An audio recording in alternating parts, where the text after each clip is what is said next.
Chapter 1022. Miss Lien, are you really not going to reconsider? In Shi City, in a room of a tea house, a young woman in a thick dress said to a little girl. This little girl was the Li residence's maidservant, Lien, No. No. I will never betray young master and young madam. Lien shook her head fiercely and replied. Today, she had come to the pharmacy in Shi City to get some medicine for her mother. However, a woman stopped her halfway and said that she had a way to treat her mother's illness. She was overjoyed and followed her to this tea house. However, she did not expect that woman to actually want to use 100 strings of money to exchange for the Li residence's bean sprout secret formula. Lon subconsciously rejected it in her heart because the 2 strings of money in her purse to buy medicine were lent to her by Han Yushi yesterday. With that, Lien turned to leave. However, the 2 burly men guarding the door took a step forward and blocked her way. Miss Pingxiang, what do you mean by this? I'm from the Marquis's residence, and this is the foot of the Emperor. Do you want to commit murder? A hint of panic flashed in Lien-er's eyes, but when she remembered that this was the capital, she calmed down slightly and forced herself to remain calm. Impudent. All of you, leave. Don't scare the guests. The woman waved her hand and scolded the 2 burly men at the door. Then, she went forward and grabbed Lien-er's hand. She smiled and said, hee hee. Lien-er. You might have misunderstood what I meant just now. I didn't ask you to betray the Marquis of Yong'an. I just want to know how these soybeans are soaked into bean sprouts.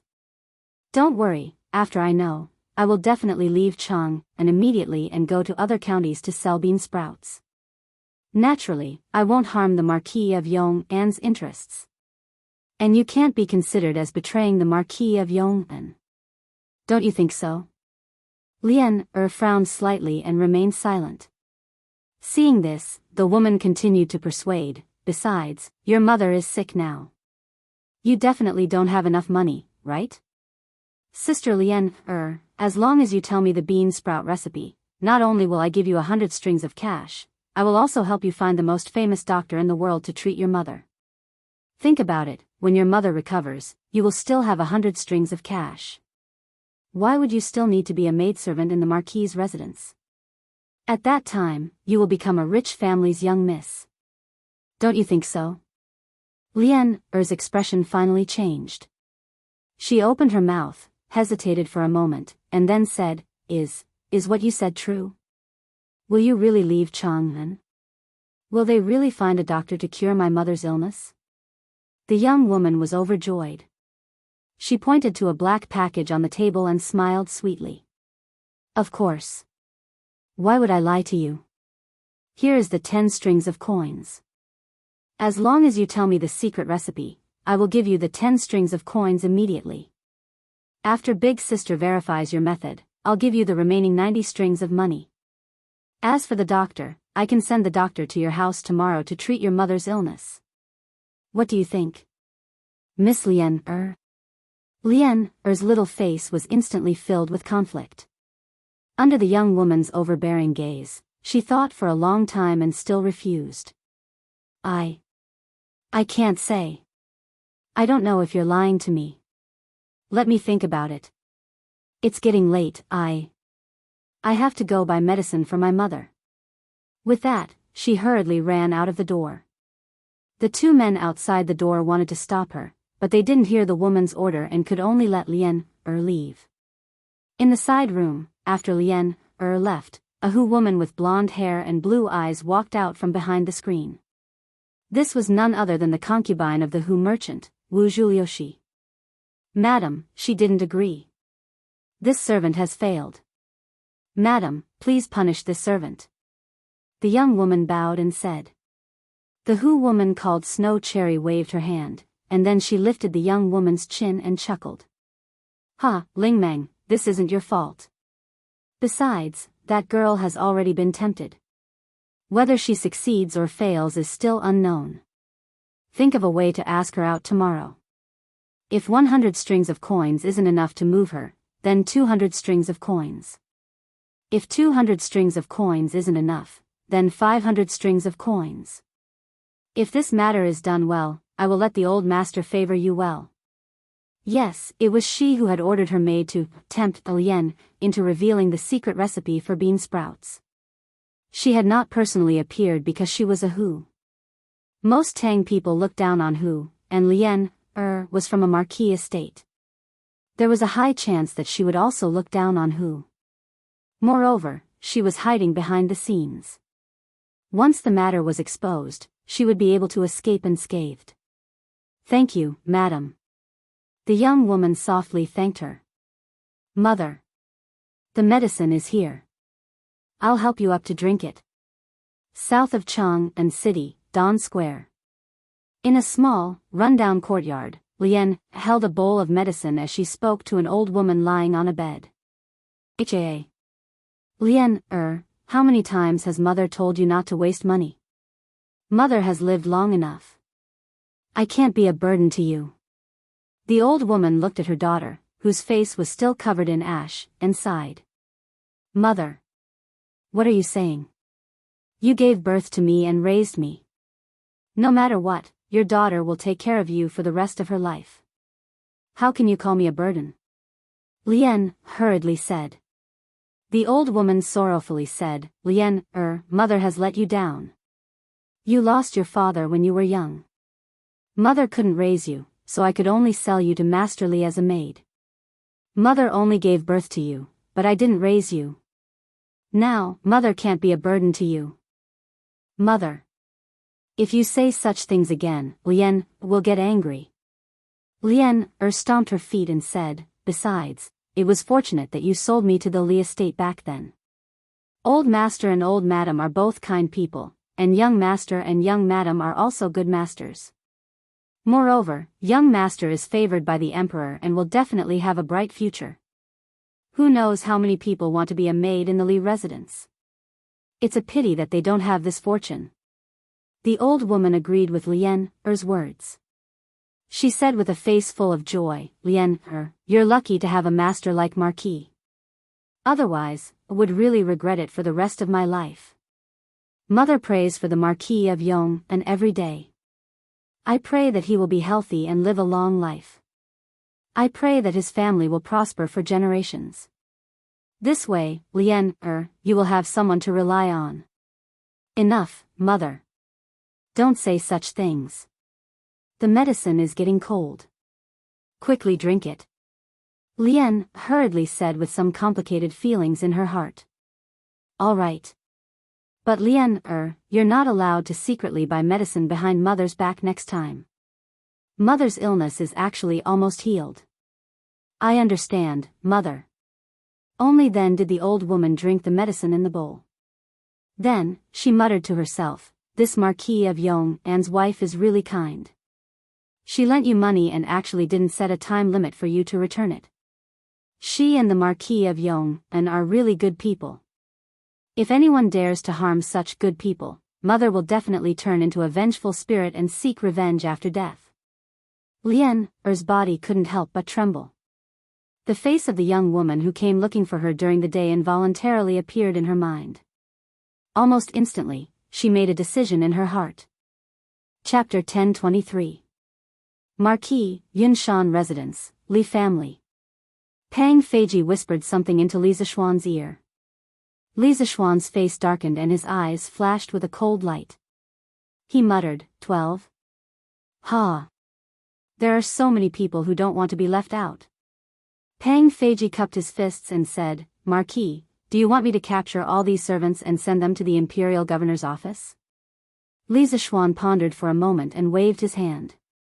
No need. Give them one more chance. Let's see if they can rein it in.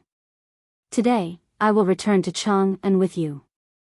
Pang Feiji did not understand, but he still cupped his fists and said, yes, sir. Not long after, the master and servant rode towards Chang'an City. As for Han Yushi, she returned to Chang'an on the first day of the bean sprout sale to take charge of the situation. Young master. You're back. The little bootlicker, San Bao, who was guarding the entrance of the Li residence, said excitedly when he saw Li Zixuan return on his horse. Yes. Have you been reading a lot lately? Li Zixuan threw Whitey's reins to Sanbao and asked casually. Sanbao took the reins and scratched his head. I've been studying. Sanbao is still studying when he's in the toilet. Li Zixuan did not know whether to laugh or cry. He shook his head and went straight to the front hall. Little Xian is back. Although Chang'an was not far from Yunshan residence, as long as they did not see each other every day, Madame Li was still worried about her son. When she saw Li Zixuan return, her face immediately revealed a look of warmth. Yes. Li Zixuan agreed and sat down to chat with his parents for a while. At this time, Yi Guizhong happened to pass by the door. After glancing at Li Zixuan in the room, he stopped in his tracks and said, Yo. Little Xian is back. Li Zixuan stood up and said, Yes. How are grandfather and grandmother recently? After getting along with Yi Guizhong and old Madame Yi for a long time, Li Zixuan found that they were not bad people. Old Madame Yi, needless to say, had always been very kind. Although Yi Guizhong was a bit extreme, Li Zixuan asked himself what had happened in the past. If he were in Yi Guizhong's position and knew that his daughter's sweetheart was destined to be a jinx, he would probably do something to break up the couple. Now that this old man had stepped down from his position as the patriarch of the Yi family, his personality had also become more open-minded. After all, he had once managed a large family clan. His vision and experience were still very sophisticated. Many times, he could give Li Zixuan a lot of pertinent suggestions, which benefited Li Zixuan a lot. Yes. Everything was good. Little Xian, come out. Grandfather has something to say to you. Yi Guichan nodded and waved his hand. Li Zixuan naturally agreed. After informing his parents, he followed Yi Guizhong to an old ginkgo tree in the northwest corner of the courtyard. Little Xian. Recently, our family's bean sprouts have been selling very well in Chang'an. You should know about it, right? Yi Guizhong asked Li Zixuan with his hands clasped behind his back. Li Zixuan understood and roughly understood why Yi Guizhong called him out. He replied, Of course I know. Yi Guizhong nodded and said with a heavy heart, Little Xian. Although the Li family is small in number, with your position in the imperial court, it's only a matter of time before you become a powerful family that dominates a region. Now that you're in charge of the Li family, you have to consider the interests of the family.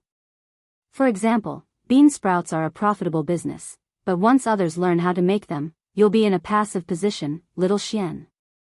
In recent days, this old man has noticed that some servants in your residence have been leaving the residence very frequently.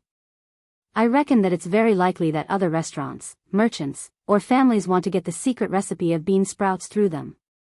But you actually turned a blind eye to it and hid in Mount Yunshan to live a leisurely life. You're really. At the end, Yi Guizhong's old face was a little red.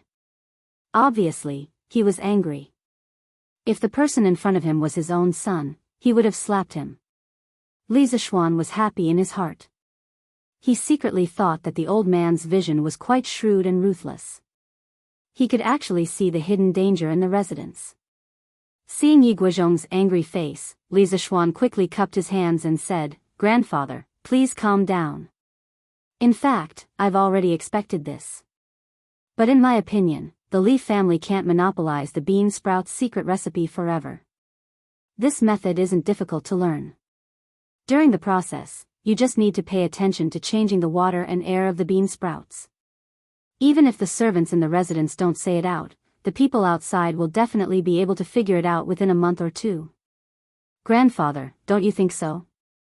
Yi Guizhong pondered for a moment and sighed.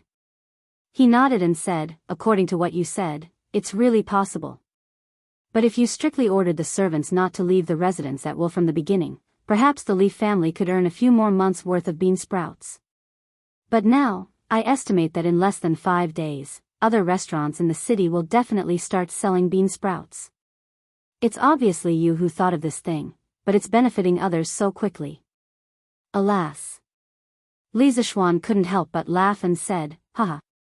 Grandfather. This matter hasn't reached the end yet. It's still uncertain who will benefit from who. You just watch carefully. Let's see who will have the last laugh between your grandson and those secret thieves. Yi Guozhong was startled. He, who was old and experienced, instantly understood that Li Zixuan definitely had a backup plan. He sighed and said, haha. Looks like grandfather has underestimated you.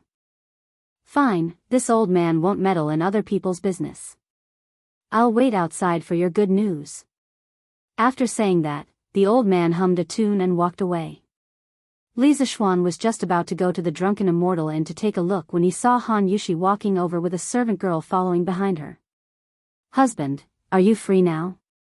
This concubine has something to tell you. Han Yushi's expression wasn't very good. After coming in front of him, she opened her mouth and said,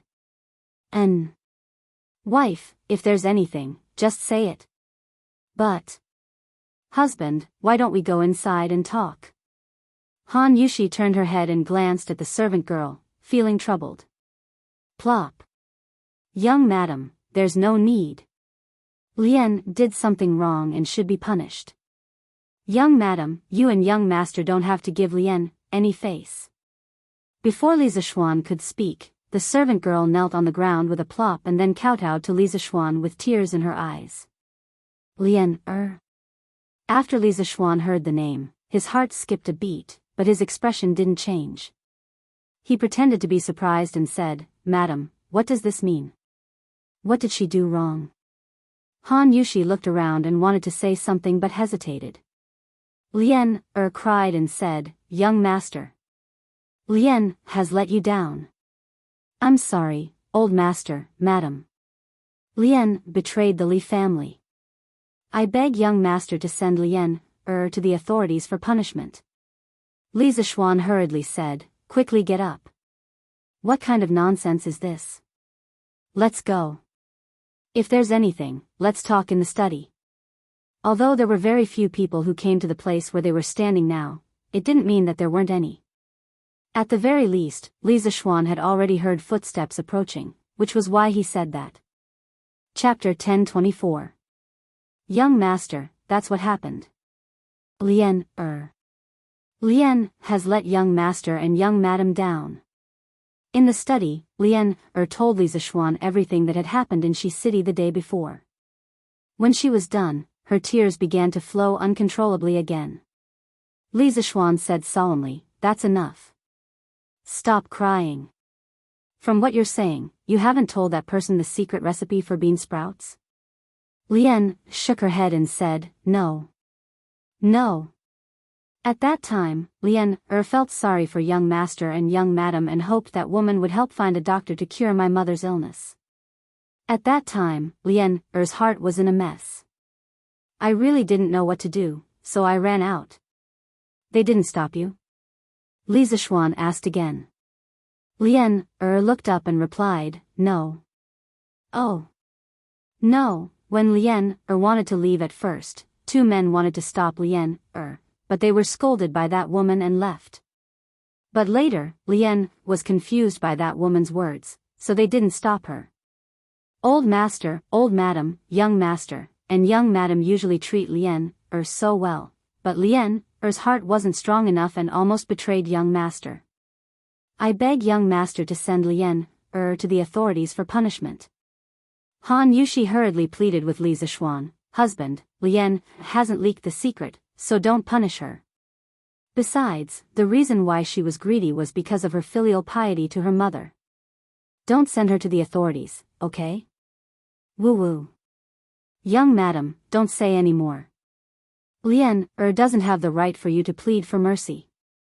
Lian deserves to die.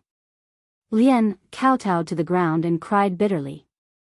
Han Yushi lent her money yesterday to buy medicine for her mother, but for a moment, she wanted to betray the Li family. From last night until this morning, the more she thought about it, the more she blamed herself. In the end, when she saw Li Zixuan return from Yunshan, she finally mustered the courage to surrender. Li Zixuan patted his wife's shoulder and looked at Lian who was kneeling on the ground, and said, All right. Get up. Since you can rein in the horse at the edge of the cliff, what reason do I have to punish you? Get up. But. Young master. Enough. Say no more. Just get up when I tell you to. Don't tell me you won't even listen to me. Lian still wanted to say something, but Li Zishuan reprimanded her with a straight face. Thus, Lian hurriedly got up from the ground. Han Yushi's face lit up and she hurriedly said, "Many thanks, husband." Li Zishuan waved his hand and shook his head as he said, "Lian, although you didn't commit any major mistakes, you should also be punished for minor mistakes. I cannot expel you from the mansion, but you must do something for me to make up for your mistake. Do you agree?" Lian said with a look of joy. Lian agrees. As long as young master doesn't chase Lian out, Lian will agree to do anything. Han Yushi looked puzzled, but Li Zishuan smiled and whispered, "How about this? I heard what you said just now. That woman clearly wants to cast a long line to catch a big fish. Go to Shi City again tomorrow and tell that woman that you've thought it through and can give the secret recipe to them." Lian covered her mouth in shock and shook her head desperately. "No. Don't. Even if I die, Lian won't betray young master." This silly girl thought that Li Zishuan was deliberately testing her. Li Zishuan said helplessly, "Stupid girl. Young master, naturally have my reasons for letting you do this. Just do as I say. I have a backup plan. You can give the secret recipe to them, but they must give you 1,000 strings of coins in one go. If they don't agree, then you can sell the secret recipe to others, understand?" Lian saw that Li Zishuan said it in a serious manner and didn't seem to be bluffing her, so she was slightly relieved. However, after hearing Li Zishuan say 1,000 strings of coins, she couldn't help but say, "Young master, if you ask them for 1,000 strings of coins, I'm afraid they won't agree, right?" Li Zishuan smiled faintly and said, "Don't worry, this secret recipe is definitely worth 1,000 strings of coins. If they aren't willing to pay you so much money in one go, just say that our manor has been very strict recently. This young master has already sent several spies to the authorities. You plan to take this money and immediately leave this place, so they have to pay you all at once. This way, they should believe you." Lian listened and felt that Li Zishuan's words were very reasonable, so she said, Then young master, Lian will tell her like this tomorrow. When the time comes, Lian will bring all the money back and give it to young master." Li Zishuan laughed and said, "Haha. Don't worry, if you do it well, I will reward you handsomely. Lian doesn't ask for a reward, I just want to make up for my mistakes. Young master, young madam, Lian will leave first." Lian wiped her tears and then left. In the study, Han Yushi looked at Li Zishuan and finally asked the question in her heart, "Husband, I don't understand why you want Lian to deliberately leak the secret recipe?" Li Zishuan stroked his wife's long hair and said with a smile, I have a backup plan. Wife, just watch carefully." Seeing that Li Zishuan was keeping her in suspense, Han Yushi was too lazy to get to the bottom of it. However, she said worriedly, "But there is a loophole in what husband taught Lian to say just now. If those people go to the authorities to investigate and find out that we haven't sent any servants to the authorities recently, then wouldn't Lian's words be exposed?" Li Zishuan's gaze turned cold and said, "Who said that we haven't sent any servants to the authorities? We'll send them out before dark today." Han Yushi was stunned and immediately understood the meaning in Li Zishuan's words. Her face couldn't help but turn cold. "Husband, you mean, N?" "That's right. There is more than one spy in our residence." After dealing with Lian's matter, Li Zishuan waited for another 2 servants and 3 servants to surrender in the afternoon. For those who surrendered, Li Zishuan gave them the same instructions as he had for Lian previously. However, according to the information provided by Pang Feiji, there were a total of 12 servants in the residence who had recently been in contact with the outside world. In other words, there were still 6 people who wanted to get away with it. At 5:15 p.m., in the study room, Li Zishuan was half leaning on the armchair. He was resting with his eyes closed, but he suddenly opened them and said to Pang Feiji, "Go, arrest them." Pang Feiji's spirit was lifted. He was finally going back to his old profession. He bowed and cupped his fists, saying loudly, "Yes, Marquis." After saying that, he strode out of the door. Not long after, the entire Li residence was in chaos. "Where is Zhao Si?" "Feeding the horses in the backyard." "Go to the backyard. That's Zhao Si. Go arrest him for me." "Hey, hey, hey. Brother Pang, why are you arresting me?" "Humph. Then you should ask yourself. Look after him. The rest of you, follow me to arrest Han Xiaoyang." Chapter 1025. The next day. The news of the Marquis Yong, and sending 6 servants to the capital office for investigation spread like wildfire, causing quite a stir in Chang'an. Many people did not understand why the usually easygoing Li Zixuan would suddenly make things difficult for a group of servants. This was against the rules. But there were some who had ulterior motives. When they thought of what they had done recently, their hearts sank. Those with backgrounds quickly destroyed the evidence and cut ties with Li Zixuan. Those without backgrounds planned to quickly liquidate the restaurants under their names, pack up their valuables, and flee Chang, and before Li Zixuan came looking for them. However, no one noticed that Han Yushi had brought a few servants and maids back to the Han Manor under the escort of Pang Feiji. Sigh. What should we do now? The Marquis Yong and is now in the royal court, and the military officers in Chang and are all familiar with him. If he really wants to investigate, it won't be long before he finds me. This is bad. In Yunlai restaurant, Wuzhu Luhui sat on the couch with a frown and sighed. Obviously, he had also heard about the Li residents sending servants to the capital office last night. "Old master, you don't have to worry too much. You didn't show up from the start. No matter how powerful the Marquis Yong and is, he won't find you in a short time." Huji Yingxue consoled. Wuzhu Luhui shook his head and sighed, "This is a matter of time. Just because he didn't find out now doesn't mean he won't find out in the future. I have to consider moving the restaurant to another state capital. What's hateful is that after all our efforts, not only did we not get the bean sprout recipe, we even offended the Marquis Yong and..." Sigh. "Old master, madam, the maid from the Marquis residence called Lian is here again." At this moment, a woman in a long dress walked in and bowed. This Han Chinese woman was Ling Meng, who had come in contact with Lian A trace of panic appeared on Wuzhu Youhui's face. He subconsciously thought that Lian had brought the Marquis residence's guards to capture him. Huji Yingxue was rather calm. She turned and asked, "Is she alone?"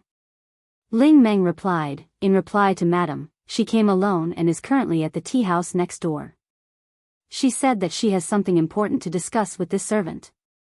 Snow Huji's eyes lit up as she said excitedly, "Old master, this maidservant might have thought it through. As long as we get the secret formula from her, we can leave Chang and immediately and head to other counties. We can still make a fortune." Wuzhu Luchu closed his eyes and thought for a while, then said, "All right. Ling Meng, go and get in touch with that maid again. You must get the bean sprout recipe. Since we've offended the Marquis of Eternal Peace, then we can't return empty-handed." "Yes, master." 1,000 strings of cash. "Miss Lian, are you joking with me?" A quarter of an hour later, in a tea house not far from the cloud-gathering wine shop, Ling Meng heard Lian request. She couldn't help but stare at Lian as if she was looking at a madwoman. "I'm not joking." Lian frowned and said, "Elder sister, think about it. This bean sprout can bring my young master close to 200 strings of cash every day. If you get it, then it won't be long before you have tens of thousands of strings of cash. I took the risk to come and tell on you. Isn't it reasonable for me to take 1,000 strings of cash? Besides, elder sister, you should have heard about it, right? My young master sent all 6 servants who might have leaked the secret to the authorities yesterday. Fortunately, I came out to buy the medicine that day with young madam's permission. Otherwise, young master would definitely suspect me. But I definitely don't dare to stay in this Marquis residence. I plan to sell the secret formula and then take the money to escape Chang'an. So if you want the secret formula, not only do you have to give me 1,000 strings of cash, you have to give it all at once. I don't have the time to wait for you to verify the secret formula in Chang'an City. Of course, if elder sister thinks it's too expensive, I can find other buyers. After saying that, Lian actually turned to leave. It was obvious that she had nowhere else to go and was in a hurry to cash out and leave the house. Hey! Miss Lian, wait. Ling Meng was shocked and hurriedly said, elder sister sympathizes with Miss Lian's experience, but 1,000 strings of cash is really too expensive. I'm afraid it's difficult for elder sister to make the decision alone. So, Miss Lian, please wait for a moment. I will discuss with my lord, my husband, before we make a decision. Lian frowned and made a very difficult expression. After a while, she finally nodded and said, all right then. Elder sister, hurry up. I must leave Chang'an City today. NN. Don't worry, Miss Lian, elder sister will be back soon. 1,000 strings of cash. This girl really dares to ask for an exorbitant price. Wuzhu Luhui and Hu Ji, Snow Cherry, were actually in another wing of the tea house. After Ling Meng reported Lian request to them, Hu Ji sneered and then looked at Wuzhu Luhui and suggested, Master, why don't we capture this girl and torture her? When the time comes, we don't have to be afraid that she won't tell us the secret formula. Wuzhu Liuhui's face darkened and he waved his hand and said, this is not the time to complicate things. If things get out of hand, I'm afraid we won't even be able to leave Chang'an City. Besides, this secret formula is indeed worth 1,000 strings of cash. Hu Ji, Snow Cherry, could not help but say, Master, what if the girl tells us a fake secret formula? Wuzhu Liuhui's eyes flashed with a cold light and he sneered, then if she's heartless, don't blame me for being unjust. But looking at her current situation, it's unlikely that she will come out to deceive others and cause more trouble for herself. Ling Meng, go and promise her that in the afternoon, you will send the money to her house. Hand over the money and the secret formula. Ling Meng bowed and said, yes, master. Similar scenes were happening in different parts of Chang'an City today. In the afternoon, around 5 in the afternoon. The 2 servants and 4 maidservants that Li Zishuan sent out all returned with a full load. On this trip, the 6 of them had cheated nearly 8,000 strings of cash because one of them, Wang Xiaojiang, was secretly invited by the Cui family. Towards his old enemy, Li Zishuan showed no mercy and directly asked Wang Xiaojiang to ask for 3,000 strings of cash. The Cui family's duke hated Li Zishuan to the core and wanted to disgust him. Moreover, the income brought by the bean sprouts was indeed considerable. They could earn at least 4,000 to 5,000 strings of cash in a month. Although the Cui family had a large business, if 4,000 to 5,000 strings of cash were to fall on the ground, it was impossible for them not to pick it up. The most important thing was that Wang Xiaojiang was an actor. He even acted as the duke, so he was able to cheat the Cui family of 3,000 strings of cash. According to the information from the 6 servants, Li Zishuan immediately asked Pang Feiji to secretly bring back the 8,000 strings of cash in a carriage from their houses. At this point, the operation to clean up the leakers had finally come to an end. But the operation to punish the leakers had just begun. Chapter 1026. The Cui family was the most influential force in the operation. The rest of the thieves were mostly self-employed people like Wuzhu Lulin who wanted to make a fortune overnight.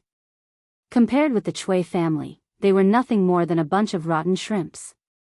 But no matter if they were big fish or small shrimps, to Li Zishuan, as long as they provoked him, they would have to pay the price. Not only would these 6 families have to pay a fine of thousands of strings of coins, they would also face a trade blockade from the Yanhuang Chamber of Commerce in the future. The next day, Wuzhu Lulin and the other secret thieves took the gold and silver that they had packed up yesterday and fled Chang'an City. Although Li Zishuan knew about it, he did not stop them. Something worthy of mentioning was that the price of the bond of brothers in the Immortal Indulgence Inn had suddenly dropped greatly from 666 copper coins per serving to 333 copper coins per serving. The extent of the price drop was so great that it caused everyone to be astounded. The number of diners heading to the Drunken Immortal restaurant suddenly increased. When the rich people saw this, they all complained that Manager Lu did not know how to do business. It was fine if he did not raise the price, but he lowered the price instead. This caused more and more people to come to eat, causing them to have to line up for a long time. As for Yanhuang College, the price of the bean sprouts continued to drop from 300 copper coins to 150 copper coins. This time, the children from poor families did not hesitate anymore. They all ran to the cafeteria to order a serving of bean sprouts for themselves and slowly enjoyed it. South of Chang'an City, East Duke's residence. When Cui Junchuo heard that the price of the Brotherhood connection had dropped, he subconsciously felt that something was wrong. With a gloomy face, he asked, "Has the secret recipe started to be tested yesterday?" A servant beside him replied, reporting to Grand Duke, "The secret recipe has been handed over to our restaurant's manager Wang. They have already started to follow the secret recipe yesterday. It is estimated that it will take another 4 to 5 days for the beans to sprout." Cui Junchuo's heart calmed down. He thought for a while and asked, "Where is that Wang Xiaojiang who came yesterday? Is there any news about him?" "Grand Duke, I've sent someone to check Wang Xiaojiang's residence today. There's no one inside. It must be as he said. He fled Chang'an yesterday because he was afraid of the Marquis of Yong'an's revenge." Actually, the 6 people who turned themselves in yesterday and were sent out by Li Zishuan to cheat money had all been hidden. Naturally, the Cui family couldn't find them. "Yes. We have to keep an eye on Li Zishuan's movements." "Yes, great-grandfather." This group of people will definitely not have a good ending. Li Zishuan is not an easy person to deal with. Chang'an City, Yinshou Square, inside a house. Feng Jidai stood on the red attic, looking at the houses in the distance and sneered. "Second young master, it is clearly the Marquis of Yong, and who is in a passive position. Why do you favor him?" The black-faced guard cupped his fists and asked in confusion. Feng Jidai couldn't help but recall the night when Li Er led the civil and military officials to the Cloudy Mountain to see the moon, and the first time he met Li Zishuan face to face. After a long silence, he said with a complicated expression, "Ah Mu, never underestimate Li Zishuan. How can a bunch of mayflies shake this big tree? Others may be narrow-minded, but he is a man who has the universe, the sun, the moon, and the stars in his heart." Feng Jidai added in his heart. Mu scratched his head. He didn't understand why his young master, who was fearless in Lingnan, would immediately cower when he came to Chang'an. "Help me buy some brothers-linked hearts. Lingnan really can't compare to Chang'an. This is called living. I've even put on some weight recently." Feng Jidai let out a long sigh and said contentedly. Although he was a hostage, he didn't have to worry about food and drink here. As long as he didn't leave Chang'an, no one would restrict his freedom. He had good food and wine every day, and he was so happy that he forgot about home. "Yes. Young master."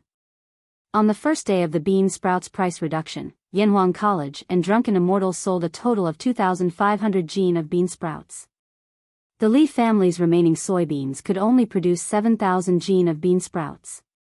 In other words, it could only support the consumption for 3 days. However, Li Zishuan still didn't have any intention of buying soybeans. But if someone paid attention, they might notice that many farmers had entered the city to buy large amounts of soybeans. On the second day, the price of bean sprouts was slightly reduced again. At Drunken Immortal, it went from 333 copper coins to 300 copper coins.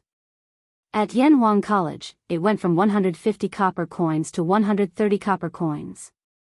There was no doubt that the number of customers at Drunken Immortal was even greater. The road from the Drunken Immortal into the entrance of the Western Market was completely packed. Fortunately, Li Zishuan had opened a few branches of the Drunken Immortal in Chang'an City. Otherwise, the main branch of the Drunken Immortal Inn would have been overcrowded. On the third day, the price of bean sprouts at Drunken Immortal dropped to 280 copper coins. At Yanhuang College, it went down to 110 copper coins. The once glorious bean sprouts that only the rich could enjoy suddenly became not so unattainable. Ordinary people could still squeeze out enough money to eat a plate of bean sprouts. However, while the commoners were happy, East County Duke Chui Junshuo couldn't be happy. Bastard. This bastard lowered the price of bean sprouts so low. How can the Chui family make money when the bean sprouts are released? When will we be able to recoup the cost of 3,000 copper coins? When Chui Junshuo heard the news, he couldn't help but smash vases and teacups in his residence. Everyone in the Chui family was in danger. Li Zishuan couldn't care less about the Chui family's situation. He was leisurely carrying out his plan. On the fourth day, the price of bean sprouts at Drunken Immortal dropped to 200 copper coins. At Yanhuang College, it went down to 100 copper coins. The people of Chang'an couldn't help but feel happy.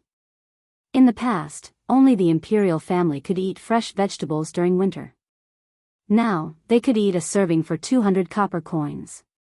This was too happy. However, on this day, the Li family's bean sprouts were all used up. If Drunken Immortal wanted to sell Brother Connected Heart in the future, they could only buy it from elsewhere or ask shopkeeper Lu to make it himself. When shopkeeper Lu first heard the news, he couldn't help but be anxious.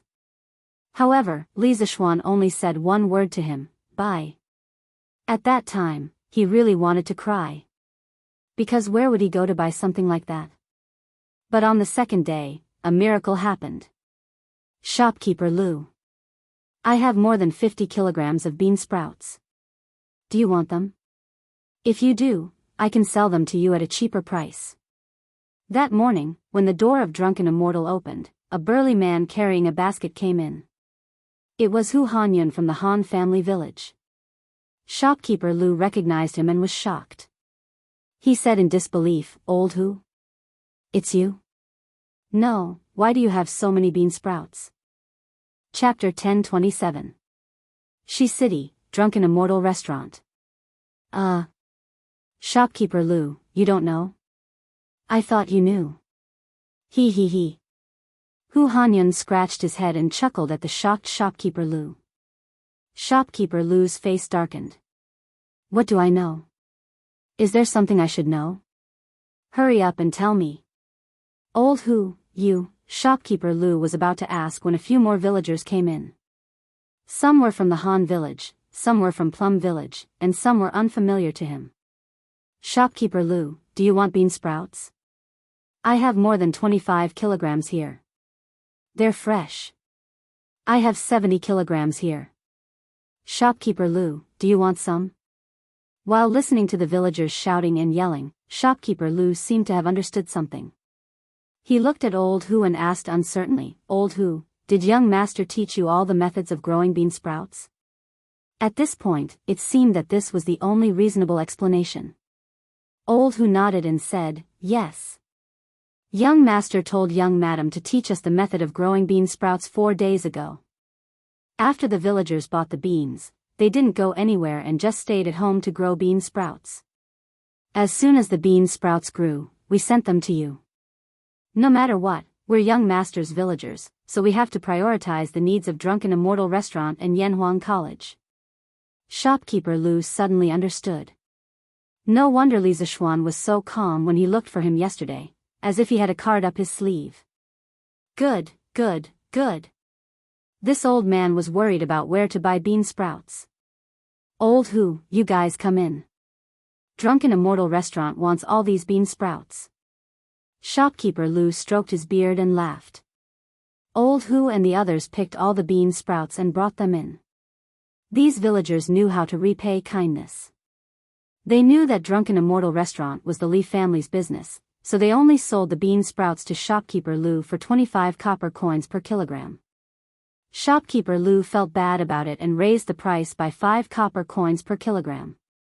According to their original plan, they only sold the bean sprouts for 20 copper coins per kilogram. Hey! Old Hu! Marquis really treats us well. Just by selling this batch of bean sprouts, I'll be able to make at least half a year's worth of money. On the cement road back to the Han village, a villager from the Liujia village couldn't help but sigh to old Hu. Old Lu. Of course, young master treats his family's farmers well. After you've been with young master for a long time, you'll naturally know how good young master is. Old Hu smiled faintly. Hey! How much do you think the bean sprouts would fetch if they were sold to other restaurants? Someone in the crowd said this, and the atmosphere suddenly became heavy. Hu Hanyun's expression changed. He stopped in his tracks. Seeing that there was no one else around, he said with a sullen face, "A person must have a conscience." I, old Hu, had only moved to the Han family manor over 20 years ago. Previously, I had experienced who knows how many main families in other places. But which main family didn't King think about how to suck everyone's blood? I, old Hu, dare to say that there isn't a main family that treats us as sincerely as young master. You may not know how valuable this method of growing bean sprouts is, but I heard 2 days ago that the Chui family offered 3,000 strings of cash to buy this secret recipe. But what about young master? Young master didn't ask us for a single copper coin and directly taught us this method. Now that we've distributed the bean sprouts, other restaurants may indeed buy them at a higher price. But Marquis treats us like this, yet you want to sell the bean sprouts to others just to earn a few copper coins. Don't you feel guilty? I, Hu Hanyun, will put the ugly words out here today. If any of these 8 villages dare to sell bean sprouts to other restaurants without permission, old Hu will be the first to go to their house and break their legs. Whether you report it to the authorities or ask someone to take revenge, I'll accept it. But if this kind of situation happens again in the future, I'll definitely beat you up. Unless the Drunken Immortal House and Yanhuang College get enough bean sprouts, then we can sell them to other restaurants. But the price can't be lower than what we sell to the Drunken Immortal House. Old Hu's words were powerful and resonating. The dozen or so villagers in front of him all became serious after hearing this. Second Master Lu stepped forward and fiercely hammered old Hu's chest. Then he shouted to the crowd. What little Hu said is correct. There are some things that young master doesn't care about and he won't tell us. But since we've received young master's kindness, we can't disappoint young master. I, Lu Wanshan, will definitely not allow anyone to go back on their word. Right. I, Lu Mang, will definitely not allow anyone to go back on their word. Marquis brought us to live a good life, so we must repay Marquis. As a person, we can't lose our conscience. Second Master Lu was a well-known figure in the surrounding villages. With him saying this, who would dare to not believe him? As soon as he finished speaking, Lu Mang of the Liujia village quickly stood up and agreed. He sold more than 100 caddies of bean sprouts today and earned more than 2,000 copper coins. After deducting the cost of buying soybeans, his net profit was more than 2 strings of coins. When Li Zishuan encouraged the villagers to build greenhouses, he couldn't afford to build greenhouses. Now, he didn't expect that just selling bean sprouts once would be enough for him to build 3 or 4 greenhouses. Happiness came too quickly. He was planning to first return the 500 copper coins he borrowed from Li Zishuan and then build 2 greenhouses. Next year, he would definitely have enough money to send his children to school. Therefore, he had now become one of Li Zishuan's staunchest supporters. Old Hu and Second Master Lu are right. In the future, our bean sprouts must be sold to the Drunken Immortal House and Yanhuang College first. I agree. This is a must. The rest of the villagers followed behind Lu Mang and voiced their agreement. Second Master Lu nodded his head in satisfaction and said, Also, all of you, when you go back, keep your mouths shut. Also, keep your wives' mouths shut.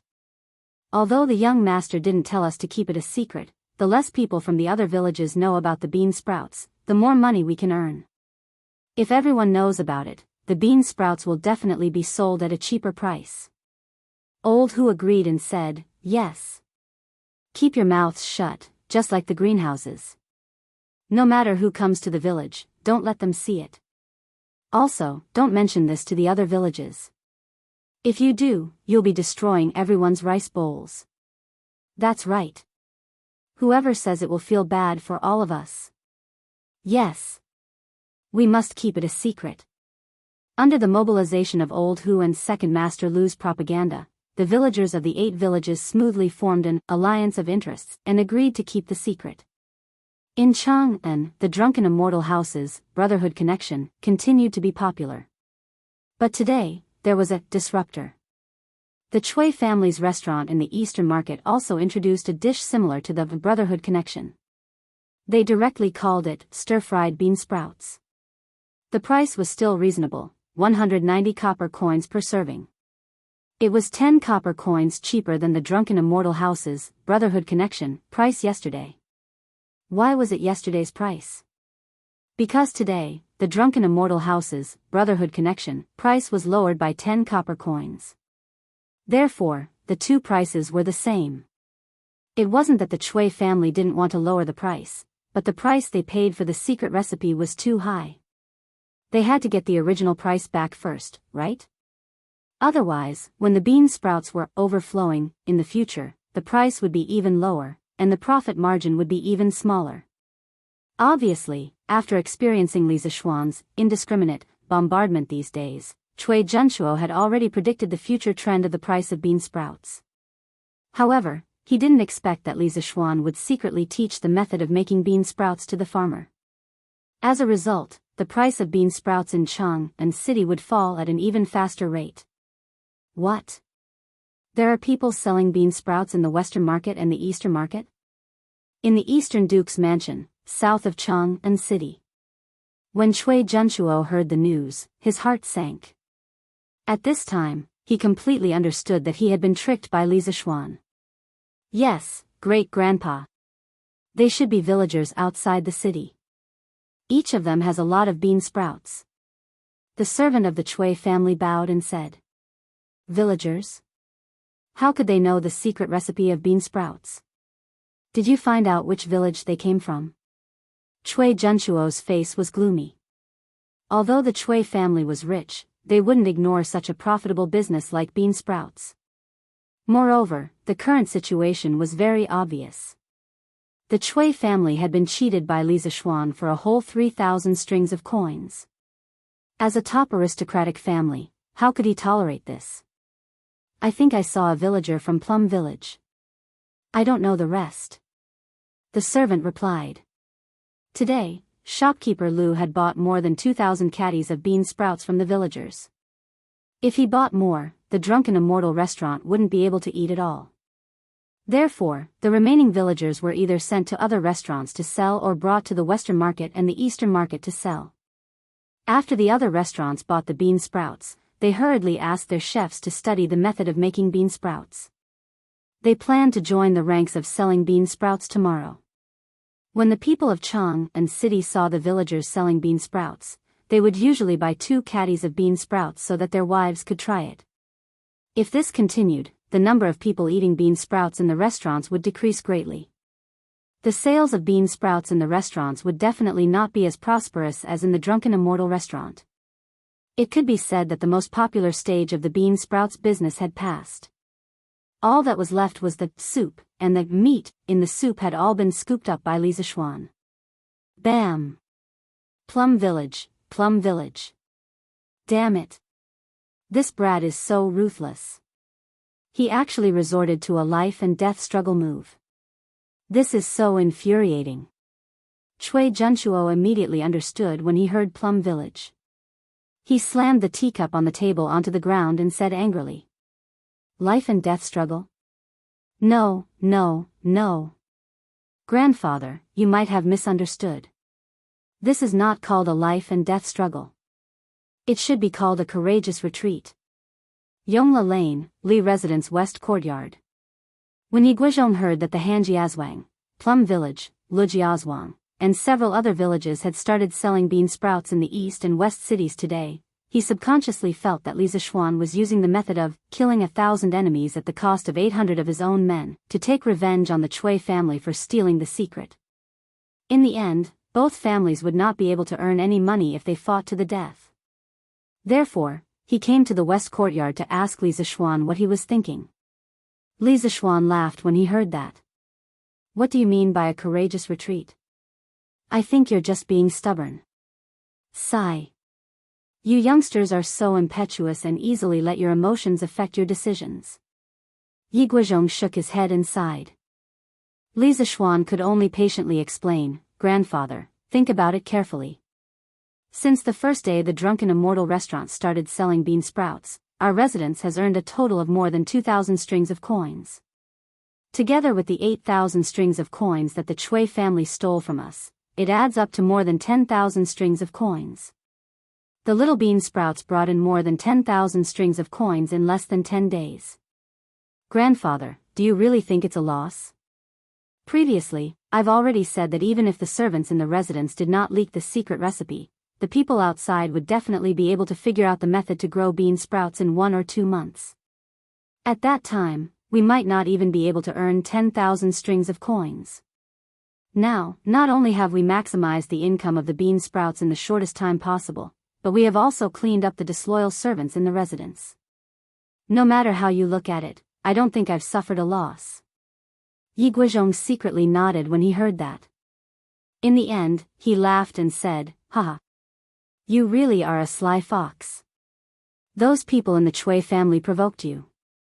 They're really unlucky. After saying that, he smiled comfortably and turned around to leave. At the gate of the courtyard, Father Li suddenly understood. He patted his chest and quickly left before Yi Guizhong came over. He had also heard the news and wanted to come over to ask his son what he was thinking.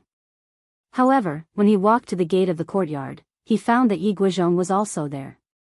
He stopped and stood at the gate of the courtyard to eavesdrop.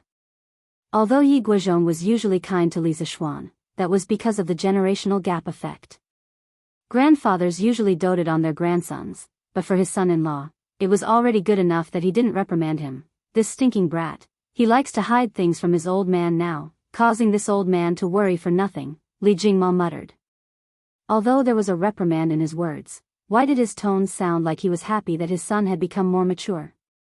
Whether it was a life and death struggle or a courageous retreat, it was just a small business, worth a few tens of thousands of strings of cash. Li Zishuan didn't take it to heart. He had always been concerned about how his technology tree was growing.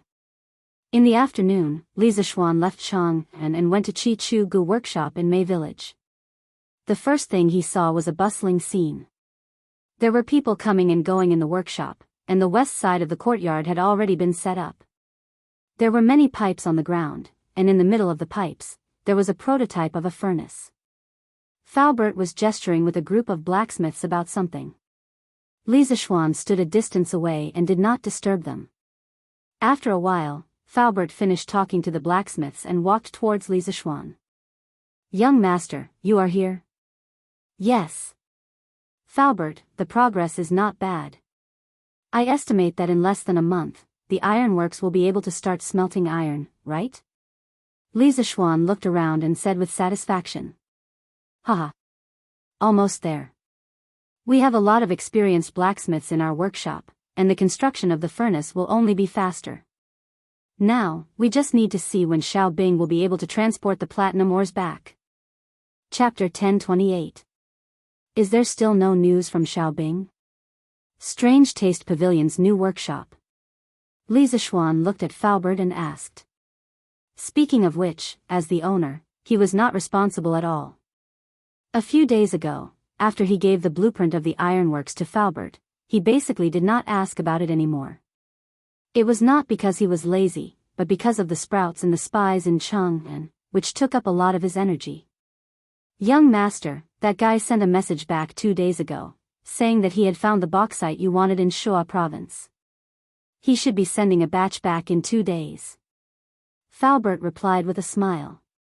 He had received the news from Fu Bin and wanted to report it to Li Zishuan, but he had heard about the recent turmoil in Chang'an city, so he gave up the idea. He wanted to wait until Li Zishuan was free to tell him. Li Zishuan was happy to hear that. He was secretly glad that his memory was not wrong, but he felt sorry for his old classmate. He had dug up his family's bauxite more than 1,000 years in advance. Just take it as a continuation of the glory of the Chinese people in the world. Old classmate, the bauxite that your family contributed is very meaningful.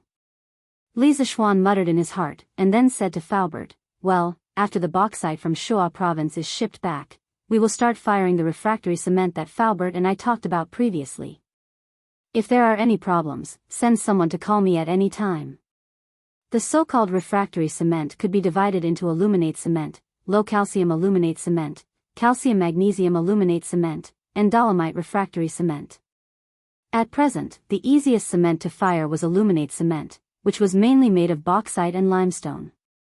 It was calcined to produce a clinker with calcium aluminate as the main component and alumina content of about 50%. After that, it was ground into a hydraulic cementitious material, which was called refractory cement. The refractory temperature of refractory cement was generally more than 1580 degrees Celsius, so in modern society, refractory cement was often used as the lining of some high-temperature kilns and some high-temperature projects that were eroded by the atmosphere and rain for a long time. Faubert nodded and replied, no problem. When he had asked Li Zishuan for the blueprint, Li Zishuan had already told him the formula and production method of refractory cement. The workshop was no longer the same as before, and had accumulated a lot of technology, so Faubert felt that it should not be difficult to fire refractory cement. Li Zishuan took out 2 blueprints from his arms and handed them to Faubert. He said, Faubert, I want to make 2 things recently. One is a furnace, and the other is a mold. The structure is not very complicated. You can just ask the craftsman to help me make 2 of them. Faubert took them suspiciously and roughly glanced at them.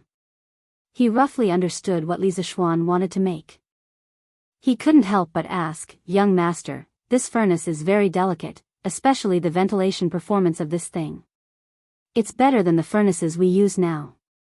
But this mold, if you use this mold to make something, won't it be like a hornet's nest with holes everywhere? What do you want to use it for, young master? Li Zishuan smiled and said, Faubert, what do you think of using it to shape coal powder? The coal mold that he provided to Faubert was the kind of modern handmade honeycomb coal mold that was used for pressing connecting rods. Many children in the city might not have seen this kind of thing before, but Li Zishuan in his previous life had not only seen it, but also used it. When he was young, his family was poor. His father tried all kinds of ways to earn money in order to provide for him and his sisters to go to school. There was no need to talk about the way to earn money. Other ways included fishing, selling dried fish, helping others build houses, and even going to the streets to sell his art when he was not in the fields. When he was 6 years old, his father bought 2 trucks of raw coal from somewhere. It was the kind of coal that was the size of a football. It was probably just dug out from a coal mine. After that, his family began to rely on making honeycomb coal to earn money. At that time, he was still quite sensible. Every day after school, he would help his parents make honeycomb coal. The children in the countryside were not so delicate. Those handmade honeycomb coal molds were almost as tall as him. But at that time, he also knew that his family was poor. If he did not work, he might not even be able to go to school. So even though his hands were blistered, he continued to work. Later, after making honeycomb coal for 2 years, his family did not continue to do it. Because the efficiency of manual labor was too low, they did not earn much money. But it was also because of that experience that Li Zishuan was very familiar with the honeycomb coal mold. He could even draw it with his eyes closed. To put it simply, it was a bit similar to a syringe without a needle. Ground coal mixed with yellow mud was stuffed into the mold, compacted, and then pushed out by the piston and dried to form the mold.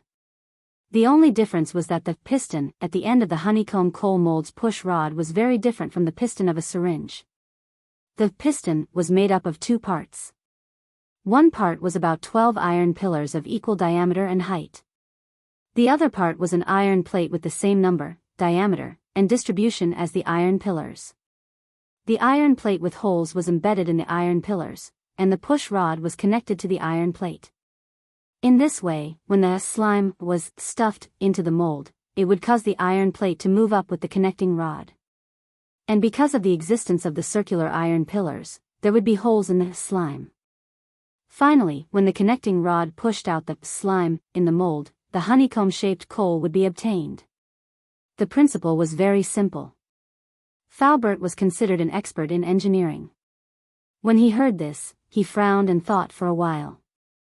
Finally, he shook his head and said, "I understand.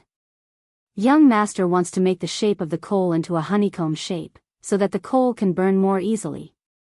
This is indeed a very good idea. But has young master ever thought that even if the coal is ground into coal powder, there is no adhesion between them? It is very difficult to stick together." Lisa Schwann gave a thumbs up and praised, "Falbert has good eyesight. Haha. This coal powder is indeed as you said, there is no adhesion. But we can add something sticky to it to make it stick together. In this way, we can create honeycomb-shaped coal. Together with the stove on the other paper, Falbert, do you think it will be very convenient for us to boil water in the future?" Falbert couldn't help but be startled. He finally understood that the two drawings that Lisa Schwann gave him were actually used together. He thought for a while, and after a while, he said with a face full of admiration, "Young master is really a genius. This kind of wonderful idea, even if I were 40 years younger, I am afraid I would not be able to come up with it." Chapter 1029. Actually, if Fubin had not discovered the coal mine in Yifan County, Lisa Schwann would not have thought of making honeycomb briquettes. At the very least, he would not have done it in the short term. But now that he had a big coal mine, he could not just take the coal from the coal and not use the coal inside, right? That would be a waste. The coal content in the coal mine was the majority, and the coal that could be directly used for combustion was relatively small. Following the principle that waste was a great crime, Lisa Schwann decided to create the modern coal furnace with a furnace and honeycomb briquettes. In the modern era, on October 1, 1950, Guowendi's Household Industry Society was established to produce the new fuel developed by Guowendi, honeycomb briquettes. In 1956, during the socialist transformation of capitalism, Guowendi's Big Briquettes Processing Industry Society changed from a private operation to a state-owned enterprise. Honeycomb briquettes became popular throughout the country. According to the records of that year, burning normal coal needed to be shaved and added a few times a day. But burning honeycomb briquettes did not need to be lit every day, nor did it need to be heated and shaved. Thus, the annoying phenomenon of black smoke and flying ashes was completely eliminated. A family of 5 or 6 people burned normal coal every month, but burning honeycomb briquettes only required about 200 kilograms, and it also saved the wood used to guide the coal. The result of promoting honeycomb briquettes in the capital in the first half of 1958 was that the city and the suburbs did not have complete statistics. They saved about 7,000 tons of firewood and 70,000 tons of coal. Thus, in terms of saving resources, Lisa Schwann felt that it was necessary to make honeycomb briquettes. Although the consumption of mineral resources in this era was far less than in the modern era, it was better to save as much as possible. He had to leave some resources for the future generations, right? Actually, the main reason was that Lisa Schwann still missed his parents and family in his previous life. He did not want his family to have no resources after 1,000 years. Lisa Schwann planned to use the raw coal from the coal mine to make honeycomb briquettes, and also to use a portion of the coal to make coke. The so-called coking of raw coal refers to the process of heating coking coal to about 1,000 degrees Celsius, high-temperature dry distillation, under isolated air conditions. Through thermal decomposition and coking, it produces coke, coke oven gas and other coking chemical products. In terms of craftsmanship, it was not difficult. The burnt coal could be used as a reducing agent to smelt iron. "Falbert, you must be joking. Since that's the case, I won't delay your work any longer. The furnace and molds aren't that urgent. Let's focus on the ironworks first." Hearing Falbert's praise, Lisa Schwann did not feel proud. Instead, he felt a little sad. Perhaps it was because he thought of his parents in his previous life. "All right then. Actually, these two things aren't complicated. I'll get someone to make a few for you later." Falbert nodded. Lisa Schwann didn't say anything else. He cupped his hands at Falbert and left the western courtyard. "Sister Wire, did you encounter any difficulties when you were making the telescope?" Yes. Of course he did. For example, that idiot little Ning. He's so clumsy every time. He broke a few of my lenses. Ugh. Yamacho, you're here? Li Zixuan originally planned to sit in the workshop's office for a while, but he didn't expect to meet little Yu, and Mo Lingwei in the hall on the first floor. Listening to their conversation, it seemed that there was something else going on. When Mo Lingwei saw him coming, she quickly stopped talking and greeted him. Sir. Little Yu had a booklet on her lap and a pencil in her hand. When she heard Mo Lingwei say that Li Zixuan was coming, she put the booklet on the chair and stood up to greet him.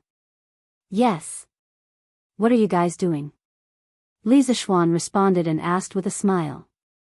Mo Lingwei turned to look at little Yu, and replied, Yamacho, I heard that there was a big movement at the workshop recently. I was curious, so I came to take a look.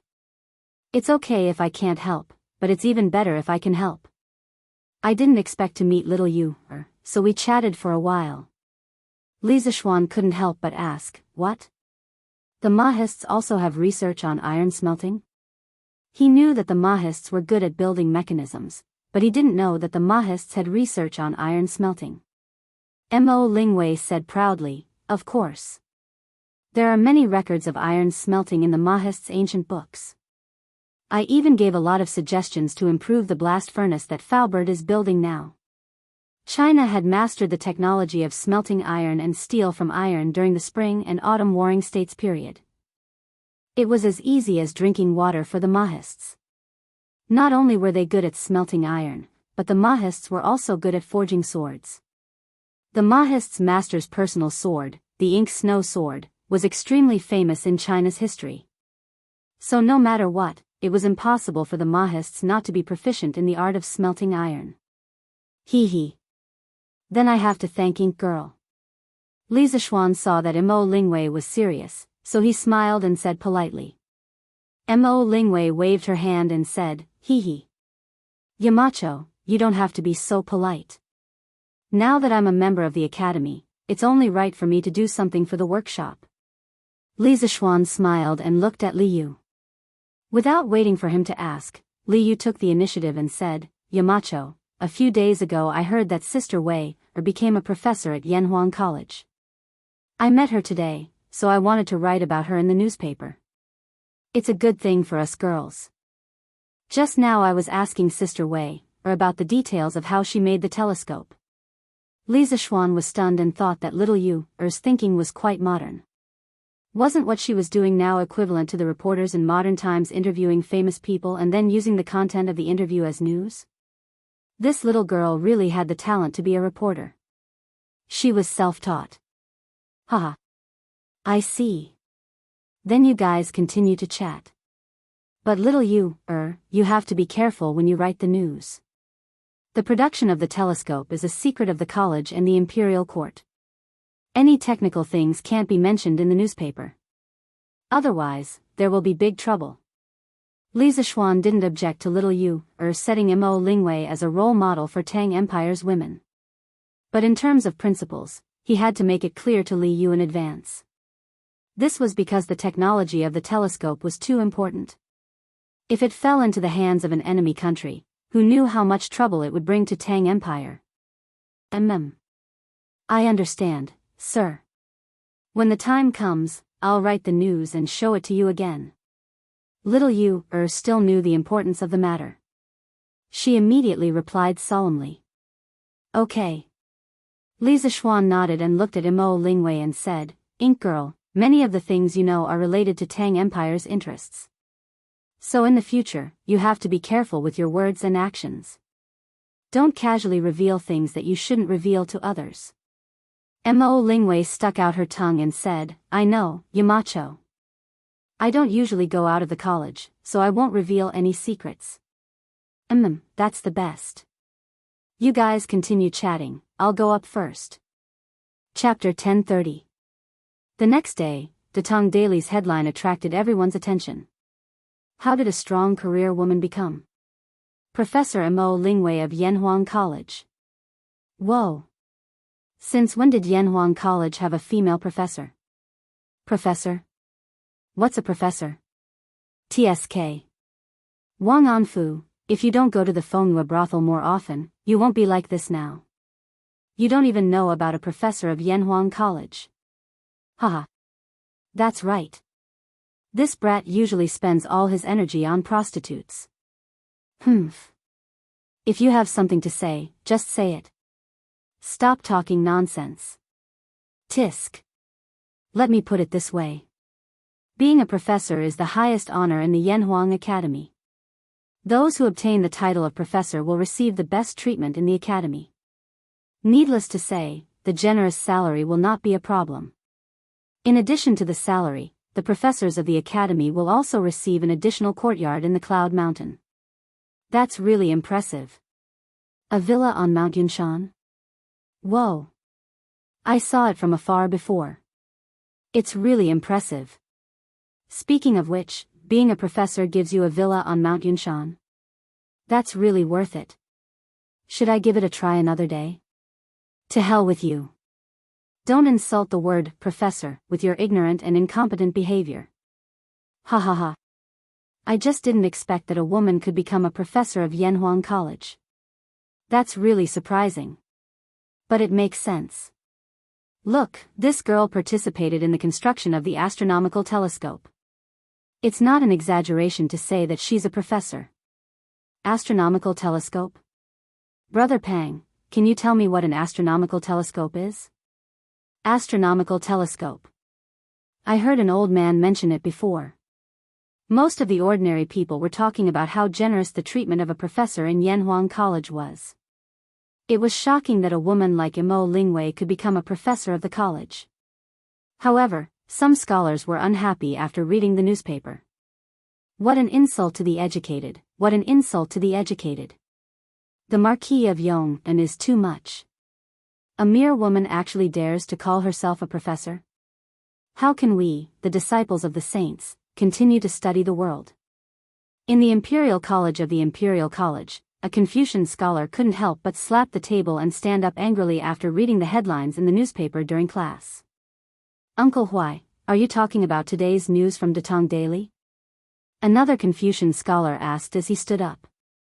The Confucian scholar named Uncle Huai stood up and said indignantly, "That's right, that's the news. The Marquis of Yong'an is really disgraceful.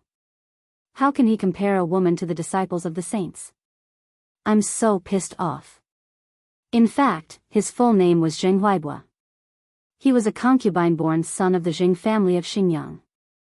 Although he was born of a concubine-born son, he carried the name of the Zheng family of Xinjiang.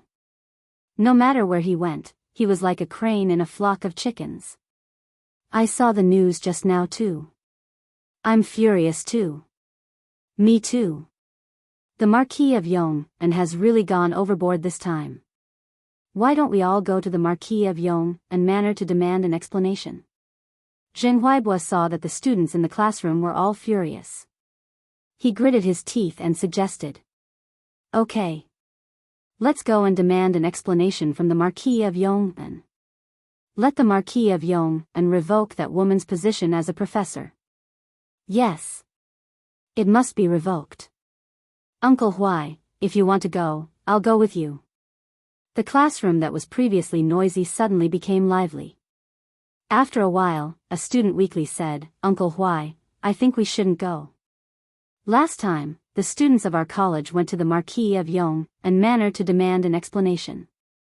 In the end, they were almost stripped of their academic status. The leader, Cui Yunhan, was even sent to Cheongzhou." These words woke everyone up from their dream. When these words came out, the few people who were arguing fiercely earlier were all jolted awake. They immediately recalled that a few months ago when Li Zixuan officially mentioned on the newspaper that the Marquis of Yong'an, Cui Yunhan brought a group of students to the Marquis of Yong'an Manor to cause trouble. In the end, they were wiped out in one fell swoop by the Imperial Guard sent by Li Zixuan. After that, Li Zixuan ignored the pleas of the Cui family's old grandfather and actually sent Cui Yunhan to Cheongzhou. This was a real lesson learned from the mistakes of the past. Furthermore, from the previous incident, it could be seen that Li Zixuan's current imperial favor was very high. It wasn't something that ordinary people could shake. Scholars like them who didn't have any scholarly achievements were even worse. Chi Chang's words are reasonable. This matter needs to be discussed at length. We can't just go rashly. After a while, someone betrayed. This was the traditional Confucian students. They advocated a gentleman does not stand under a collapsing wall. Once they discovered that there might be danger ahead, they would usually run faster than anyone else. Yes. Uncle Huai, this matter needs to be discussed at length. Otherwise, the gains won't make up for the losses. Why don't we go find Professor Cui? He has the right to write a letter to advise against it. Let's ask him to help us advise His Majesty on this matter. Zheng Huaibua despised his stupid teammates in his heart. After hearing this sentence, he couldn't help but nod and say, okay. Professor Cui is an upright person who abhors evil. Let's go find him together.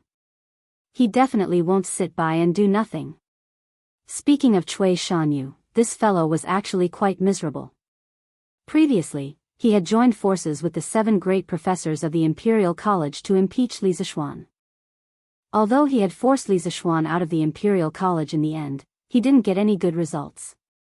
Not only did he fail to run for the position of the Imperial College's secretary, but he was also called by Li Er in the Imperial Edict as a teacher who only knew how to fight for power and profit. As a result, his political career in the Imperial College had basically come to an end. In the following period of time, Cui Shanyu kept a low profile. It was likely that he didn't expect that while he was peacefully sitting at home, someone would deliver the opportunity for revenge to him. Wow! This ink girl is so amazing. Despite being a girl, she can actually achieve her current status. She is truly too amazing. The scholars were indignant that Mo Lingwei had ridden on their heads. The women of Chang and were looking up to Mo Lingwei's glorious achievements and sighing that a woman could actually not lose to a man. Within the Changle Palace, after Princess Changle saw the news in the newspaper, she let out a similar sigh. According to Brother Qin Ke, the ink girl is from the Mo family and is proficient in arithmetic and construction. It is only natural that she can achieve such accomplishments. If only Changle had the same intelligence as the ink girl. Sitting alone by the window, Changle gazed at the ginkgo leaves drifting in the wind. She couldn't help but sigh.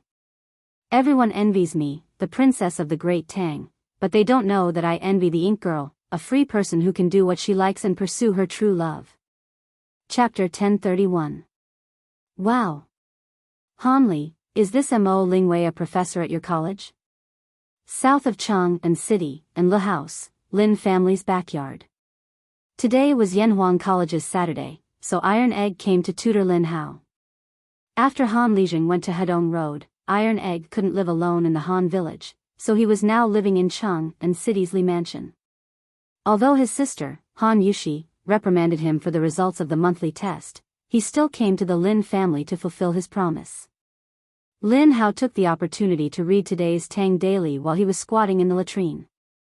His eyeballs almost popped out of their sockets when he saw what it was. He quickly wiped his butt and limped out of the latrine. Then, he walked to Iron Egg's side, widened his eyes, pointed at the newspaper, and exclaimed. Iron Egg frowned and said unhappily, "She's a professor at our college. Young Master Lin, please don't call her by her name." Respect for teachers was a rule that every student of Yanhuang College must abide by. Ahem, sorry. Lin Hao coughed and touched his nose embarrassedly. He then said, "What I mean is, why is there a female professor at Yanhuang College?" Iron Egg's expression relaxed. He replied, "My master said that Yanhuang College is a place to educate people, develop their wisdom, and promote engineering. Here, it's all about talent.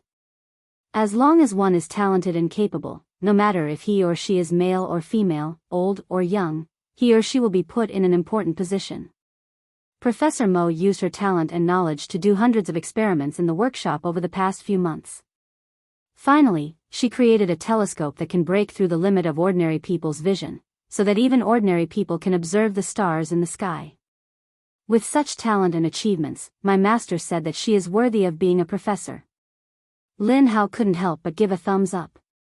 He praised, "This Professor Mo is really a heroine. It's hard to imagine that your college's telescope was made by her." Tai Dan chuckled and said, "The Flame Yellow Academy is a place of hidden dragons and crouching tigers. There are many capable teachers and students here. Wait until you enter the academy in the future and you'll truly experience it." Lin Hao said with anticipation, "Don't worry, I will definitely get in next year." "But your master is really a bold man. He actually dared to appoint a woman as a professor in the college. Isn't he afraid that other scholars will be dissatisfied?" Hee hee. Iron Egg frowned. "Yanhuang College was founded by my master. He can appoint whoever he wants to be a professor. He can appoint whoever he wants to be a professor. Professor Mo. Is it a matter?" Lin Hao chuckled and said noncommittally, "Heh heh. Maybe." Li Zishuan didn't care about what other people were saying about the Datong Daily headline. As long as the content of the news wasn't confidential, other people could say whatever they wanted. In the afternoon, he received news that the first batch of bauxite that Fu Bin had brought back from Shuazhou had arrived at the workshop. It was earlier than Li Zishuan and Faubert had expected. Since he had nothing to do, Li Zishuan went to the new workshop of the Chitsu Pavilion to confirm whether Fu Bin was digging bauxite or not. "Young master, look, these are all here." Faubert pointed to a pile of gray stone-like ores in the front yard of the workshop and said, "Take a look and see if these are the bauxite ores you want." Li Zishuan went forward and picked up a piece. He looked at it carefully for a while and finally nodded. "Yes. Faubert. This is the bauxite ores that I want." Faubert was relieved when he heard this. He let out a sigh of relief and laughed. "I heard from Xiao Bing that the local miners thought that he had lost his mind. If he was a normal person, why would he pay someone to dig up these seemingly useless stones?" The bauxite that Fu Bin was digging was mainly bauxite. The main component of bauxite was alumina, which was hydrated alumina with impurities. It was a type of earthy mineral that was usually white or gray in color. It didn't look any different from ordinary stones, but the texture was very different when you held it in your hand. Bauxite was very soft, and its hardness was only 1 to 3. Ordinary stones, on the other hand, had a hardness of 5 to 6. The difference was still very big. It wasn't until the end of the Qing dynasty and the beginning of the Republic of China that someone discovered the technology to extract aluminum from bauxite. Haha. Not everyone would be able to discover good things. Faubert, follow the method that I told you before and make a batch of refractory cement. Li Zishuan said with a smile. These were all things that had been agreed upon before, and they had already been prepared. Uncle Fu naturally agreed. Li Zishuan saw that there was nothing else for him to do here, so he returned to Chang'an.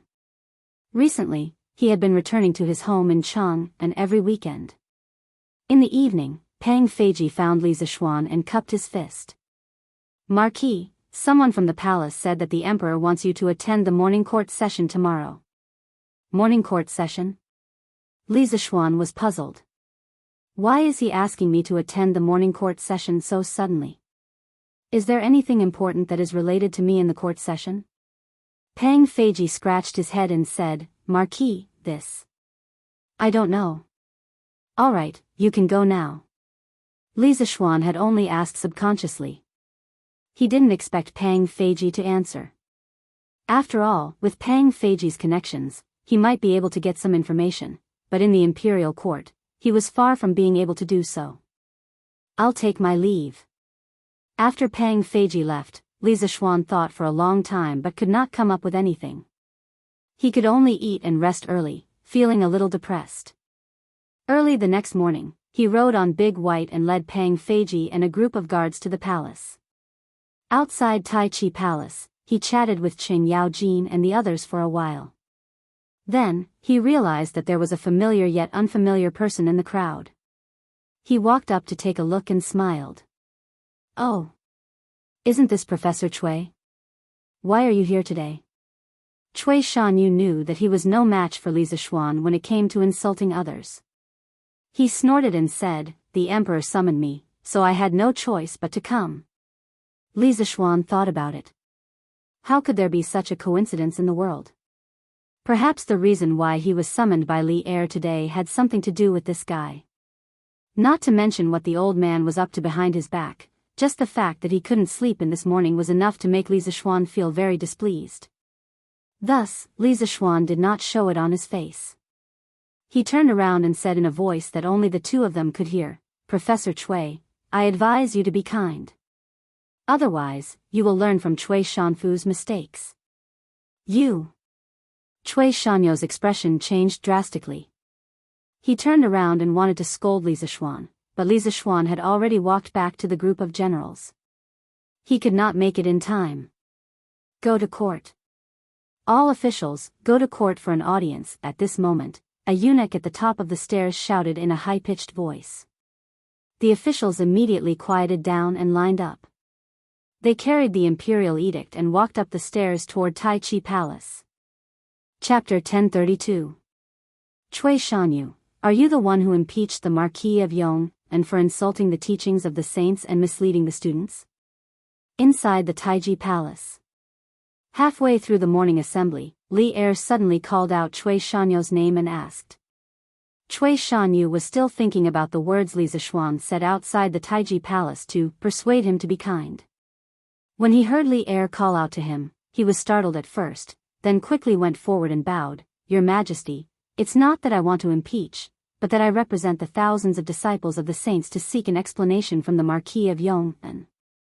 Li Zixuan, who was resting on the coiling dragon pillar in the main hall, was shocked at this moment. It was finally his turn to go on stage. As expected, Li Er said, Marquis of Yong, come forward. Professor Cui wants to seek an explanation from you. Yes, Your Majesty. Li Zixuan responded and walked in front of Cui Shanyu.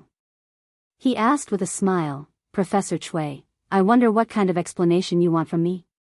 Oh, no, it should be the thousands of disciples of the saints that you speak of. What kind of explanation do you want from me? Cui Shanyu swallowed his saliva and mustered his courage. The saints have taught us that the heavenly sovereign is inferior to the earth, the universe is fixed, the inferiority is superior to the inferiority, the position of nobility and inferiority is determined, the way of heaven becomes a man, the way of earth becomes a woman. The universe knows the beginning, the Kun creates things. But today, the Marquis of Yong allows a woman to steal a professor of Yanhuang College. Isn't this an insult to the teachings of the saints, a disgrace to the culture, and misleading the students?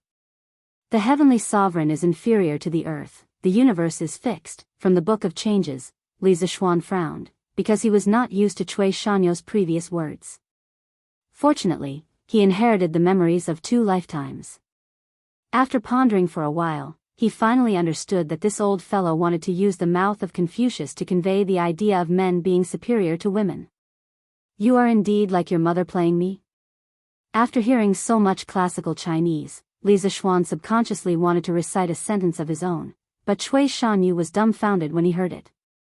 Li Zixuan realized that something was wrong and quickly changed his words. Yanhuang College has always chosen people based on their ability.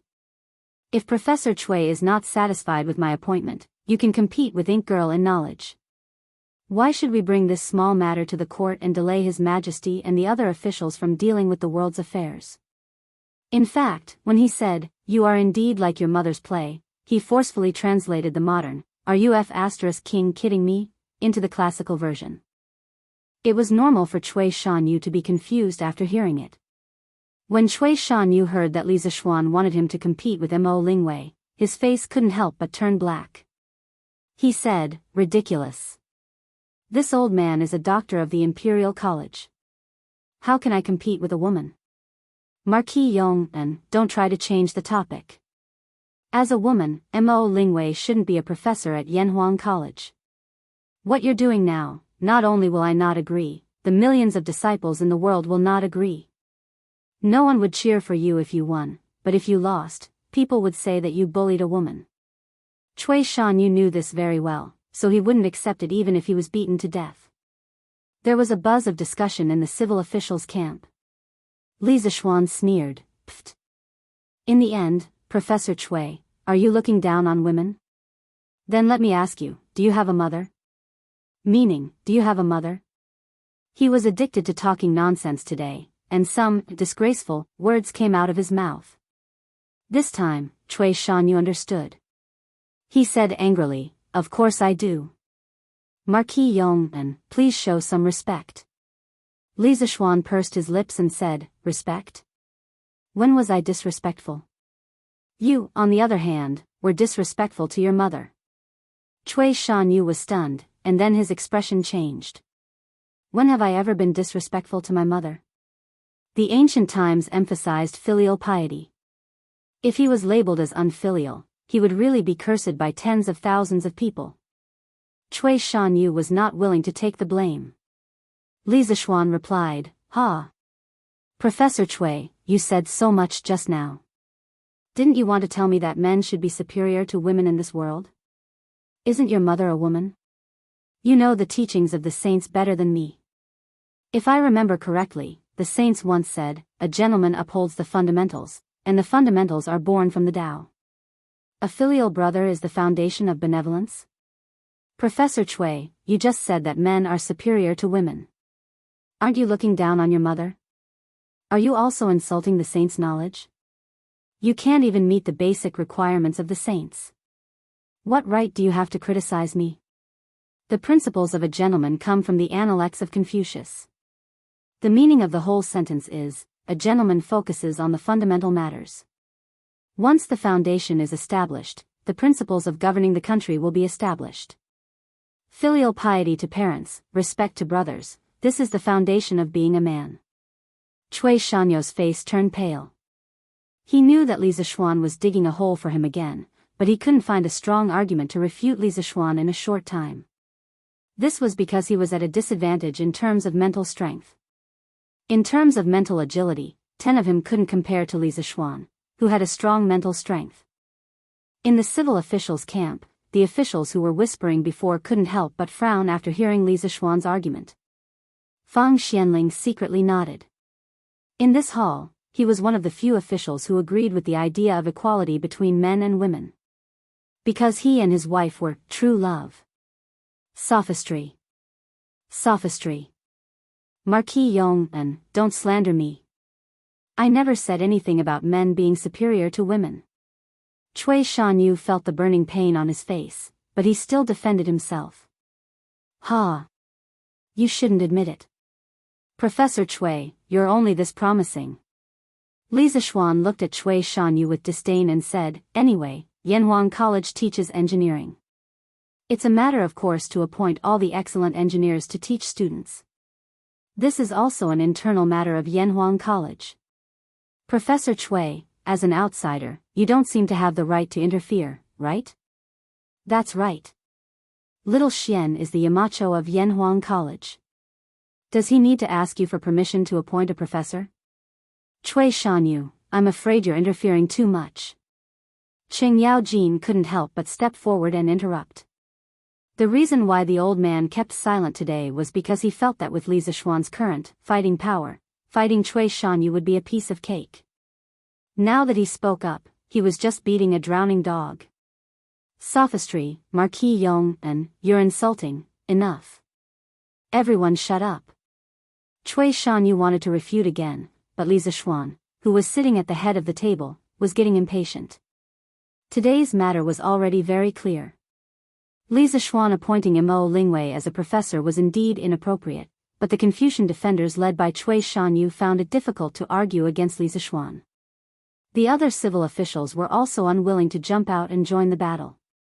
After all, no one would be able to accept being called, "You have a mother." Mo Lingwei is a key figure in the construction of the astronomical telescope. Although she is a woman, her talent is enough to be a professor. Moreover, as far as I know, she's only in charge of experiments and not teaching. There's no such thing as misleading students. Li Er paused for a moment, then made the final decision. Chapter 1033. Moreover, we have also heard that the Marquis of Yong'an had appointed Mo Lingwei as a professor. This matter will end here. In Taiji Palace, Li Er had completely settled the matter of Mo Lingwei becoming a professor of the academy. He then turned to Cui Shanyu and sternly said, Cui Shanyu, I see that you are quite proficient in Confucian classics. Staying in the Imperial College will be a waste of your talent. Therefore, I have decided to transfer you to the Hongwen Library as a scholar. You will be in charge of writing history. Are you willing? Cui Shanyu's heart instantly sank. He anxiously said, Your Majesty, this subject's life goal is to pass on the Tao and cultivate talents for the Great Tang. This subject still wants to teach students in the Imperial College for a few more years. Your Majesty, please grant my wish. He was no fool. Although becoming a scholar in the Hongwen Library was the same rank as his current Imperial College professor, going to the Hongwen Library to write history was basically an idle job. He understood that Li Er found him annoying and wanted to chase him away. Li Er's eyes instantly turned cold. The temperature in the hall seemed to have turned cold as well. Cui Shanyu inexplicably shivered, regretting his rashness. Make the best use of people and materials. Ever since we ascended the throne, we have always used people based on their abilities. Beloved official Cui, you have a belly full of wisdom. Do you think that we have made an improper arrangement for you to write history? Li Er's cold voice traveled into Cui Shanyu's ears, causing him to shiver once more. Your Majesty, this subject, don't speak. Let beloved official Kong speak. Cui Shanyu still wanted to save himself, but Li Er didn't give him a chance to speak. He turned to Kong Yingda and said, Beloved official Kong, beloved official Cui has served in the Imperial College for so many years. You must understand his abilities the best. Tell me, is beloved official Cui suitable to write history in the Hongwen Library? When Kong Yingda heard Li Er call him, he couldn't help but frown. Cui Shanyu immediately looked over, praying that Kong Yingda would let him off the hook. But reality was merciless. After a few moments of silence, Kong Yingda clasped his hands and said, Your Majesty, Academician Cui is familiar with the classics and history. He is indeed suitable to write history in the Hongwen Library. Actually, not only was Li Er fed up with Cui Shanyu, Kong Yingda had long been fed up with him as well. Yesterday afternoon, Cui Shanyu had submitted a petition to impeach Li Zishuan, but Kong Yingda did not know about it. Kong Yingda didn't support Imo Lingwei's appointment as a professor in Yanhuang College, but he wouldn't oppose it either. Although Li Er was the dean of Yanhuang College on the surface, everyone knew that it was only in name. Li Zishuan was the real master of Yanhuang College. Kong Yingda understood that Li Zishuan had appointed a professor to his academy. Even if he objected, he had no right to do so. Besides, Kong Yingda had always felt guilty towards Li Zishuan. He felt that if Li Zishuan had stayed at the Imperial College, the college would have become more and more glorious. The reason Li Zishuan had left the Imperial College was because Cui Shanyu had contacted others to secretly impeach him. Now, a similar thing had happened again. Kong Yingda was really disappointed in Cui Shanyu. He might as well follow Li Er's wishes and send him to the Hongwen Library. Cui Shanyu's heart finally turned cold when he heard this. At this moment, his mind inexplicably echoed what Li Zishuan had said before the morning assembly, Professor Cui, I advise you to be kind. Otherwise, you will learn from Cui Shanfu's mistakes. What was karma?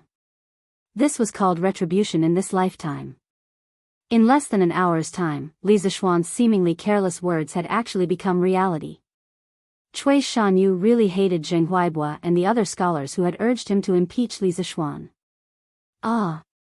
Minister Cui, are you willing to go to the Hongwen Library to study history now? Li Er nodded with satisfaction. If he could send Cui Shanfu to Lingnan, what could Cui Shanyu do? In any case, Li Er would definitely support the new study of engineering. If he did not take advantage of his strong control over the Tang Empire to let engineering take root, when his descendants ascended to the throne, engineering would be instantly strangled by Cui Shanyu and the other Confucian defenders. After this year of witnessing the power of engineering, Li Er believed that if the Tang Empire wanted to last forever, it could not be separated from engineering. This subject is willing. Thank you, Your Majesty. Cui Shanyu sighed as if he had accepted his fate. He bowed towards Li Er. At this point, he knew that there was no use in struggling. At this moment, he seemed to have aged a few years, but his heart was even older. The rest of the ministers did not come forward to intercede for Cui Shanyu, including Wei Zheng, who had always liked to nitpick. First, Li Er's appointment was righteous and no one could find fault with it. Second, Wei Zheng and his wife's situation was similar to Feng Xianling and his wife's. He was also a person who respected and loved his wife.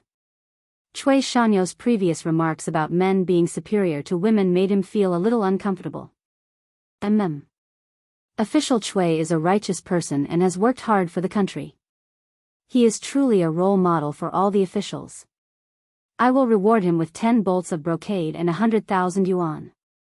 Li Zishuan thought to himself, at least you know what's good for you. But on the surface, he looked like a wise ruler treating his subjects kindly. Li Zishuan, who was standing below, curled his lips. Thank you, Your Majesty. Cui Shanyu stepped forward and bowed again. Then please report if you have any matters to discuss. If not, the court is dismissed. Li Er nodded and looked at the officials below. None of the officials spoke. Today, they had seen Li Zishuan's current favor. They could not help but sigh at Cui Shanyu's overestimation of his abilities. Just based on Li Zishuan's position in Li Er's heart, as long as it was not a crime of treason, no one could overthrow him. Court is dismissed. Li Er stood up and waved his hand. Pfft! This Marquis of Yong'an is truly different. Who would have thought that a 7-foot-tall man like him would speak up for a woman? Although some of his words were a little crude, they were not without reason. Haha. In the imperial harem, Empress Zhongsun was chatting with concubine Yang and concubine Yin. The topic of their conversation was the scene that happened in the court earlier. Concubine Yang, who usually did not smile, revealed a rare smile upon hearing this. Isn't that so? Since ancient times, scholars have always said that only women and villains are difficult to deal with. But today, this great scholar, the Marquis of Yong'an, is actually speaking up for us women. How interesting. Concubine Yin pursed her lips and smiled faintly. Looking at the actions of the Marquis of Yong'an in this year, it does not seem like something those pedantic scholars would do. Especially his wedding at the end of June. Even now, many people were still talking about it. If you ask me, that girl from the Han family is also very fortunate to have married someone of her own. Who knows how many girls in Chang'an City are envious. Li Zishuan, who had just left the palace, was completely unaware that a small morning court session had turned him into the legendary friend of women. His position in the hearts of women had instantly risen by several levels. Chapter 1034. Xiao Xian, you are indeed like your mother. What do you mean by that? After leaving the imperial city, Qing Yaojin suddenly patted Li Zishuan's shoulder and asked. Li Zishuan was stunned. After a while, he said helplessly, Ahem, Uncle Qing, that was just a joke. It doesn't mean anything. Qing Yaojin glared at him and said unyieldingly, Hey! Don't try to play dumb with me. Although I don't know much about literature, I know that this sentence is definitely not as simple as what you said. Li Zishuan almost vomited blood. Uncle Qing, why do you have to ask this? He did not like to swear in front of his elders. Qing Yaojin chuckled and said, I just think that this sentence is quite easy to say. What's wrong with asking? Easy to say? If this old fellow learned it, he might even greet everyone he met with. You're just like your mother playing tricks on me. TSK, that would be a beautiful scene. Ahem. Uncle Qing, do you really want to hear it? Li Zishuan looked around and asked when he saw that there was no one around. Hey. Of course. If you don't want to hear it, why would I waste so much effort to ask you? Actually, the meaning of this sentence is, are you *king kidding me? After Li Zishuan said that, he quickly slipped away. But Qing Yaojin was stunned on the spot. Chonyo, come here. After returning home, Qing Yaojin waved at Qing Chumo in the front yard. Qing Chumo ran over and asked, Dad. You called for me? Qing Yaojin made a sound of agreement. He clasped his hands behind his back and looked up at the sky with a profound expression. Just when Ching Chu Mo thought that his old man was going to instill some principles of life into him, Ching Yaojin finally turned his eyes to him and said, "You really are like your mother playing me?" Ga. Ching Chumo's face and heart were immediately in a state of confusion.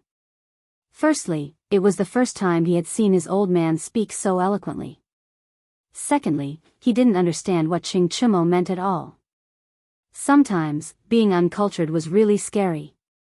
"You stinking brat, you've wasted your time in the academy. You can't even understand a single sentence.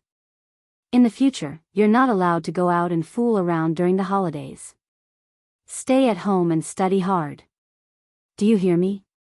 Ching Yaojin slapped Ching Chumo's head in exasperation. With a straight face, he ordered Ching Chumo to go back to his room. "Oh." Ching Chumo rubbed the back of his head gloomily and replied, "Sir, I'm sorry about yesterday's news." In the afternoon, Li Yu arrived at the Li mansion. After finding Li Zixuan, she immediately apologized. Li Zixuan was stunned. "Little Yu, what's wrong with the news? Why are you apologizing to me for no reason?" Little Yu, looked up and said, "Sir, I heard that someone is impeaching you in front of His Majesty because of yesterday's news. This is all my fault, if not for..." Li Zixuan suddenly understood. He waved his hand and interrupted, "Ha. So that's what happened. Little Yu, you don't have to blame yourself. What you did was right. Besides, aren't I fine now? But, no buts. I agreed to let you publish that news. And regardless of whether that news is true or not, the news of Ink Girl being appointed as a professor at the academy will spread sooner or later. When the time comes, those who should come will come. After all, some people are willing to be cheap and look for trouble. You can't stop them." Li Zixuan said half-jokingly. In fact, when he asked Little Yu, to publish the news of Mo Lingwei being appointed as a professor, he had a deeper intention. That was to show that Mo Lingwei was treated well and widely respected for making telescopes. This was to stimulate people's enthusiasm for science in this era. This was to create momentum for public opinion. In his previous life, although the era he lived in was technologically advanced, there were still some unsatisfactory aspects. The one that left the deepest impression on him was when a teacher asked a student when he was young, "Student XX, what is your dream?" Under normal circumstances, the student would answer, "Teacher, I want to be a scientist when I grow up." Or, "I want to be a soldier when I grow up and protect my country." But what would happen when he went to university? "Little kid, what is your dream?" "Uncle, I want to be a celebrity when I grow up." Or, "Uncle, I want to be an internet celebrity when I grow up." Now that Li Zixuan had transmigrated to the Tang dynasty, he didn't want the Tang dynasty to develop like that in the future. He felt that his Datang daily needed to use public opinion to stimulate the enthusiasm of the people to advocate science and technology. He wanted everyone to feel that scientists like Mo Lingwei were honorable and worthy of respect. Perhaps his power was just a drop in the bucket and couldn't really affect the overall situation, but some things were better done than not done. Some things needed someone to take the lead. Pfft. Hearing the second half of Li Zixuan's words, Little Fishy couldn't help but laugh. She said, "Sir, if Professor Chui heard this, wouldn't he be furious?" Hee hee.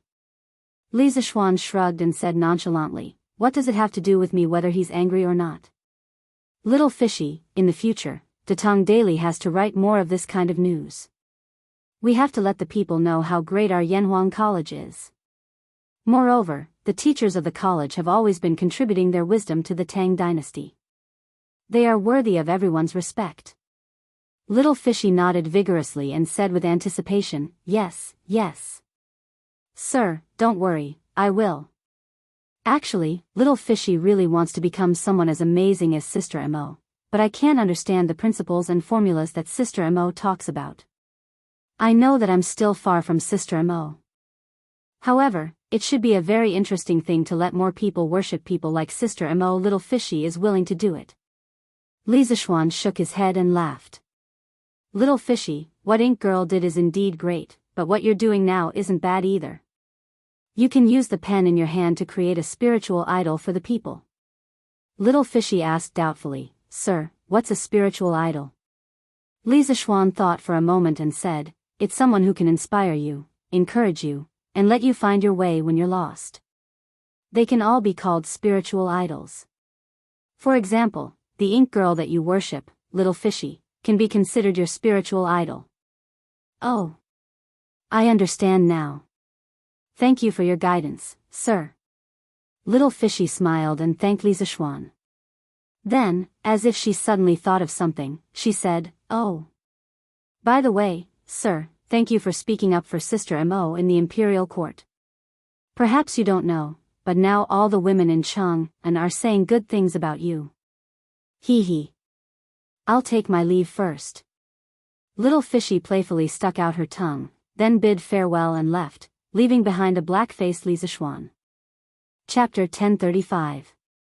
Cui Shanyu was entrusted with an important task by Li Er and was sent to the Hongwen Library to revise history. The group of supervisors at the Imperial College did not dare to cause any more trouble. For this reason, the Jing clan of Xingyang even sent someone to warn Jing Huaibua to behave himself. Not only did Li Zishuan have the emperor's heart, but the power that was related to him was also deeply rooted. It was almost equivalent to half of the entire Tang Empire's military power. Most importantly, Li Zishuan might be hiding something extremely terrifying in his hands. Back then, the 7 cultivators sect of Snake Spirit Mountain was destroyed in a single night. The aristocratic families still remembered this in their hearts. The Jing clan was not willing to provoke Li Zishuan. It was not that the Jing clan was afraid, but that they did not have any deep grudges with Li Zishuan. It was not worth it to fight to the death with him. Aristocratic families were all profit-oriented. The days suddenly became leisurely. For several days, no one came to disturb Li Zishuan. As the end of the year approached, the weather became colder. Although it was not snowing yet, Chang'an was located in the north of China. Once winter came, the north wind would often howl. The wind was like a knife to the face. Recently, Li Zishuan had been wondering if he should let the students of the academy have their winter break in advance. After all, the weather was indeed a little cold. The cold weather made Lan'er, who usually liked to go out and play, unwilling to go out anymore. The little girl stayed at home all day, wrapped in a thick fox fur coat and wearing cotton clothes inside. Her chubby appearance made her look even cuter. Take note, cotton clothes were not cotton clothes. Although there was cotton in the Tang dynasty, it was only used as an ornamental flower. At this time, it was not used to make cotton clothes. The so-called cotton robes were made from extremely high-grade silk. This type of silk was also known as bai. It was mainly used to make cotton robes. In the Book of Songs, the saying, Chiue has no clothes, so he robes with his son, referred to this type of robe. This kind of robe made of silk had excellent insulation properties. Of course, it was also quite expensive to make. Only wealthy families could afford it. However, for the poor, wearing a robe with a bai on it was a luxury. Basically, they would wear a bai robe. The so-called bai robe was a robe filled with a type of low-grade silk, and its ability to resist the cold was extremely poor. Even when some famous people were not successful, they would cause a lot of trouble because of this. For example, the famous Xing Zi of the Warring States period, when he was not successful, he wore this robe. When he rolled up his sleeves in the middle of winter, his elbows would be exposed. Of course, in addition to silk materials, animal fur clothes were also necessary to keep out the cold. However, high-grade fur clothes were basically the patent of the rich and nobles. Of course, the common people could not count on them. It was conceivable that winter was a difficult season for most people in an era without cotton. Just listen to the great poet Du Fu's poem and you'll know, the cloth quilt has been cold as iron for many years, and the proud child is evil. Even the blankets were as cold as iron. Was this the Du Fu family in late autumn? What was the colder winter like? Just thinking about it made one shiver. Therefore, Li Zishuan could not help but sigh recently. Who knows how many poor people would freeze to death in an ordinary winter? Brother. Look at how cold it is, hurry up and think of something. Lan clung to Lisa Schwan and said pitifully. It was cold outside, but it was also cold inside the house. Although there was a charcoal brazier at home, she did not know why her brother went crazy and said that the charcoal brazier had to be ventilated at home. But this way, it would really be ice and fire. The front would be hot from the fire, and the back would be cold from the cold wind. At this time, she began to envy Lisa Schwan. Although it was cold outside, Lisa Schwan had internal energy and only wore a few layers of clothes. However, his big hands were always so warm. Therefore, whenever Lanner saw Lisa Schwan at home, she always liked to put her hands in Lisa Schwan's palms to warm them up. Ha! You little girl. Hot summer and cold winter is a natural cycle.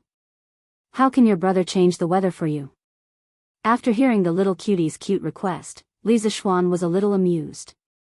Lanner blinked and said cheekily, hee hee.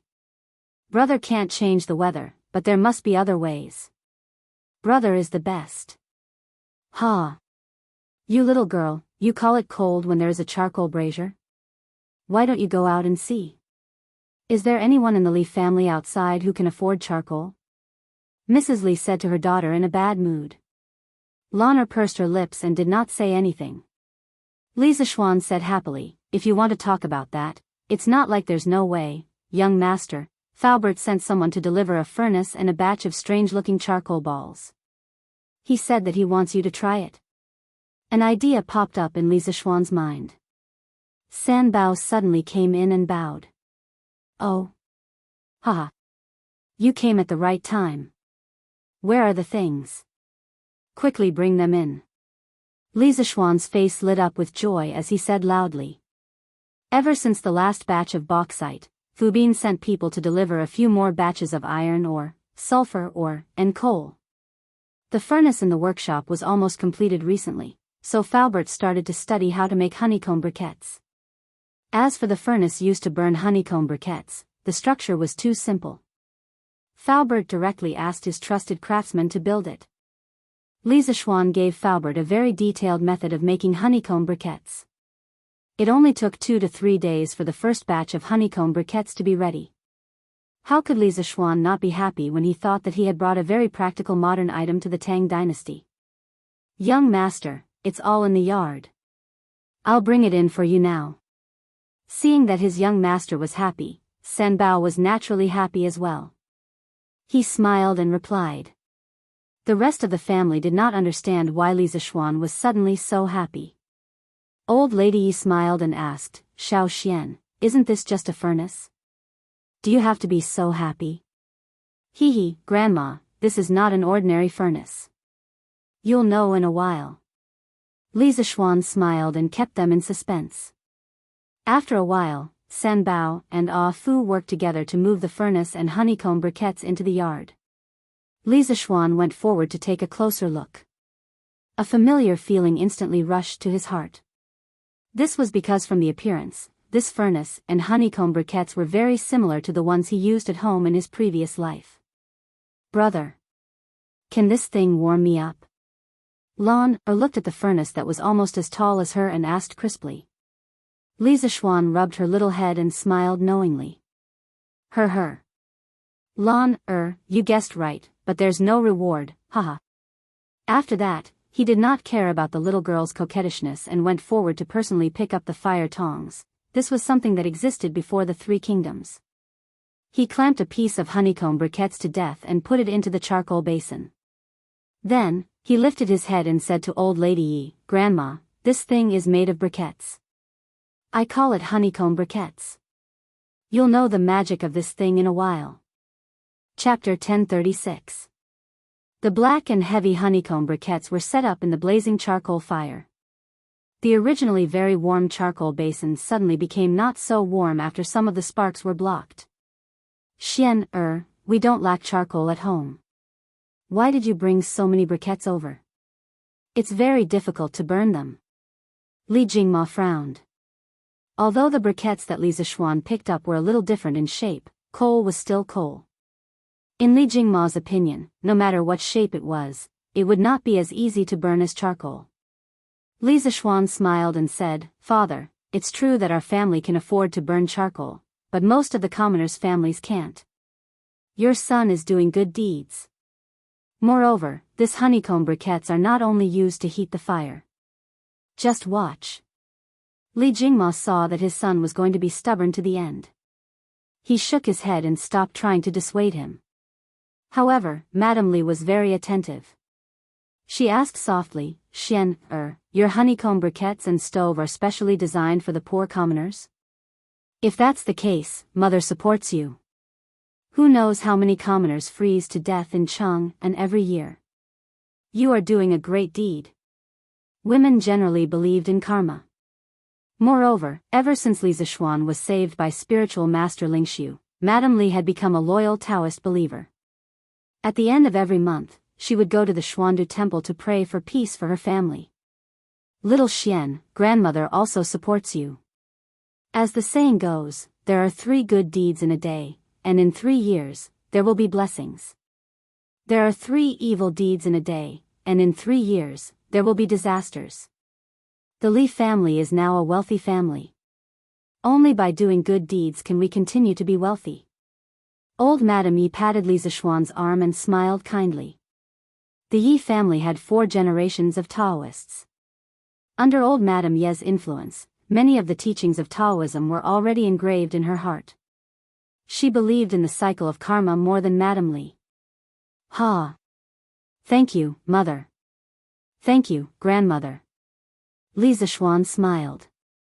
He didn't really care about karma or how good deeds would be rewarded. He only did good deeds to give himself peace of mind. Gradually, after a short while, the blue-yellow flames of the charcoal came out of the coal hole. The inner wall of the coal hole was also burning red. Li Zishuan looked slightly excited as he shouted, "It's done." Then, he used a pair of tongs to pick up the honeycomb briquette in the charcoal basin and carefully placed it into the coal stove. Then, he piled another honeycomb briquette on top of the honeycomb briquette. The coal holes between the 2 honeycomb briquettes overlapped. After everything was done, he looked at Li Jingma and said with a smile, "Father, what do you think? This honeycomb briquette doesn't burn any slower than charcoal, right?" Before Li Jingma could say anything, Yi Guizhong stared at the honeycomb briquettes on the ground in surprise and exclaimed, "This is amazing.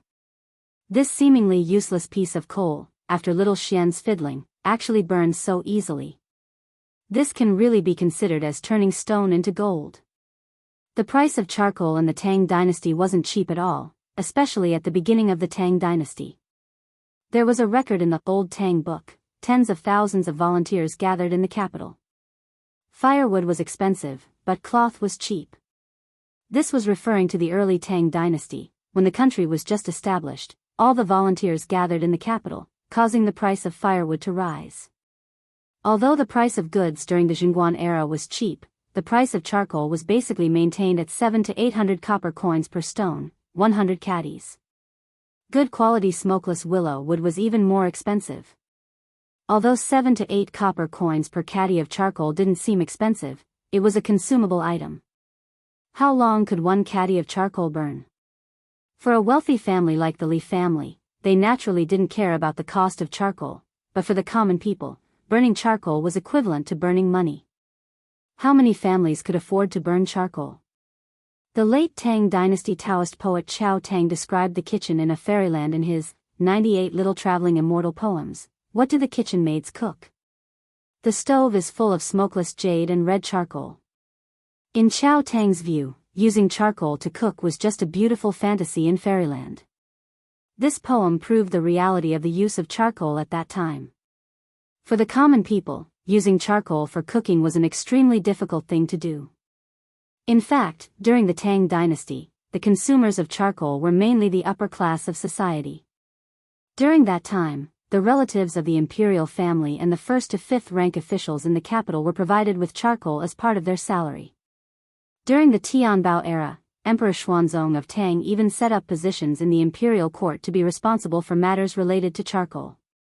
In the imperial court, there was also the position of charcoal envoy to be in charge of related matters. It was because of this that Yi Guizhong said that Li Zishuan's honeycomb briquettes were the means to turn stone into gold.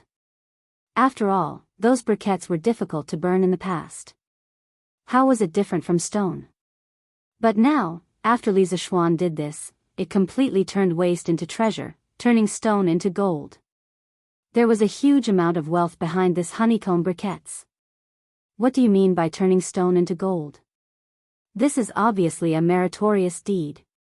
Xiao Xian, this honeycomb briquettes should be cheaper than charcoal, right? Old Madame Yi patted Yi Guizhong's arm, then looked at Li Zishuan and asked. Li Zishuan smiled and nodded. Of course it's cheaper, and it's cheaper by a lot. Grandma, even if this honeycomb briquettes are sold for only 1 copper coin, I won't lose out. He was now a real nouveau riche. For honeycomb briquettes, he only needed to consider the cost of manpower and transportation. The cost of each honeycomb briquettes was even lower. 1 copper coin per piece, he really wouldn't lose out. Yo! 1 copper coin per piece? That's really cheap. Old Madame Yi was also a discerning person. She estimated that each honeycomb briquettes weighed at least 1 catty. The price of 1 catty was less than 1 copper coin. Compared to charcoal, it was simply too cheap. Ah! Brother! The honeycomb briquettes on top are also burning. It's so warm. Lan stared at the coal stove for a long time. At this moment, she suddenly shouted. Her little hands touched the outside of the coal stove to warm herself up, and her little face was full of excitement. Li Zishuan looked at it, then picked up a piece of honeycomb briquettes from the ground and put it into the coal stove. In the end, he said, this stove usually needs 3 honeycomb briquettes at the same time, so that the heat can be transferred to the stove. Now that the 2 briquettes below are already burning, the one above will burn even faster. Xiao He, go to the kitchen and get me a copper kettle, and fill it with water. Yes, young master. Xiao He responded and hurriedly pushed open the door and went out. Yi Fashion guessed Li Zishuan's intention and asked, Cousin, are you going to boil water on this stove? That's right. The honeycomb briquettes, other than being used for heating, are also used to boil water and cook rice. And its advantage in this aspect is something that even charcoal can't replace. Li Zishuan replied with a smile. After a while, Xiao He came back with a copper kettle. The kettles of this era were made of pottery and copper, but their appearance was still very different from the modern kettles. Li Zishuan was too lazy to care about these things now. To him, it was fine as long as it could be used to boil water. He placed the copper kettle on the stove and opened the lid of the ventilation hole of the coal stove. After a while, the fire in the stove became more vigorous. In less than a quarter of an hour, there was a chi-chi-hoo-hoo sound coming from the kettle. Mrs. Li said in surprise, this honeycomb briquettes boil water really fast, much faster than firewood. Li Zishuan replied, Mother. Not only does this thing boil water quickly, it also lasts for a long time. Don't look at the 3 honeycomb briquettes inside.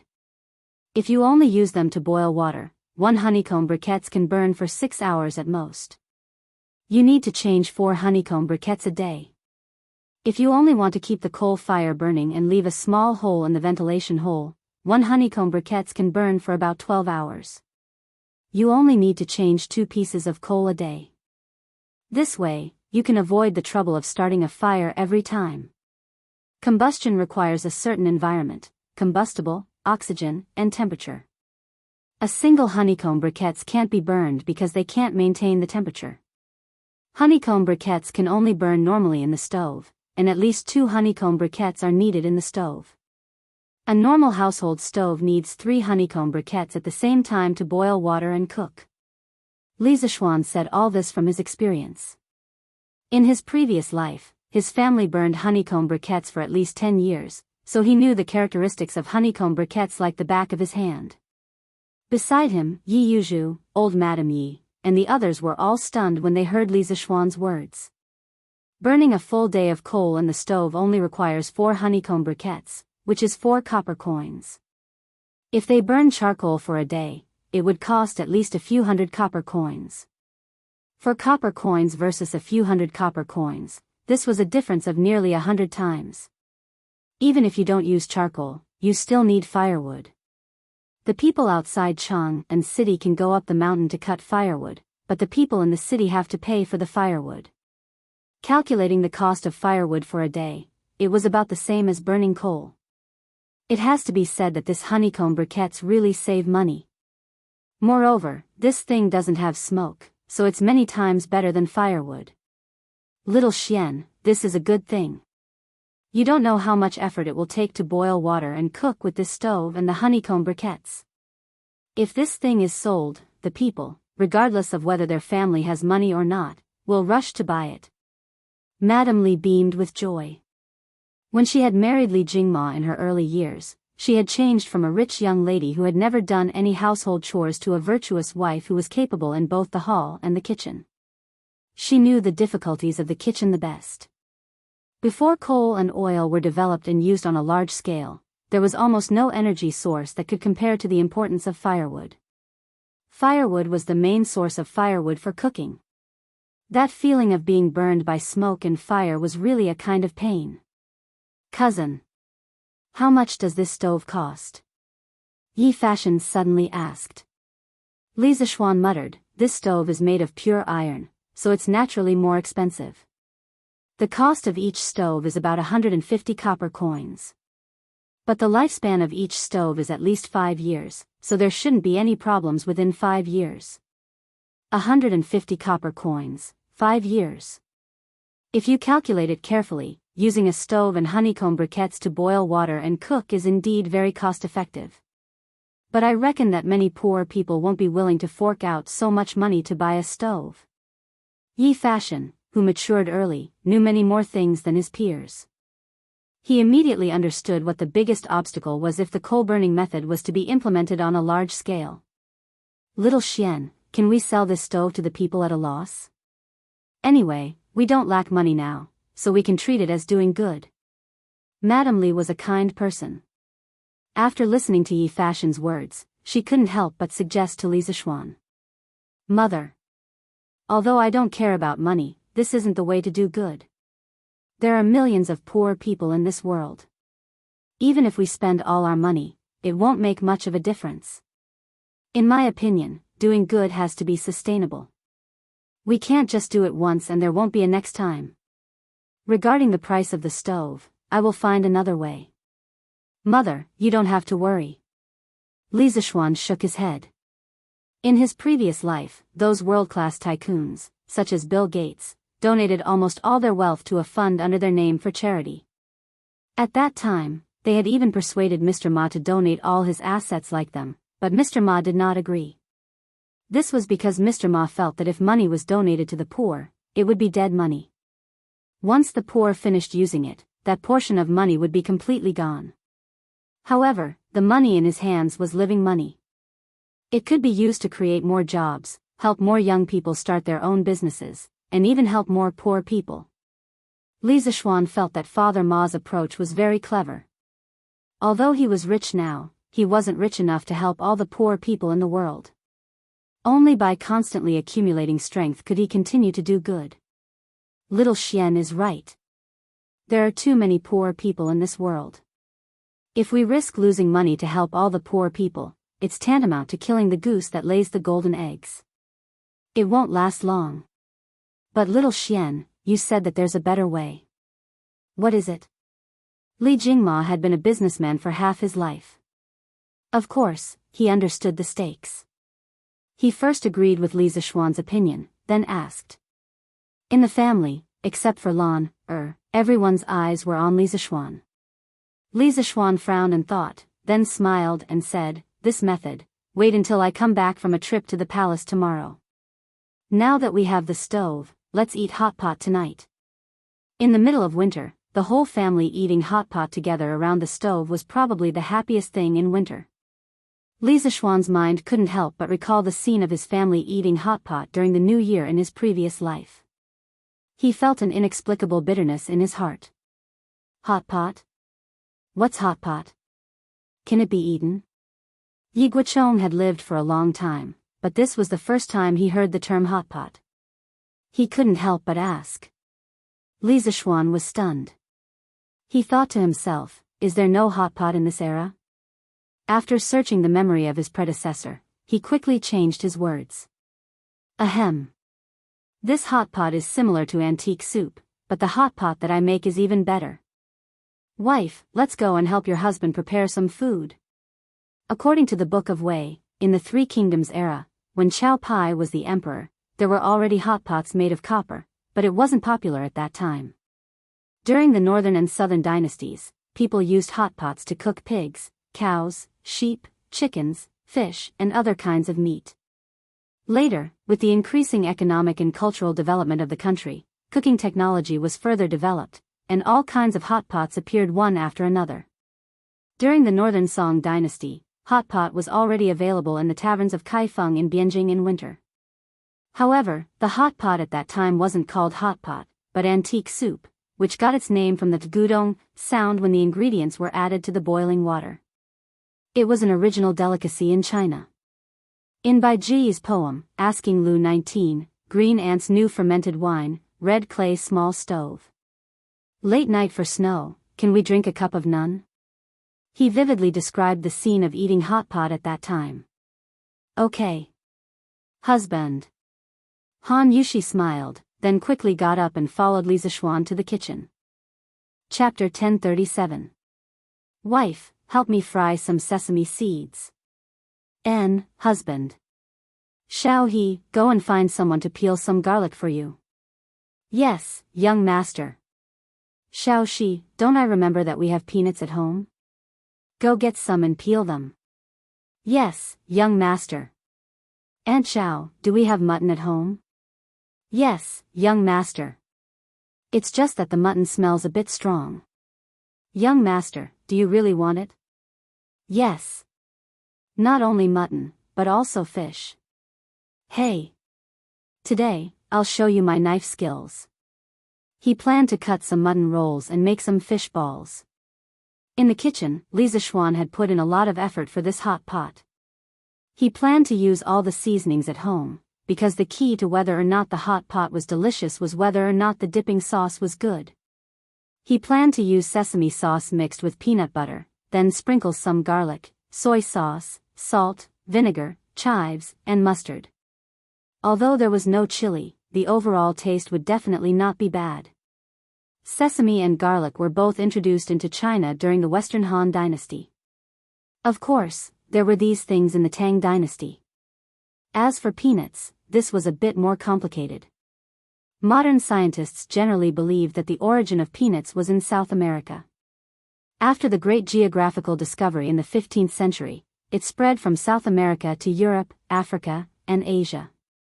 However, there were also scholars who believed that China was also one of the origins of peanuts, based on two archaeological discoveries in the 50s and 60s of the 20th century.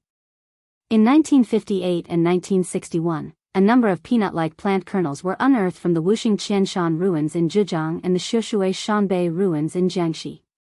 Among them, the unearthed specimens in Jiangxi were more complete. After identification, it was confirmed that they were peanut kernels, and they existed around 2000 BC.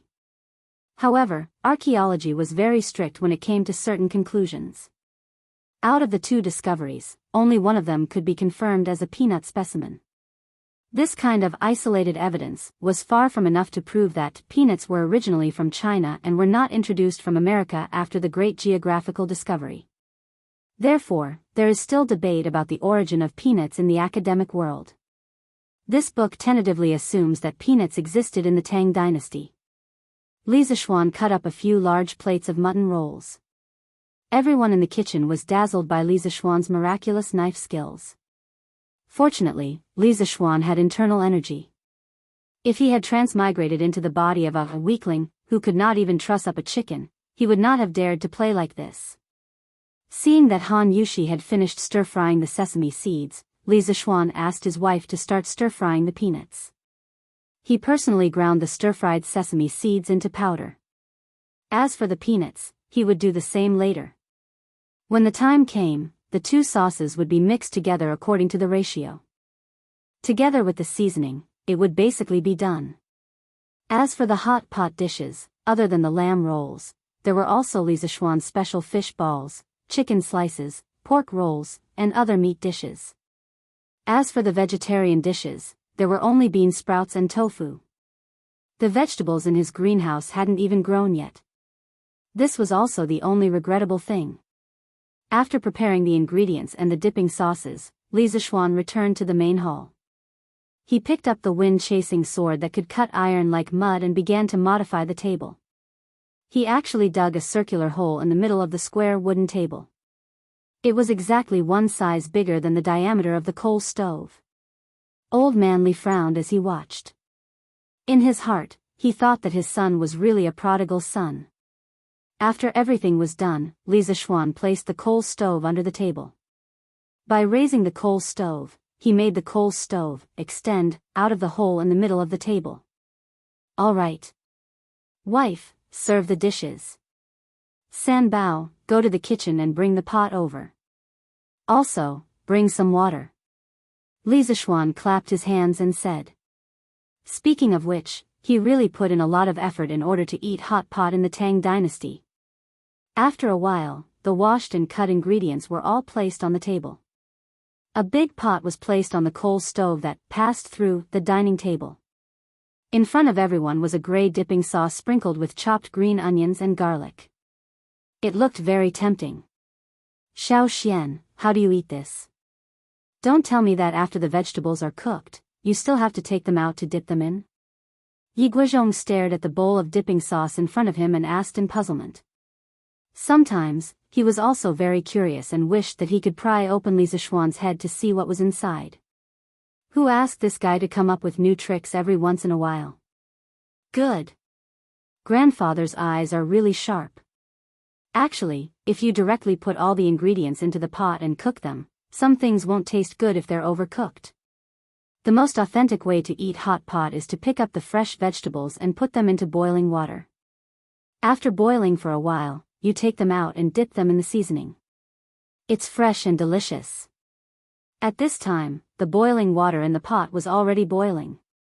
The bottom of the pot was actually just some seasonings like ginger, salt, green onions, and oil. It was very simple. As Li Zishuan spoke, he picked up a few pieces of mutton rolls and stirred them twice in the pot. The bright red mutton rolls turned dark gray in a short while. Li Zishuan directly put the boiled mutton into the dipping sauce bowl and dipped it in it.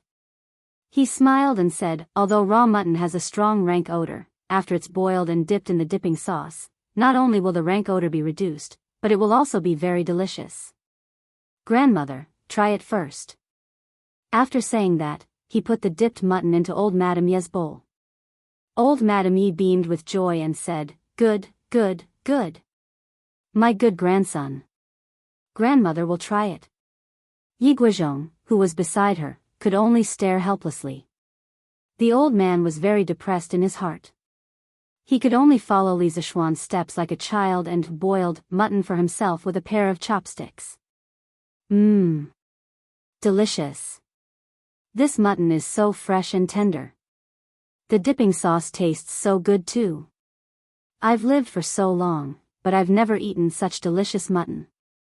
Old Madame Yi put the mutton in the bowl into her mouth and chewed lightly.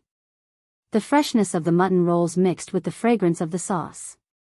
In an instant, the taste buds on the tip of her tongue began to absorb the delicious taste of the mutton rolls like a person who hadn't eaten for 3 days. Lan also wants to eat the boiled mutton. Brother. Lan shouted after hearing old Madame Ye's evaluation. Come, brother will help you. Father, mother, wife, grandfather, everyone, let's start eating. Li Zishuan called out to his family as he boiled the mutton for Lan. Haha. Eat. Everyone eat. This mutton is really delicious after being boiled like this. Yi Guizhong also tasted the freshness of the boiled mutton and said excitedly. Soon, the atmosphere in the house began to rise. Eating hot pot was all about one person and many people. Only then would it be lively and warm. Yo! Why are you eating so early today? Looks like I came at the wrong time. Chapter 1038. Oh. This mutton is so delicious. How can good meat not have good wine? Xiao Xian, quickly get someone to bring the wine. I'll have a good drink with your father and grandfather. Everyone said that there was a Cheng Yao Jin who appeared out of nowhere, but Li Zishuan ate a Cheng Yao Jin in the middle of the hot pot. The old demoness had come here to see how the Li family's greenhouse vegetables were growing, because his family's farmstead and Qin Xiong's farmstead had recently started to introduce greenhouse vegetable planting technology. The result? The old man did not even look at the greenhouse vegetables. The moment he entered the house, his eyes were fixed on the mutton, fish, and dipping sauce on the table. After interacting with Cheng Yao Jin for so long, how could Li Zishuan not understand what this old man was thinking? Thus, he did not say anything and directly, tactfully, invited Cheng Yao Jin to eat hot pot together. In any case, with this old man's status, he did not have to worry about Wu Ho arresting him for the curfew when the sky turned dark. Cheng Yao Jin gave Li Zishuan a look of approval, then sat down and started eating. As the saying goes, eat big pieces of meat and drink big bowls of wine. After eating for a while, Cheng Yao Jin felt that something was wrong, so he shouted for Li Zishuan to bring the wine. Li Zishuan had no choice but to let San Bao go to the wine cellar to get a jar of immortal drunken wine. After the wine was served, the atmosphere became even more lively. Cheng Yao Jin was a straightforward person. In this year, he had become quite familiar with Father Li. Yi Guozhong had been in a high position for a long time, so he was also experienced and knowledgeable. The three of them had a lot of common topics to talk about. Li Zishuan felt that Cheng Yao Jin's alcohol tolerance wasn't very good. Moreover, he only wanted to eat hot pot and didn't really want to drink. Therefore, he didn't join them. He ate happily with Madame Li, and old Madame Yi. After eating and drinking to his heart's content, Cheng Yao Jin burped and returned with the smell of alcohol. Before he left, the old man did not forget to tell Li Zishuan, burp. Xiao Xian. Your family's hot pot, burp, is too delicious. Later, I'll send my chef over, burp, you have to get someone to teach him. I, old Cheng, haven't eaten so much in a long time, burp, I drank so much. The old man had completely forgotten his original intention of coming to the Li family. The only thing he remembered was the hot pot.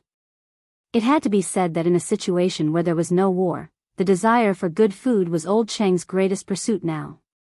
The next day, near noon, Li residence. Feiji, take these blueprints to the workshop, and give them to Faubert in the next 2 days. Li Zishuan called Pang Feiji over, took out 2 pieces of paper and handed them over. Yes. Marquis. Pang Feiji left. Li Zishuan asked people to carry a coal stove and a basket of honeycomb briquettes into the carriage. The coal stove was still burning, and then he rode the carriage to the palace. He wanted to see Li air. As for the blueprints that he just gave to Pang Feiji, they were the radiators and heating pipes that he had just drawn in the morning.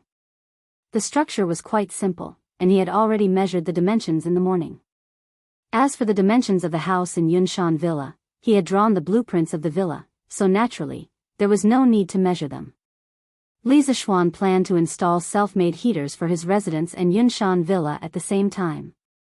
Anyway, now that he had the honeycomb briquettes and the coal stove, he just needed to set up a pot and arrange some pipes, and it was basically done. This was made by imitating the self-made heaters in the villages in his previous life. The principle was also very simple, a big boiler that boiled water. The furnace was double-layered, and the top and bottom were closed. The top was connected to a steel pipe, and the water pipe went up from the flue to the heater water supply. This point was the lowest point of the water pipe, and the heater end was the highest point. There was an exhaust valve, and the slope was 1%. The bottom level was connected to the heater return water, and the top of the return water pipe was connected to the heater water supply pipe. The height of the return water pipe was higher than the highest point of the supply pipe, and there was a water supply tank at the back. The bottom of the return water pipe was the lowest point of the heater, and the slope was 1%. The water in the furnace was heated and turned into steam, and through the water pipe, it dissipated to the highest point and turned into a mixture of hot water and steam. The hot water entered the radiator to dissipate heat, and its temperature decreased, density increased, and volume decreased. It entered the boiler through the return water pipe, and thus formed a circulation circuit. The slope of the water pipe for self-made heaters was very important. If the slope was reversed, it would not be hot.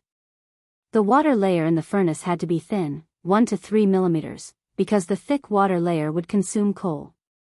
The exhaust valve at the highest point had to be opened, or else the whole system would be closed, and there would be an explosion. The reason why Li Zixuan had only started to install a heater now was because he didn't have honeycomb briquettes or a coal stove. It was very inconvenient to boil water because charcoal could not last as long as honeycomb briquettes. Now that he had created the honeycomb coal and coal stove, he had to quickly install the heating in his house.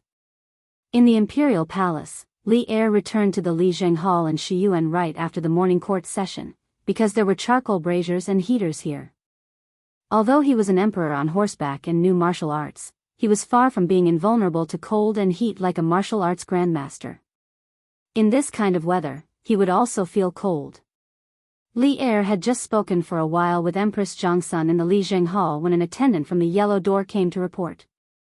"Your Majesty, the Marquis of Yong, and requests an audience." Li Er was stunned for a moment before he laughed out loud. "Oh. When did this brat take the initiative to look for me? Did he say what happened?" Ever since Li Zixuan entered the officialdom, most of the time, he would only enter the palace when Li Er summoned him. It was extremely rare for him to take the initiative to enter the palace like today. Replying to Your Majesty, the Marquis of Yong, and said that he is here to present a treasure. That attendant replied cautiously. "Present a treasure? Ha! Today, new things are happening one after another. Let him wait at the Sweet Dew Hall first. I will be there soon." Li Er's curiosity was piqued. He didn't care about the cold weather outside. He put on a fox fur coat and prepared to go to the Sweet Dew Hall to meet Li Zixuan. After all, this was the imperial harem, and Li Zixuan was already an adult and a married man. Of course, he couldn't let him come here. If it was at the beginning of the year before Li Zixuan was married, Li Er might have met him in the imperial harem. But now, it was absolutely impossible. "Your Majesty, this concubine also wants to see what treasure the Marquis of Yong and is offering. I wonder if I can go with Your Majesty?" It was Empress Zhangsun who was also interested. She asked Li Er. "Haha. Since Maid Guanyin is interested, then let's go together. But it's very cold outside. Maid Guanyin, you have to wear an extra layer of clothing." Li Er laughed and agreed very straightforwardly. "Thank you for Your Majesty's concern. This concubine knows."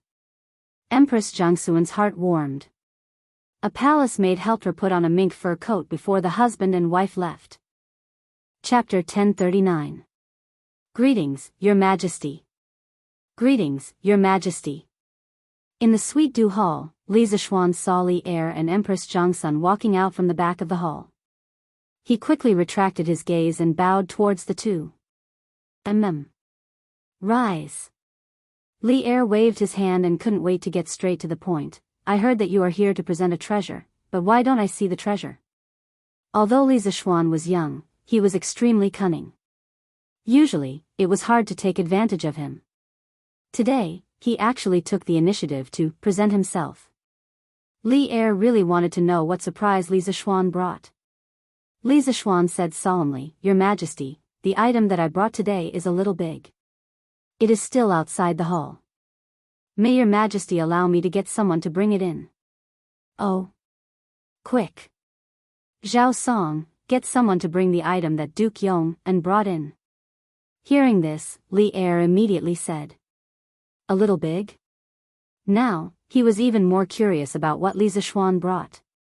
Zhao Song received the order and left. Moments later, he brought in 4 eunuchs carrying a coal stove and a basket of briquettes. Seeing the eunuchs carrying in a lump of metal and a basket of black items, Li Er couldn't help but frown. Because these 2 items didn't look high and mighty at all. Feeling slightly unhappy, Li Er walked down from above and looked at Li Zixuan unkindly. "This is the treasure that you want to present to me?" What a special coal stove. Halfway through his sentence, Li Er realized that there was a fire burning in the stove. He couldn't help but exclaim in surprise. Li Zishuan cupped his hands and said, "Your Majesty, this isn't a coal stove. This is a coal stove. Inside is burning coal." Coal? How can coal fire be so strong? Li Er wasn't the kind of emperor who didn't know about worldly affairs. Hearing this, he immediately frowned in disbelief. At this moment, Zhang Sun also walked down from above. She carefully sized up the honeycomb briquettes in the bamboo basket and said after a moment, "Your Majesty, the briquettes brought by the Marquis of Yong are very special. Not only are the coal briquettes of the same size, there are also many holes of the same size in the middle. This concubine guesses that it is because of this that the fire in the furnace is so strong." Li Zishuan was stunned. Then, he turned his head to look at the bamboo basket. As he looked, he asked, "Li Zishuan, is what the Empress said true?" Li Zishuan cupped his hands and said with a smile, "Your Majesty, the Empress has sharp eyes. Just as the Empress said, the reason why the charcoal balls are so easy to ignite is because of its special structure. Because these briquettes were shaped like honeycombs, I call them honeycomb briquettes. Today, the treasures I present to your Majesty are this coal stove and the honeycomb briquette." Li Er calmed down and nodded. To be able to turn useless coal into this kind of easily flammable honeycomb briquette, it is indeed a treasure. In that case, the imperial court might be able to consider mining a few coal mines next year. But how did you make these honeycomb briquettes? Seeing the honeycomb briquettes, Li Er felt as if he had seen a pile of gold. The Great Tang had discovered many coal mines in the Hedong Road area, but because the raw coal was hard to burn, the mining value was not high. But now, it was different. Li Zishuan said helplessly, "Your Majesty. This honeycomb briquettes were made by smashing the coal briquettes, adding a binder, and casting it through a mold. Today, I present these two items to your Majesty. First, I want to show your Majesty the advantage of combining the honeycomb briquettes and the coal stove. Second, I want to discuss something with your Majesty." "Advantage? What advantage? Could it be that this honeycomb briquettes are easier to burn than charcoal?" Li Er asked. Li Zishuan repeated what he had told his mother and grandmother yesterday about the advantages of using honeycomb briquettes to boil water and cook rice. Before Li Er could say anything, Zhang Sun couldn't help but exclaim, "That's right. For honeycomb briquettes can boil water and cook rice for an entire day? Marquis Yong, is what you said true?" Li Zishuan smiled and nodded, "Absolutely true. And a normal family cannot boil water and cook rice for an entire day, so the actual consumption of honeycomb briquettes is definitely less than this." Haha. Good stuff. This is really good stuff. Li Zishuan, let me ask you, how much does this honeycomb briquettes and the coal stove cost? When Li Er heard this, he could not help but feel that the honeycomb briquettes were more convenient than the coal briquettes. He laughed and asked. Li Zishuan replied, "The cost of a honeycomb briquettes is less than a copper coin. As for the coal stove, it is about 150 copper coins. But a coal stove can be used for at least 5 years." Li Er nodded, "That's right. That's right. It's cheap and practical. The commoners will definitely like it. This is really a treasure that benefits the country and the people. Haha. I also like it." Empress Zhongsun had a worried expression, "Your Majesty, although the honeycomb briquettes are cheap, the price of the coal stove is on the expensive side. Not everyone can afford it. To fully promote the use of coal stoves and honeycomb briquettes, I'm afraid there are still many difficulties." Li Er's face instantly darkened. Clearly, he agreed with what Empress Zhongsun said. Li Zishuan bowed and said, "Your Majesty is right. This is also the second reason why I came to find your Majesty today." Li Er's gaze darkened, and he said, "Speak." "Your Majesty, now that the Tang Empire has been stable for less than 10 years, the price of charcoal in the eastern and western cities has always been high. Burning charcoal is no different from a fantasy to the commoners. But in winter, the weather is cold. Other than boiling water and cooking rice, most people also need a fire to keep warm. Chang'an is the capital of the Tang Empire. Every year, many poor commoners freeze to death, not to mention the other remote areas. There will definitely be more people freezing to death. And now that there are cheaper and more durable honeycomb briquettes, the price of charcoal will definitely continue to drop. Correspondingly, there will be more and more people who can afford to burn coal. But to the commoners, the price of coal stoves is indeed too high. But without coal stoves, the use of honeycomb briquettes is extremely limited. And now that it is winter, there are still many poor commoners who are suffering from the cold. So, honeycomb briquettes and coal stoves must be promoted to the commoners together. And in order to help the commoners survive the winter, I can sell the honeycomb briquettes and coal stoves at cost price to the poor commoners without earning a single cent. But my power alone is ultimately limited. So, I have a small request, and I hope your majesty will allow it. Li Zishuan said slowly with a sincere face. Hearing this, Li Er was silent for a moment, and he said, "It's good that you still have this kind of heart. I really didn't misjudge you. Actually, since the beginning of winter, I have been thinking about how to reduce the number of commoners who freeze to death. But in Chang'an alone, there are tens of thousands or even hundreds of thousands of poor commoners who are suffering from the cold. The money in the national treasury cannot be used now. If you have a way, quickly say it. As long as your request is not too much, I will allow it." Chapter 1040. Inside the Sweet Dew Hall. Li Er and his wife stared eagerly at Li Zishuan, because Li Zishuan had just mentioned a problem that they were very concerned about, which was the problem of the poor people freezing in winter. In fact, in the previous dynasties of the Tang Empire, no matter which dynasty, many people would freeze to death every year. In the era where cotton had not been planted on a large scale, the price that the people had to pay to wear warm clothes was too high. "Your Majesty, I wish to set up a public welfare organization to help the poor people." Li Zishuan clasped his hands and said the idea that he had been brewing in his heart these days. Public welfare organization? Marquis Yong'an, what is public welfare? Empress Zhangsun was puzzled. Li Er also looked at Li Zishuan curiously, thinking, why does this kid always pop new words out of his mouth? Could it be that he learned all these from that dream? "Your Majesty, the so-called public welfare is related to the welfare and interests of all the people of the Tang Empire. I set up this public welfare organization mainly to call on the rich people to donate money, then I will use this money to help the poor. At that time, every time I receive a donation, I will donate 4 coal stoves and 200 honeycomb briquettes to 4 poor families. My workshop will not earn a single cent and will just treat it as doing a good deed for the people of the Tang Empire."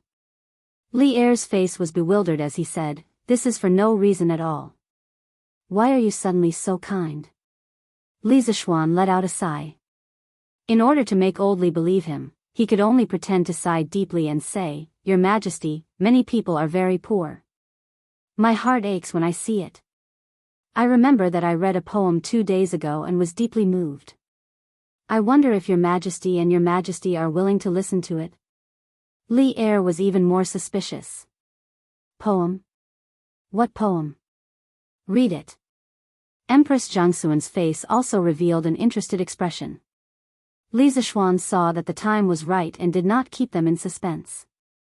He slowly opened his mouth and said, "This poem is said to be written by a teacher from a village outside the city. The old teacher passed away 2 months ago and left this posthumous work. I saw it by chance. I am a dignified man, but after reading it, I could not help but want to cry. Get to the point." Li Zishuan began to fabricate an empty yet reasonable main character for the story. Li Er, on the other hand, seemed a little impatient. His face darkened as he said unhappily.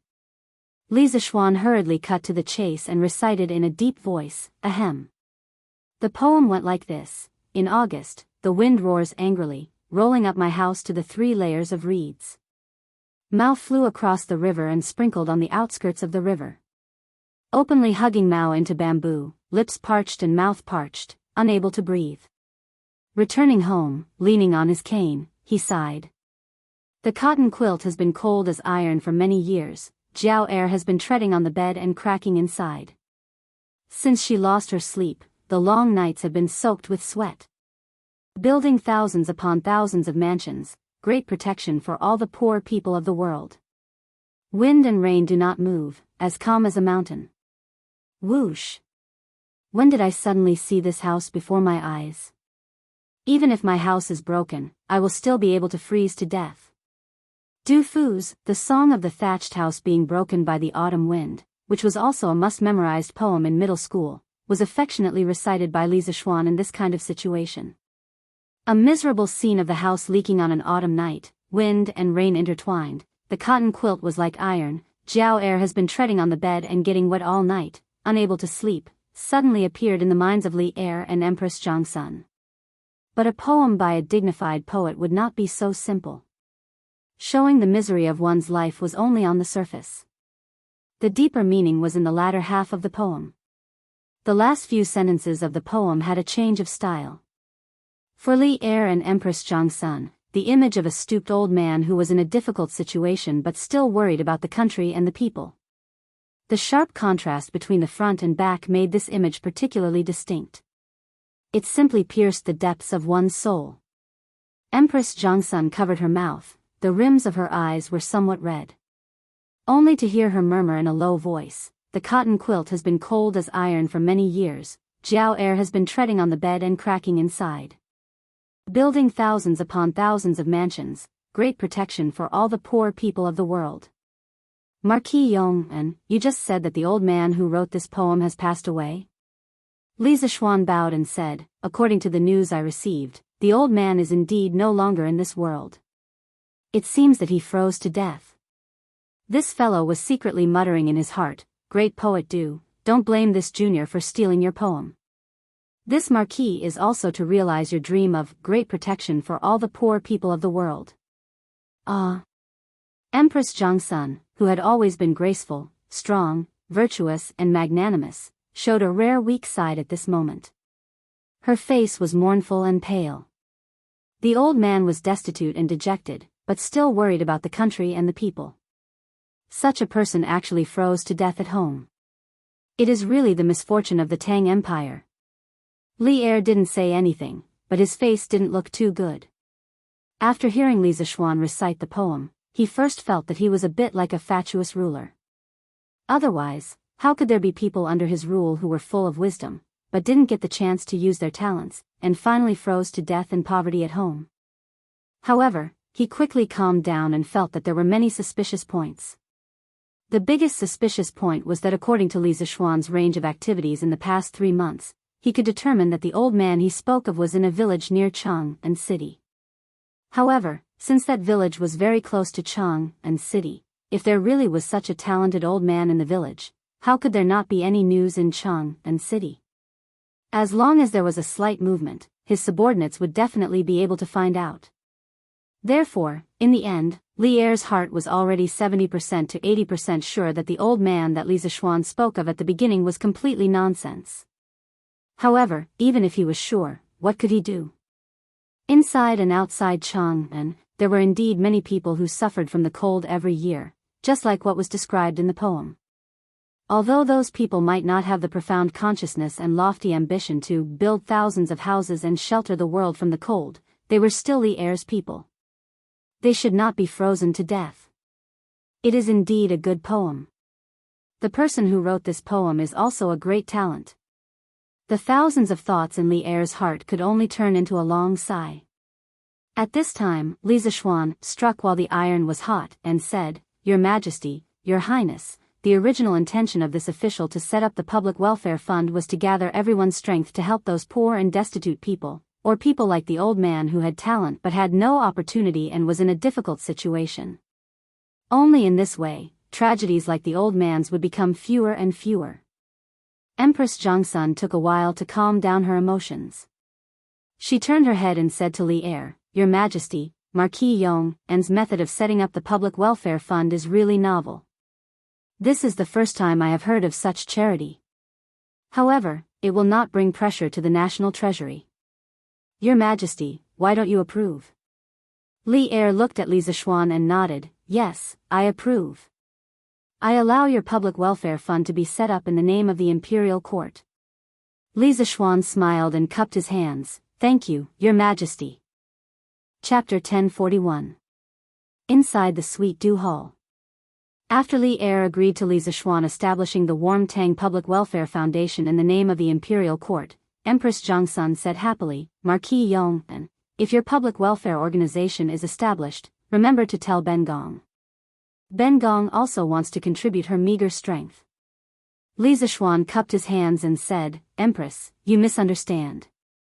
What ability does this official have to shoulder such a heavy responsibility? What this official means is that the president of this public welfare organization should be Empress. This official will not hold any position in this public welfare organization. Empress Zhongsun couldn't help but be startled. This answer was completely out of her expectations. However, after a moment, she still smiled and shook her head, saying, hee hee. Marquis Yong, and you're even scheming against Ben Gong? That won't do. Ben Gong usually has many things to do. Ben Gong can't take care of your public welfare organization. When the time comes and the important matter of saving the people is delayed, Ben Gong will become a sinner. Although she didn't understand why Li Zixuan would make such a decision, she had always been a low-key person. This kind of public appearance that would easily attract attention was something she definitely wouldn't do.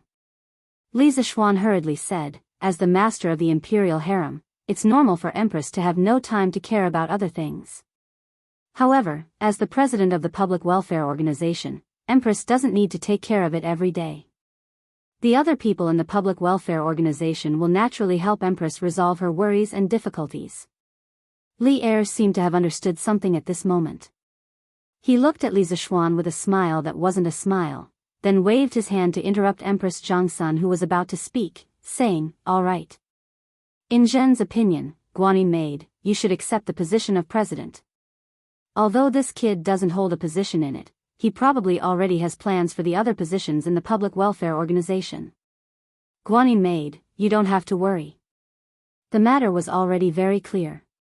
Li Zixuan wanted to establish a public welfare organization to help the people, but he was worried that he would gain too much prestige among the people and cause the officials to impeach him.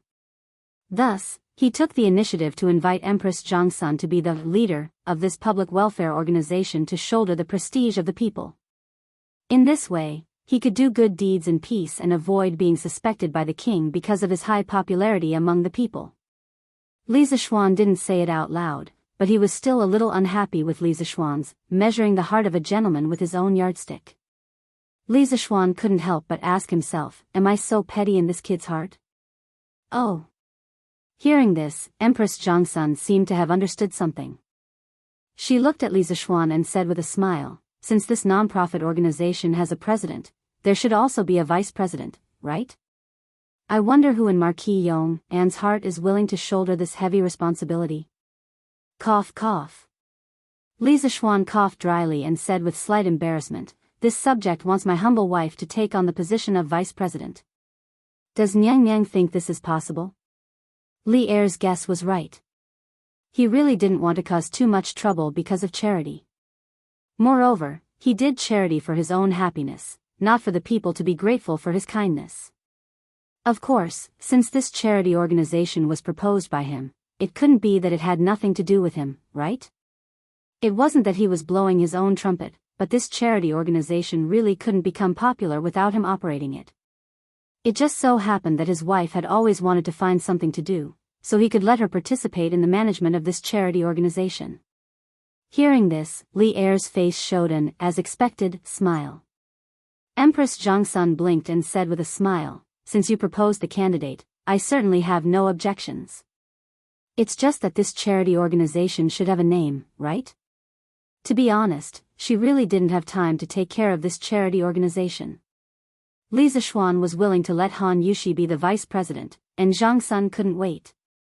Because Han Yushi was here, if something happened to the charity organization in the future, would Li Zixuan have the nerve to stand by and watch? Therefore, she was happy to see Li Zixuan's candidate. Li Zixuan pondered and said, why don't we call it the Nguyen Tang Charity Fund? Your Majesty, what do you think?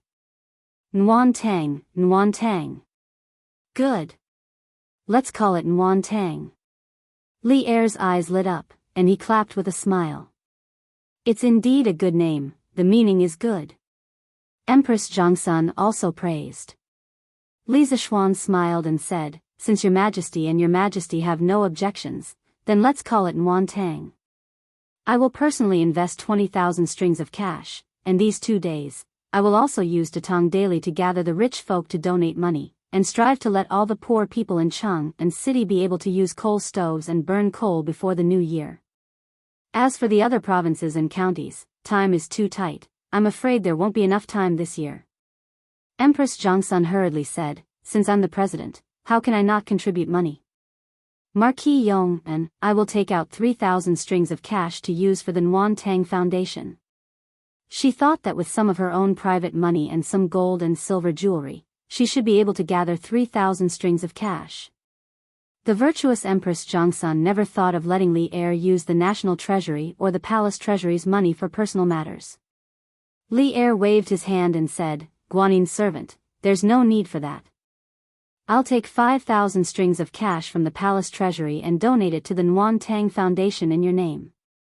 After that, he turned to Li Zishuan and said, Marquis Yong, and I have no objections if you want to establish the Nwantang Foundation to do good deeds. I also believe that with your personality, you won't embezzle the donations, but you have to control your subordinates. My money isn't that easy to take. Li Zishuan cupped his hands and said, Don't worry, Your Majesty, I'll be careful. I'll make sure that every donation of the Nwantang Foundation is properly spent. As a modern person, he knew better than anyone how important honesty and fairness were to a charity foundation. The incident with a certain Mimi in his previous life had directly lowered the social credibility of a certain 10-word association to a freezing point. That's for the best. Li Er said faintly. Seeing that there was nothing else here, Empress Zhongsun said goodbye to Li Er and left. In the hall, only the two of them were left. Li Er clasped his hands behind his back.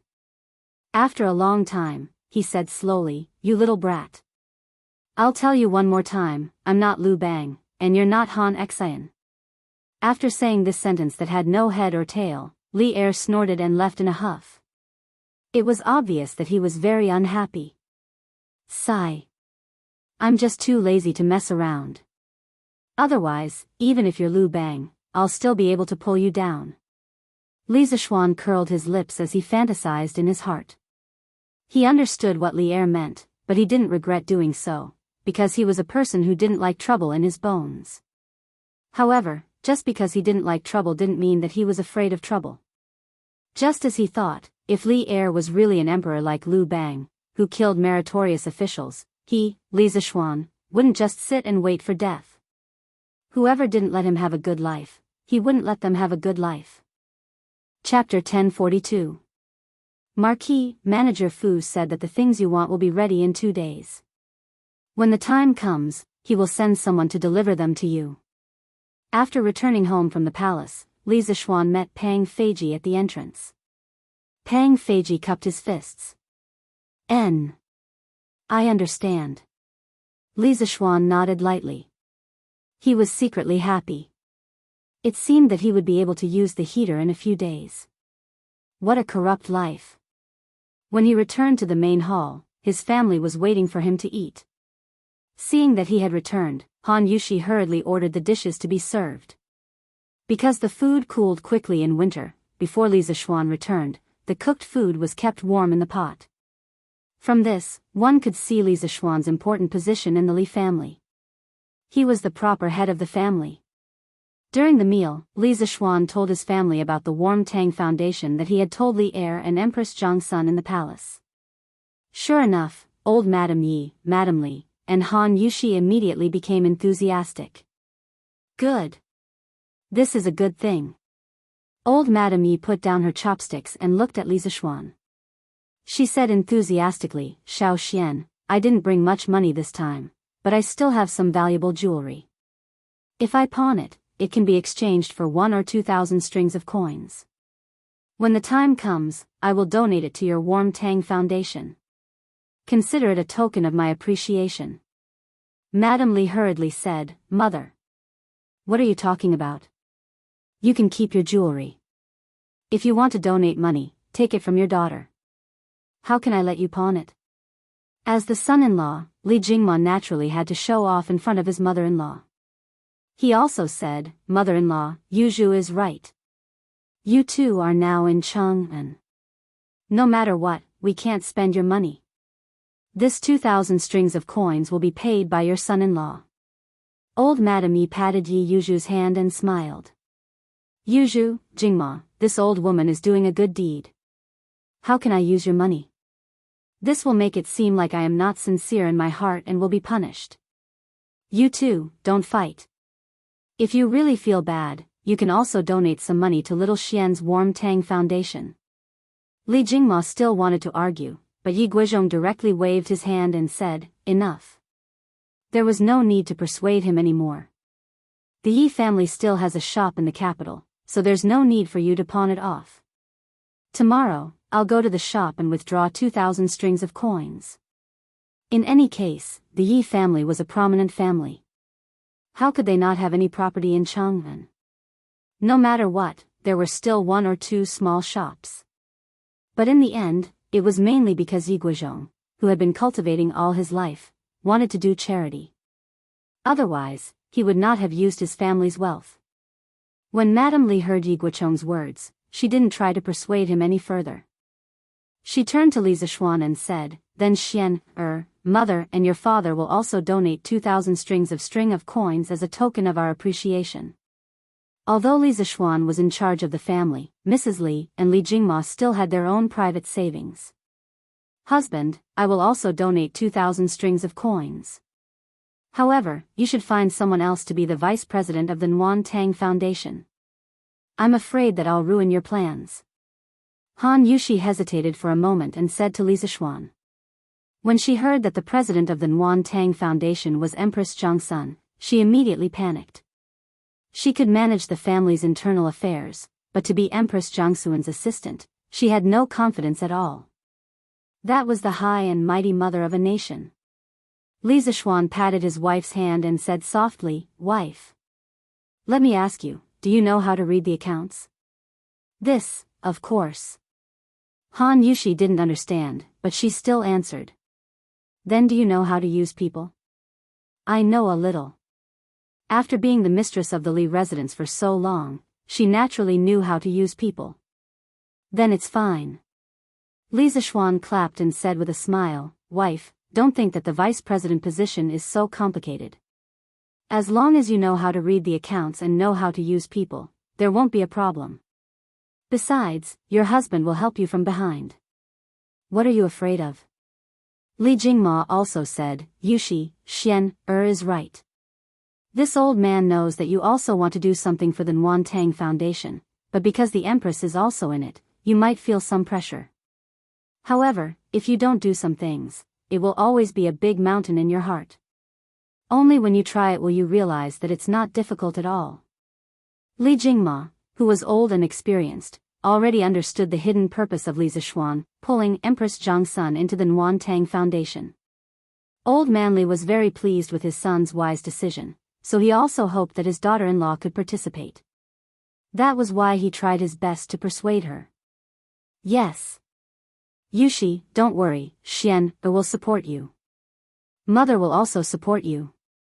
Now that I have nothing to do at home every day, I'll help you manage the Nuan Tang Foundation."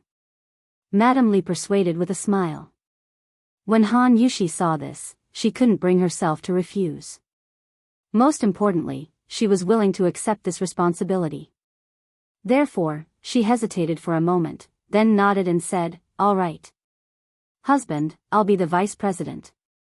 "Thank you, father, thank you, mother. Your daughter-in-law won't let you down." "Hee hee.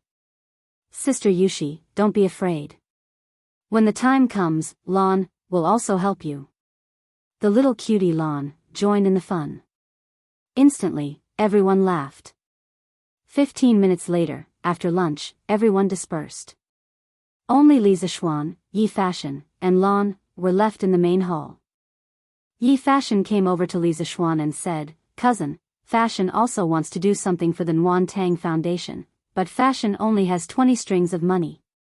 Can you lend me some first?" When Li Zixuan heard this, he thought to himself that his cousin's worldview was extraordinarily righteous. No wonder he could become an immortal revered by millions of people in the future, and eventually become the leader of the world's Taoist sects. Fashion, doing good doesn't matter if it's big or small. As long as you put your heart into it, it's true good. A good heart will be immortal. 100 lanterns will shine brightly for 1,000 miles. Yi Fashion was silent. After a while, he saluted and said, "Thank you for your advice, cousin. Fashion will donate all the strings of money in a while. However, Fashion still wants to do something. I wonder if Fashion can help with the Nuantang Foundation in the future." Li Zixuan smiled and said, "Of course."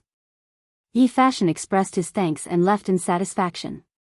Lan was not to be outdone. She said, "Brother, cousin Fashion has already donated money. Lan also wants to donate money." Lan saved up 50 strings of money. Lan wants to donate all of it. Ah. Lan where did you get so much money from? Li Zixuan was shocked. I'm not telling you. Anyway, Lan wants to donate money. The little rich lady said proudly. Chapter 1043. The next day. Datong daily threw out 2 bombshells, and Chang'an City was once again bustling with noise and excitement. From today onwards, Curious Pavilion will launch a honeycomb-shaped coal ball and a matching coal stove. Using honeycomb-shaped coal to boil water and cook rice, you only need to consume 4 pieces of honeycomb-shaped coal each day. Each piece of honeycomb-shaped coal only costs 1 copper coin. The coal stove only costs 200 copper coins. Moreover, a coal stove can last for at least 5 years. A coal stove sold to the rich would definitely not be sold at cost price. There are so many workers in the workshop who need to eat too. First, there was an advertisement in the newspaper that piqued the curiosity of the people. In the layout of Tang Dynasty Daily, apart from the headline in the middle of the first page, another important position was the position of the first article at the beginning of the article. Under normal circumstances, advertisements would not be placed there. This time, Li Zixuan was abusing his position for personal gain. Honeycomb-shaped coal? Coal stove? What the hell is this? Is it really as amazing as the advertisement says? When the people saw the advertisement, their first reaction was to ask questions. Hey! Other shops' products might be fake, but Curious Pavilion's products are definitely not fake. The advertisement says that 4 coal balls cost 4 copper coins and can boil water and cook rice for an entire day. It must be real. That's right. Curious Pavilion's products have always been authentic. They have never boasted before. Wow. If that's the case, then burning honeycomb-shaped coal is much more cost-effective than burning charcoal. Yeah. When the East Market opens, I'll go to Curious Pavilion to buy a coal stove and some honeycomb-shaped coal. Although honeycomb-shaped coal is cheap, the coal stove is not. Each one costs 200 copper coins. Ha! Didn't you read the newspaper that a coal stove can last for at least 5 years? On average, it's only 40 copper coins a year. How is this expensive? It's still cheaper than burning charcoal. Hee, that's true. I wonder if honeycomb-shaped coal is as good as charcoal. I'll go take a look later. If it's really good, I'll only burn coal this year and not charcoal. Haha. Let's go together. Let's go together. After the early risers of Chang'an saw the new news announcement in the newspaper, it didn't take long for people to gather in groups to buy coal stoves and honeycomb briquettes.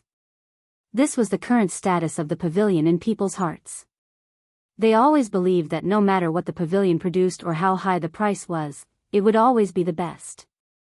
This was similar to the modern Apple. No matter what new product Apple launched, no matter how expensive it was, countless fans would rush to buy it.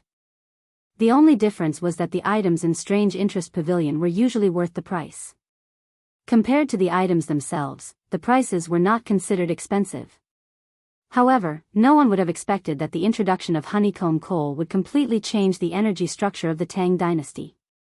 The era of using coal as the main energy source would soon be gone, and the change in the energy structure would provide the most solid foundation for the transformation of social production methods. In his previous life, the reason why the British Empire was able to launch the first industrial revolution in the 18th century was mainly because of the power revolution brought about by the steam engine. And the energy used by the steam engine to generate power was coal. Yo! Quick, look at today's headlines. Just as the people were about to go to Strange Interest Pavilion to buy honeycomb briquettes and coal stoves, someone discovered the second bombshell of Datong Daily. What's wrong? What's wrong with the headlines? Whoa! From today onwards, the Imperial Court will officially establish the Warm Tang Charity Foundation. The Empress will be the foundation's president, and the Marquis of Yong will be the vice president. In the near future, the Warm Tang Foundation will be launching a 2-month warm winter campaign. Every time the foundation receives a sum of money, the Marquis of Yong will donate 4 coal stoves and 200 honeycomb briquettes to poor people who can't afford coal. The Warm Tang Foundation's headquarters will be located in the former workshop of Strange Interest Pavilion. From today onwards, it will accept donations from wealthy people. All donations will be used to help the people in need. The Warm Tang Foundation is willing to accept the supervision of the people and promises that every donation will be recorded and verified in the future. In addition, the Emperor and Empress are extremely benevolent. They will donate 5,000 strings of cash to the Warm Tang Foundation to help the poor. The Marquis of Yong will donate 20,000 strings of cash to the Warm Tang Foundation. The Marquis of Yong will donate 2,000 strings of cash. The Marquis of Yong and Anne's mother will donate 2,000 strings of cash. The Yi family of Nanyang will donate 2,000 strings of cash. Kindness will taint the heart and never die. The Warm Tang Foundation appeals to all citizens of the Tang Empire who are able to afford to donate a portion of your love. Not a single copper coin is missing, and not a lot of money. Every single copper coin you donate will be sent to the people in need. Let us use our love to warm Chang and City. Someone read out the headline of Datong Daily. Those who were lucky enough to hear the news were stunned. Charity foundation, donation, these were terms that had never appeared before or rarely appeared. All of a sudden, they all appeared, catching people off guard. The news of Li Heir and Empress Zhongsun donating 5,000 strings of cash was even more shocking. It made the people's scalps tingle. Since ancient times, the dynasties of the Central Plains changed every few hundred years. However, there had never been an emperor who used his own money to help the poor people. Many emperors were high and mighty. They had never stepped out of the palace in their entire lives. They had no idea what the suffering of the people was. As a result, there was a Jinhui emperor in history who said, "Why not eat meat?" However, ever since Li Heir ascended the throne, not only did he implement benevolent policies, he even wanted to use his own money to help the poor. In this era where imperial power reigned supreme, this was extremely rare. Many old people who had experienced the chaos of war couldn't help but kneel in front of the palace and chant, "His Majesty is benevolent. Long live Tang Empire." After a long while, some citizens couldn't help but comment, "The Marquis of Yong is also very benevolent. He actually donated 20,000 strings of cash." Ha! Isn't that obvious? The Marquis of Yong has always been benevolent to the citizens. Didn't you see that his wife and mother donated money? That means that the Marquis of Yong alone donated 24,000 strings of cash. Wow! The Marquis of Yong is really a philanthropist. Ha! You're still saying that it's too little. Don't you know the relationship between the Yi family of Nanyang and the Marquis of Yong? The previous head of the Yi family is the Marquis maternal grandfather. He's currently living in the Marquis residence. Then doesn't that mean that the Marquis of Yong's family donated 26,000 strings of cash? Of course. Right, didn't you guys notice that the newspaper said that the Marquis of Yong would give 4 coal stoves and 200 honeycomb briquettes to the poor every time he received a donation? According to the price of honeycomb briquettes and coal stoves, that's worth 1,000 copper coins. That means that the Marquis of Yong and will have to fork out 200 copper coins every time the foundation receives a donation. I'll say it again. Back then, money was equivalent to 800 copper coins, hiss. Without a doubt, I'll definitely support the Marquis of Yong and's business in the future. Why wait until the future? I'll go to Chitsu Pavilion to buy some coal stoves and honeycomb briquettes later. It's just nice that the weather has been cold recently. I can use them. I'll go too. I'm going to donate money to the Warm Tang Foundation. I don't have much, but I can still donate 300 to 500 copper coins. I'll donate 300 to 500 copper coins too. I'll donate 10 strings of cash. Wow. Boss Lou is generous. I'll be eating noodles at your noodle shop from now on. Yes, I'll definitely come here often in the future. A storm of public charity was about to sweep through the city. Chapter 1044.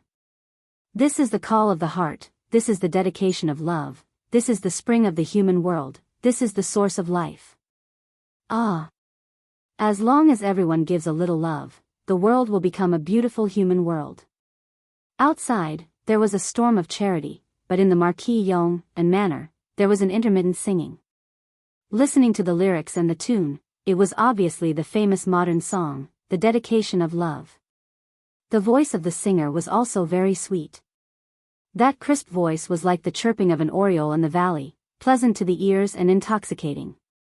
This voice was not Han Yushi's, nor was it Xiao He or Xiao Shi's. She was not anyone in the Li manor. Yes, yes, yes. Not bad, not bad. That's the tune. In the main hall, Li Zishuan sat on the seat of honor. On his left sat Han Yushi, and on his right sat a beautiful lady. That lady only wore a jade green dress in the middle of winter, and a green pleated skirt with scattered flowers and mist. Her body was covered in a thin green veil. Her shoulders were cut, her waist was slim, her skin was smooth, and her aura was like an orchid. Her long black hair was only tied up with a delicately carved plum hairpin. Her beautiful eyebrows were wide and delicate, and her green hair was dyed with the mist of spring. She had a spiritual energy that was like the clouds and mist of Mount Wu, but if one looked carefully, one would be able to see that there was a faint sadness that seemed like self-pity within her. At this moment, her hands were still on the strings of the zither, and Li Zishuan opposite her was applauding.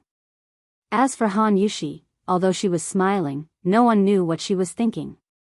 Then, Fian, can you sing the complete song for Marquis and Madame again? The lady stood up and bowed, then asked softly. Her voice was as beautiful as the spring water, making people feel comfortable and relaxed. Li Zishuan smiled and nodded, okay. Miss Yen Air, please sing. Speaking of Miss Yen Air, Li Zishuan had never seen her before, let alone know her. However, Qing Chimo, Li Huiran, and the other rich playboys who liked to walk their dogs and hang around the brothels would definitely know her. This woman was the famous courtesan of Hundred Flowers Tower in Chang and City, Fang Fian. She was the goddess of countless men's dreams.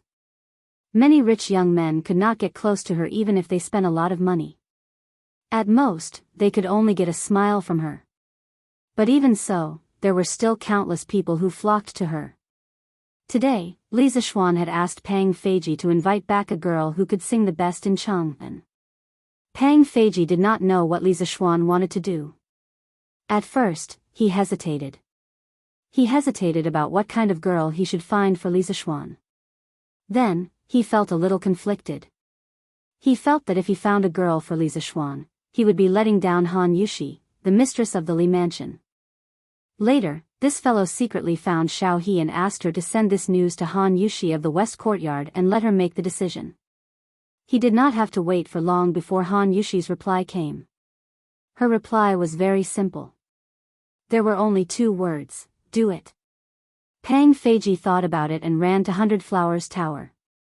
He found the so-called Mother Hua and asked her to invite Fang Fian out.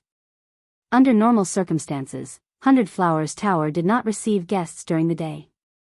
Moreover, Fang Fian was not someone who could be invited by ordinary people.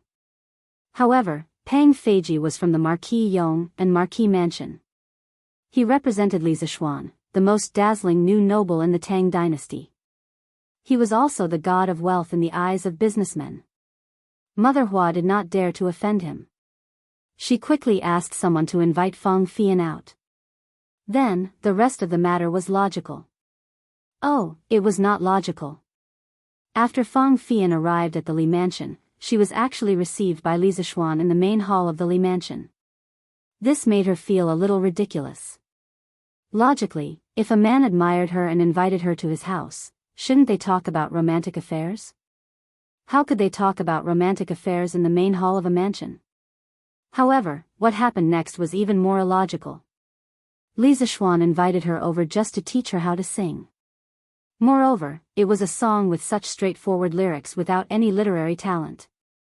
Alright, since Li Zishuan was still polite to her, Fang Fian could only sing along. However, after singing once, she was attracted by the beautiful melody of the song and could not help but start to compose the music for the song. Later on, she was also conquered by the lyrics that she had always looked down on.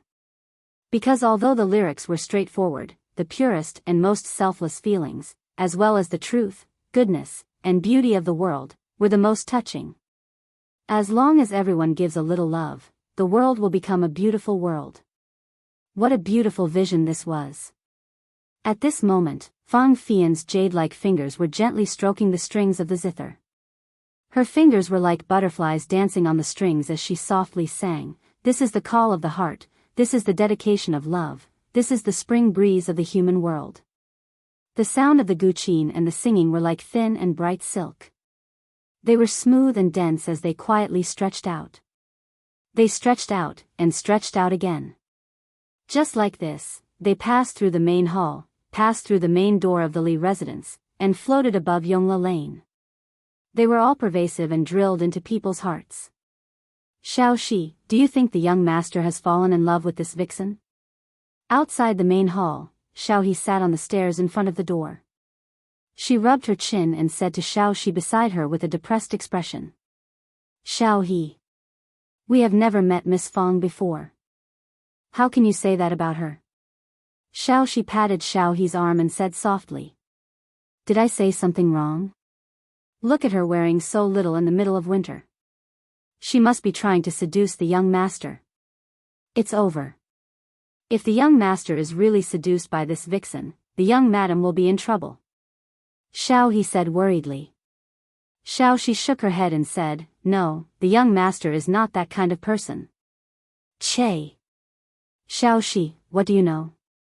You don't know how many men in Cheng and have been seduced by this vixen. The young master is also a man. How can you be sure that the young master will not be seduced?" "I believe in the young master.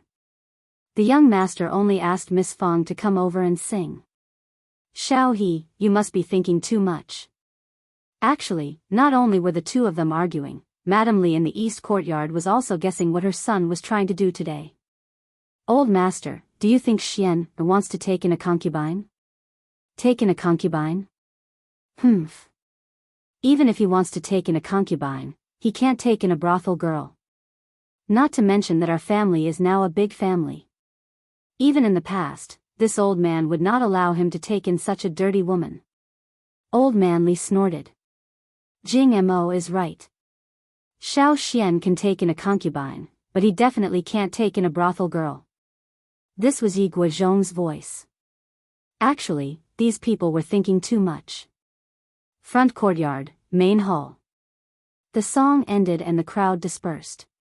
Li Zishuan stood up to send the guests off and said, "Miss Yen, when you go back, you must teach this song to the other sisters in your brothel. Also, tell your Mama Hua that for the next month, it's not that the 100 Flowers brothel can't sing other songs, but this song must be sung 10 times a day. Otherwise, I will definitely settle the score with her." Chapter 1045. Li Zishuan did not look down on the women in the brothel, but he did not like them either. Fang Fian was indeed beautiful, but he was not the kind of loser who could not move when he saw a beautiful woman. To be honest, ever since Fang Fian entered the house, he was only admiring her voice and beauty. He did not have any improper thoughts about Fang Fian. This was because he felt that women who lived in that kind of environment would not be simple. She was not his cup of tea, and he would find it troublesome to marry her. He did not like trouble. He liked a simple woman like Han Yushi. Besides, Han Yushi's beauty might not lose to Fang Fian's. Li Zishuan was very satisfied with his current life. He asked Fang Fian to come over because he wanted to bring the song, Dedication of Love, from his previous life to Tang Dynasty and spread it all over the country. This was because this song could evoke the kindness in many people's hearts. My lady, we are in luck this time. Fang Fian left the Li residence in a carriage and headed to Peace Square. On the way, her personal maidservant said happily. What kind of luck? Fang Fian was still intoxicated by the melodious melody. After hearing the maidservant's words, she asked subconsciously. He. Now that the Duke of Yong has taken a liking to you, you don't have to worry about being taken advantage of by those stinky men anymore. Isn't this considered luck? The maidservant said with a smile. Fang Fian suddenly came to her senses. Her cheeks immediately turned red. She rolled her eyes at the maidservant and said, Kai, don't talk nonsense. Which eye of yours saw that the Duke of Yong was interested in me? If you talk nonsense again, I'll tear your mouth apart. He. Then I won't talk about it, I won't talk about it. The maidservant thought that her lady was shy and hurriedly begged for mercy with a smile. However, Fang Fian knew herself best. She did not see any lust in Li Zishuan's eyes when she was in the Li Zishuan's house. Moreover, Li Zishuan had treated her to the main hall of the mansion, which explained the problem. From the beginning to the end, Li Zishuan did not have the slightest interest in her. Others might not believe it, but Li Zishuan's purpose of inviting her over was most likely to simply let her learn the song, Dedication of Love. To be honest, Li Zishuan was young, promising, handsome, talented, and knew how to take care of women. After all, he had the title of Friend of Women. Fang Fian was a little attracted to him. However, from Li Zishuan's cool and clear eyes, Fang Fian understood that it was impossible between them. Moreover, she was just a prostitute in a brothel. She was not worthy of marrying into a big family like the Li family. Therefore, Fang Fian could only smile bitterly in her heart when she heard Kai Er's words. Since ancient times, beautiful women were often ill-fated.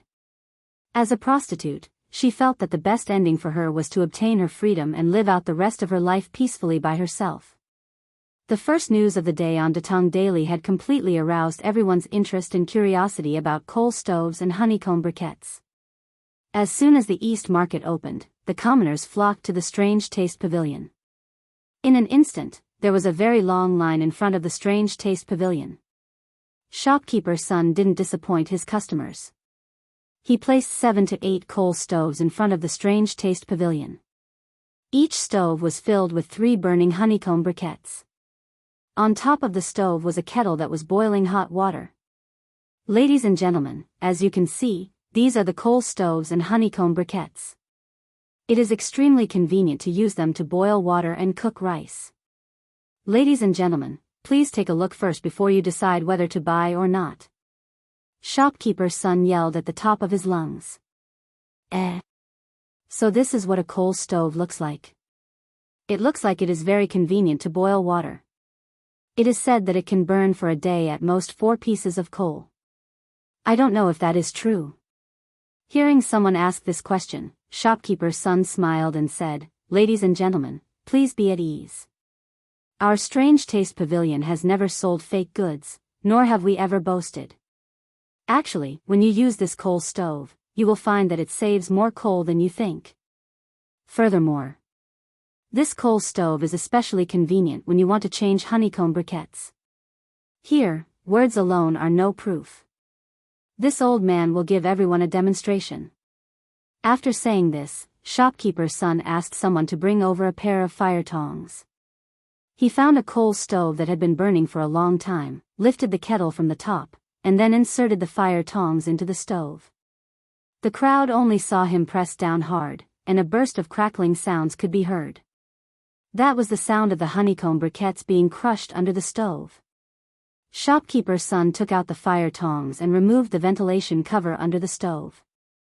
Then, he used the fire tongs to dig out the crushed coal.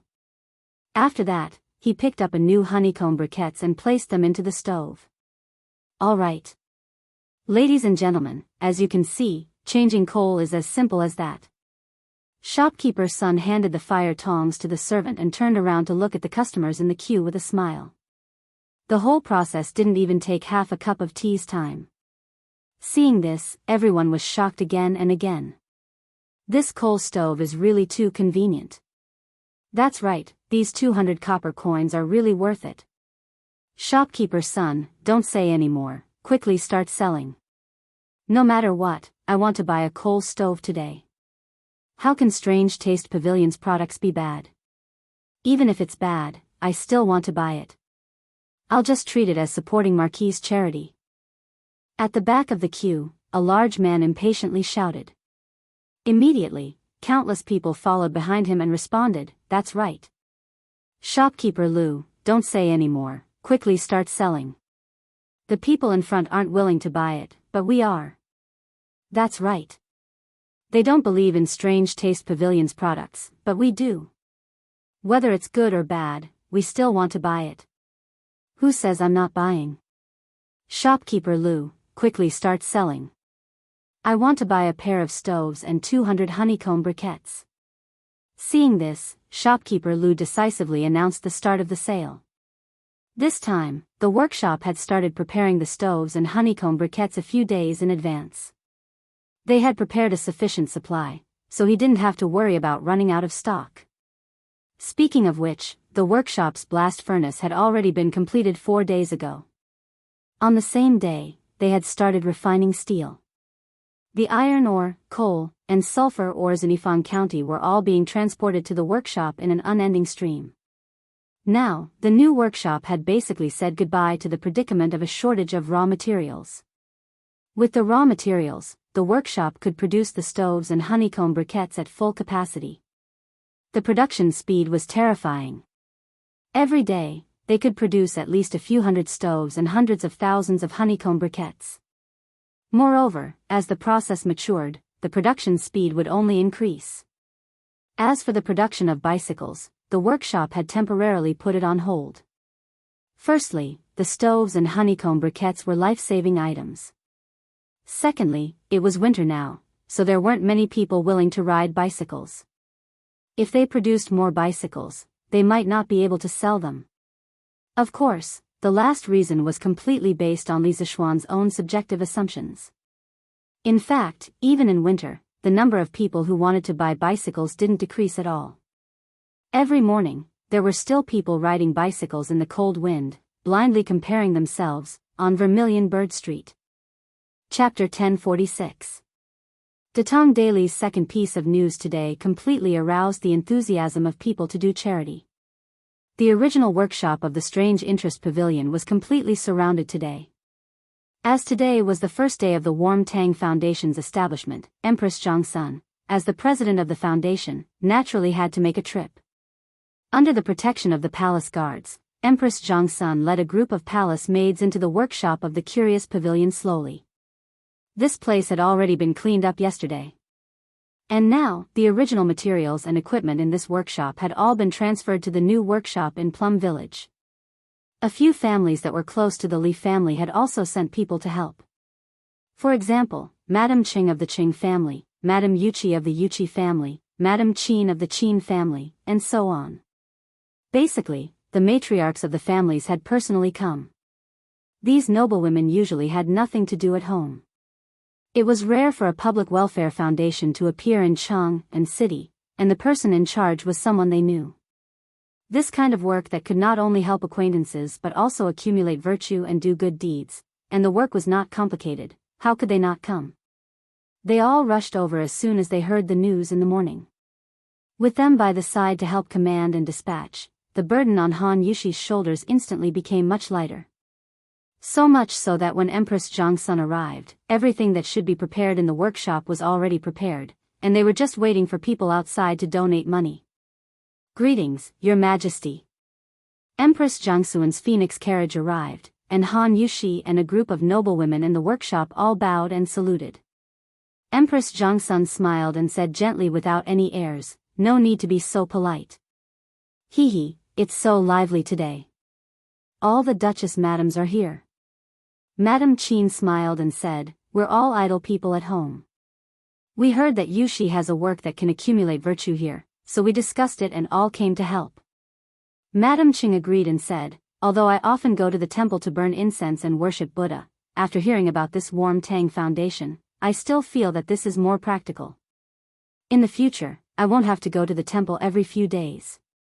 Empress Jiangxun nodded and said, "Compared to the illusory heavenly merit, the Warm Tang Foundation's actions of directly helping the people can be seen and touched. It is indeed more practical. This Empress thanks the Duchess madams for coming to help today. Your Majesty is too polite. This is what we should do," everyone hurriedly said.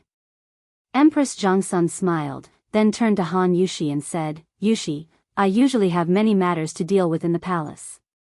In the future, you will have to take responsibility for many matters here. If there's anything you're unsure of, just send someone to inform me." Han Yushi was still a little reserved in front of Empress Jiangxun. After all, they didn't interact much. Moreover, the other party was the high and mighty mother of a country. Hearing this, she bowed and said, "Thank you, Your Majesty." Empress Jiangxun walked over and grabbed her hand. Smiling gently, she said, "You little girl, I am now the president of the Warm Tang Foundation, and you are the vice president. In the words of men, we are colleagues.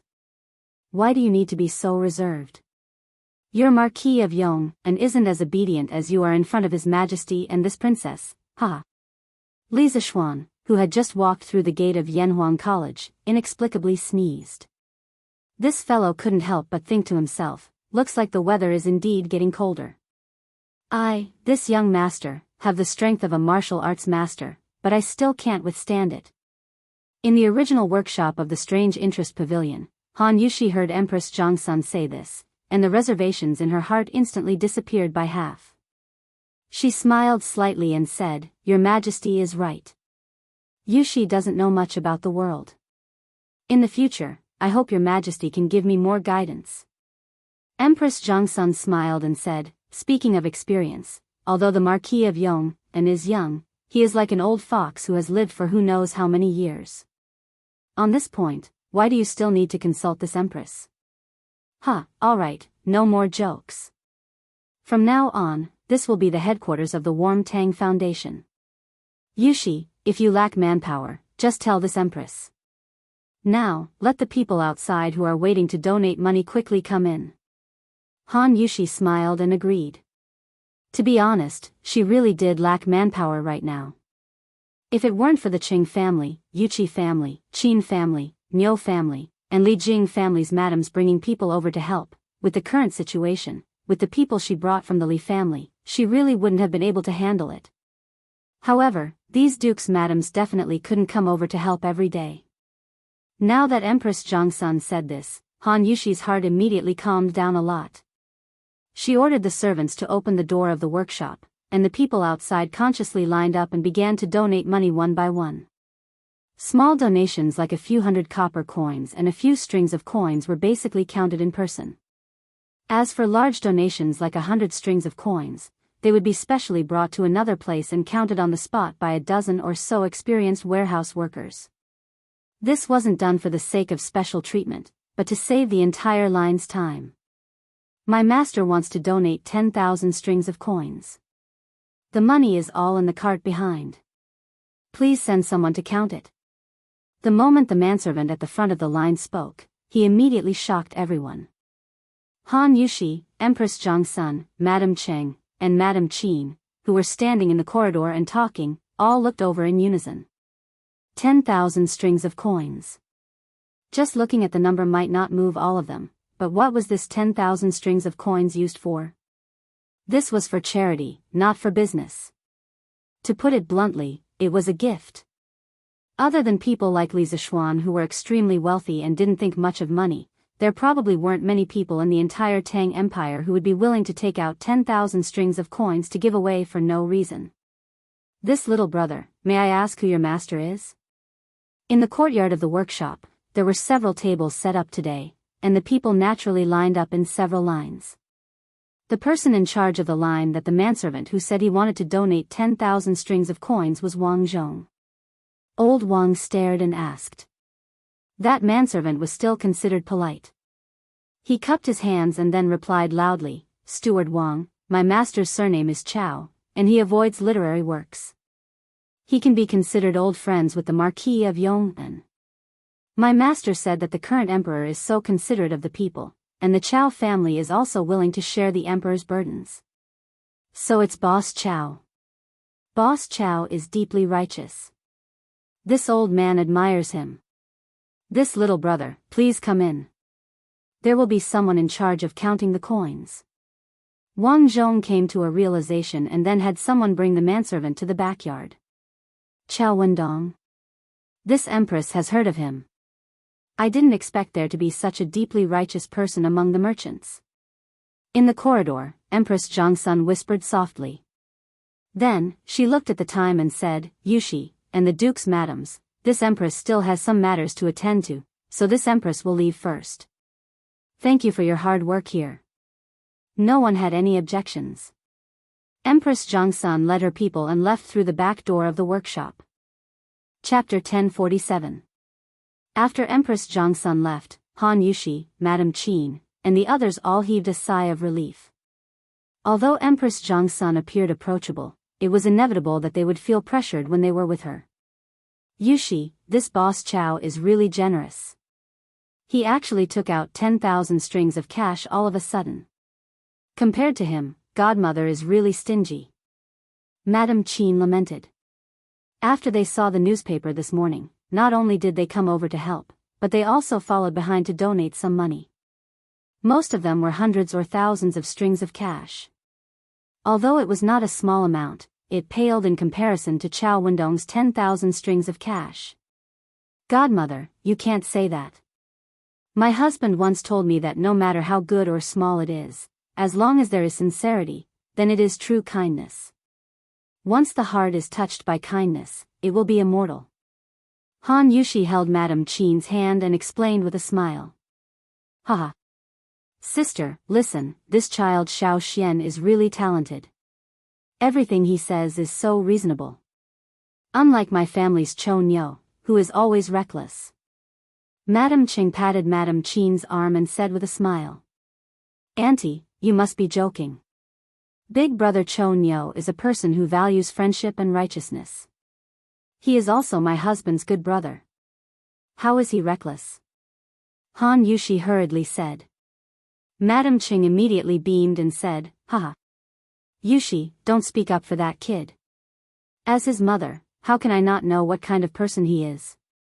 Although she said this, the smile at the corner of her eyes could be seen by everyone. After a while, everyone's good impression of Han Yushi couldn't help but increase. This was also a popular policy among the ancient aristocrats. Through the friendship between the mistresses, the relationship between the two families would become stronger. As they spoke, many people had already donated their money. According to the rules set by Li Zishuan, anyone who donated money to the foundation, no matter how much they donated, would receive a special certificate from the Nuantang Foundation. In fact, instead of calling it a certificate, it was more appropriate to call it a donation certificate. However, Li Zishuan gave it a better name, the Certificate of Honor for Doing Good. Before today, the workshop had prepared a lot of templates for the Certificate of Honor. The name, donation amount, and donation date were all left blank. After receiving the donation, the staff of the Warm Tang Foundation would fill in the donation information on Certificate of Honor template and ask the donor to sign and put their thumbprint on it. Then, the foundation would stamp it with a special seal. There were 2 copies. One would be given to the donor as a souvenir, and the other would be kept in the foundation's records for monthly audit. In fact, every donation received was recorded in detail in the foundation's account books. The reason why the foundation kept records was to keep an extra evidence for future audit. This way, not only could it prevent people from falsifying the accounts to a certain extent, but it would also make people more convinced. After the citizens donated their money and received the certificate of honor from the Warm Tang Foundation, not only did they not feel the disappointment of losing money, they even felt a trace of satisfaction. Hey! This little thing was quite pretty. But what were the words written on it? What kind of honor? Pfft! Wang Matzi, you're so embarrassing. That's the certificate of honor for doing good. You can't even read. What's the use of that thing? Why don't you give it to me? Tui. Why should I give it to you? I can't read, but my Sanmao can. I'm going to give this to that kid to prove that his father did a lot of good in the past. After donating their money, the citizens were delighted with the certificate of honor for doing good. They now had something to brag about. At this moment, a scholar-looking middle-aged man suddenly said to Wang Zhong and the others, His Highness the Crown Prince donated 3,000 strings of cash. Steward Wang, please have someone count it. Once this was said, the surrounding people were shocked again. His Highness the Crown Prince? His Highness the Crown Prince also sent people to donate money? Haha. His Majesty is benevolent, and the Crown Prince is also benevolent. Our Tang dynasty will only get better and better. The citizens' happiness instantly soared. But what happened next made the commoners' hearts burst with happiness. Princess Changle donated 3,000 strings of cash. King of Wei donated 3,000 strings of cash. King of Han donated 1,000 strings of cash. Hejin County donated 5,000 strings of cash. Concubine Yang, Concubine Yin, Concubine Yang, and Concubine Wei donated a total of 4,000 strings of cash. After finding out about the existence of the Warm Tang Charity Fund, all the important figures in the royal family sent people over to donate money. This was because even their boss, Li Er, had donated money, so how could they not do anything? Moreover, this was a great opportunity to raise the reputation of the royal family. Apart from the royal family, the wealthy merchants also donated generously, especially the members of the Flame Yellow Chamber of Commerce. They donated the most money. Needless to say, Chao Wendong donated 10,000 strings of cash. Apart from that, Feng Zhihua donated 5,000 strings of cash, Liao Shifan donated 3,000 strings of cash, Zhang Jingyang donated 3,000 strings of cash, Lin Wenyuan donated 3,500 strings of cash, and Wang Rinbiao donated 10,000 strings of cash. These merchants and landowning households were the first to stand with Li Zishuan. When Li Zishuan established the Warm Tang Charity Foundation, they were also the first to respond to the call. The effect of them taking the lead was undoubtedly very beneficial to the foundation's development. Under the influence of Li Er and the other members of the Yan Huang Chamber of Commerce, many commoners who were not from wealthy families had also come to donate money.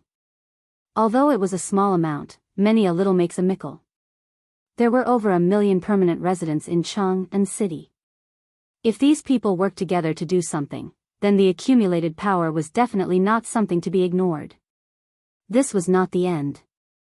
In the afternoon, at the original workshop of the Strange Taste Pavilion, the headquarters of the Warm Tang Charity Foundation, there was a small wave of people who came to donate money. This was because when the civil and military officials heard about the charity storm in Cheng and city, they all sent people to express their sincerity, regardless of whether their families were rich or not. Because Li Er had taken the lead in donating money, if they did not do anything, wouldn't that be not giving old Li face? Of course, the political environment in the early days of the Tang dynasty was very clear, so there were still many civil and military officials who sincerely wanted to do good. Duke Zhao donated 3,000 strings of cash. Elder Shao donated 2,000 strings of cash. Left Minister Wei donated 100 strings of cash. Among the thousands of strings of cash, 100 strings of cash suddenly popped out. Everyone was stunned, but strangely, no one mocked the donor for being stingy. Wow! Left Minister Wei is so generous this time. He actually donated 100 strings of cash. Yeah. I remember when Marquis Yong An's wedding, Left Minister Wei only donated 5 strings of cash. Ha! Looks like Left Minister Wei really cares about the commoners. Of course. Chapter 1048. South of Chang'an City, and Le House, Lin family's front yard, main hall.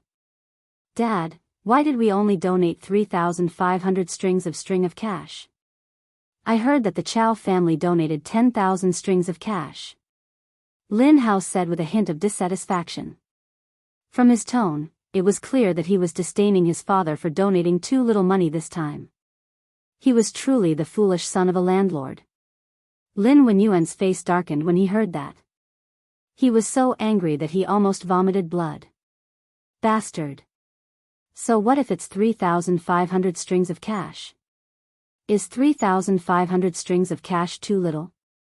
Our 3,500 strings of cash can definitely be ranked in the top 20 of the donations received by the Nguyen Tang Foundation today. Lin Hao was not afraid of his father. He pursed his lips and said, "No, Dad.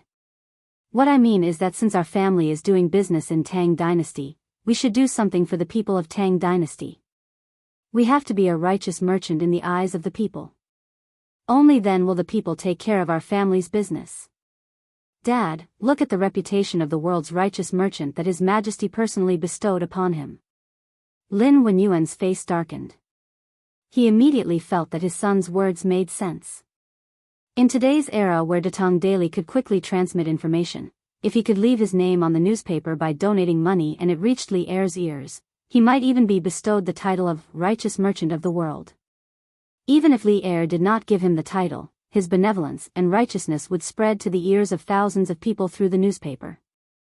At that time, the Lin family would have a reputation. Would they still have to worry about their business? But, have you finished the homework Han Xiao gave you a few days ago?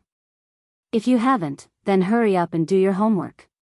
If you can't get into Yanhuang College next year, you'll see how this old man will deal with you.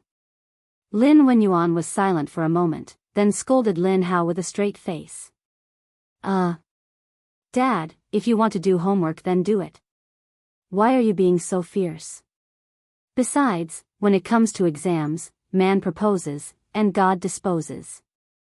There's no point in forcing me. Hey! Don't hit me. I'll go, okay? Lin Hao still wanted to pester his old man for a while longer, but he saw that Lin Wenyuan was about to get up and hit someone. He didn't dare to stay here any longer. Immediately, this guy didn't say anything and turned to leave. Humph. Stinking brat. Lin Wenyuan clapped his hands and snorted. A moment later, he shook his head and sighed, alas. This old man also wants to donate more money. However, the current Lin family did not have that much money in their accounts. Only this kid is carefree and doesn't know the taste of worry. A large portion of the Lin family's wealth was now spent on the Yanhuang Chamber of Commerce's business. But up until now, Lin Wenyuan had only received 4 bicycles from the Chamber of Commerce, which only added up to a few hundred strings of coins. Compared to the money he had invested, the rate of return was too low. Therefore, most of the Lin family's wealth was tied up in the Chamber of Commerce. There was not much cash flowing in their accounts. Lin Wenyuan had really tried his best to raise 3,500 strings of coins this time. However, Lin Wenyuan was not worried about his family's business. He was waiting for the next cycle of bicycle production. When that time came, just by selling bicycles, he would be able to recoup his costs. Master, why did you donate 10,000 strings of coins all of a sudden? Even if you're doing a good deed, you shouldn't do it so generously. In Chow Wendong's house, Chow Wendong's wife was complaining unhappily. Madam, this old man has his own plans. You don't have to worry about this. Chow Wendong was unmoved and frowned. The woman wanted to say something but was interrupted by Chow Wendong. Madam, let me put it this way. This old man donated 10,000 strings of coins to do a good deed and also to test my luck. Test your luck? What luck? Haha. Madam, don't forget who the president of the Warm Tang Foundation is. That's the current empress. If this old man is noticed by the empress because of this 10,000 strings of coins, His Majesty will be happy and reward our Chow family with the title of Righteous Merchant of the World. Then, madam, do you still think this 10,000 strings of coins is not worth it? Chow Wendong slowly explained his plan. Previously, Feng Zhihua had been rewarded with the title of Righteous Merchant of the World by Li Er because of his meritorious service at sea. Chow Wendong was no exception. Although his family was richer than Feng Zhihua's family, the title of Righteous Merchant of the World was not something that could be measured with money. Scholars, farmers, workers, and merchants were destined to have a low social status. If they could get the official title of Righteous Merchant of the World, their status would be different. Madame Chow was also tempted, but she hesitated. But what if Her Majesty and His Majesty don't reward us? Chow Wendong said expressionlessly, then just treat it as a good deed. Also, with this 10,000 strings of coins, we can show our faces in the newspapers, right? When the news of the Chow family's benevolence spreads, it will be good for our family's business. He had a good plan. People like Chow Wendong were not purely doing charity. However, Li Zixuan had already expected this type of person, and he did not dislike it. So what? As long as someone is willing to fork out money, no matter what their goal is, the Warm Tang Foundation will receive the donation. With money, we can help even more poor people. Do the three of you think this is not a good idea? Li Zixuan arrived at Yanhuang College early in the morning. After reading today's Datang Daily, Ma Zhou, Yan Silu, and Li Gang came to Li Zixuan to ask about the details of the Warm Tang Foundation. During the conversation, Li Gang suddenly raised his concern about the motives of the rich people who donated money. Ma Zhou also agreed, but Li Zixuan did not mind it at all. But this way, those with impure intentions can use this opportunity to gain fame and fortune. Yamacho, you can't encourage this kind of evil trend. The upright Li Gang could not stand such hypocrisy. He frowned and objected. Li Zixuan smiled. Mr. Li, you're wrong. I don't agree. Back then, Zigong did a good deed and did not accept any reward, but he was beaten up by the saint. Zilu saved people and received a cow as a gift, but was praised by the saint. I think these two allusions should be appropriate to use here, right? The two allusions came from the Analects of Confucius. Zilu saved people from drowning and received the gratitude of the cow. Confucius said, the state of Lu will save people from trouble. Zigong redeemed people and did not accept the Jinyu mansion. Confucius said, the state of Lu will not redeem people. Zilu accepted and persuaded virtue. Zigong gave and stopped kindness. This was Li Zixuan's attitude towards charity. People who do good should be rewarded. This way, more and more people will join the ranks of doing good deeds. As for some rich people who put on a show by doing good deeds, Li Zixuan did not think it was a problem. As long as they paid the money, they could show off however they wanted to. Not only that, Li Zixuan would also provide a platform for those people to show off as much as they wanted. Because this was the only way to receive a large amount of donations. Chapter 1049. Fine. Looks like I've been too stubborn. It's for the good of the poor. I have no objections. In Yanhuang College, Li Gang finally sighed and accepted this reality. Yan Silu stroked his beard and smiled. Haha. I told you, Wenji, you're too focused. Everyone in this world is for profit. If we don't give some benefits to those who do good, how can this kind act be sustained in the long run? Li Gang nodded in agreement. Ma Zhou sighed. Marquis Foresight. I'm impressed. I can foresee that before long, the Warm Tang Foundation's scale will grow bigger and bigger.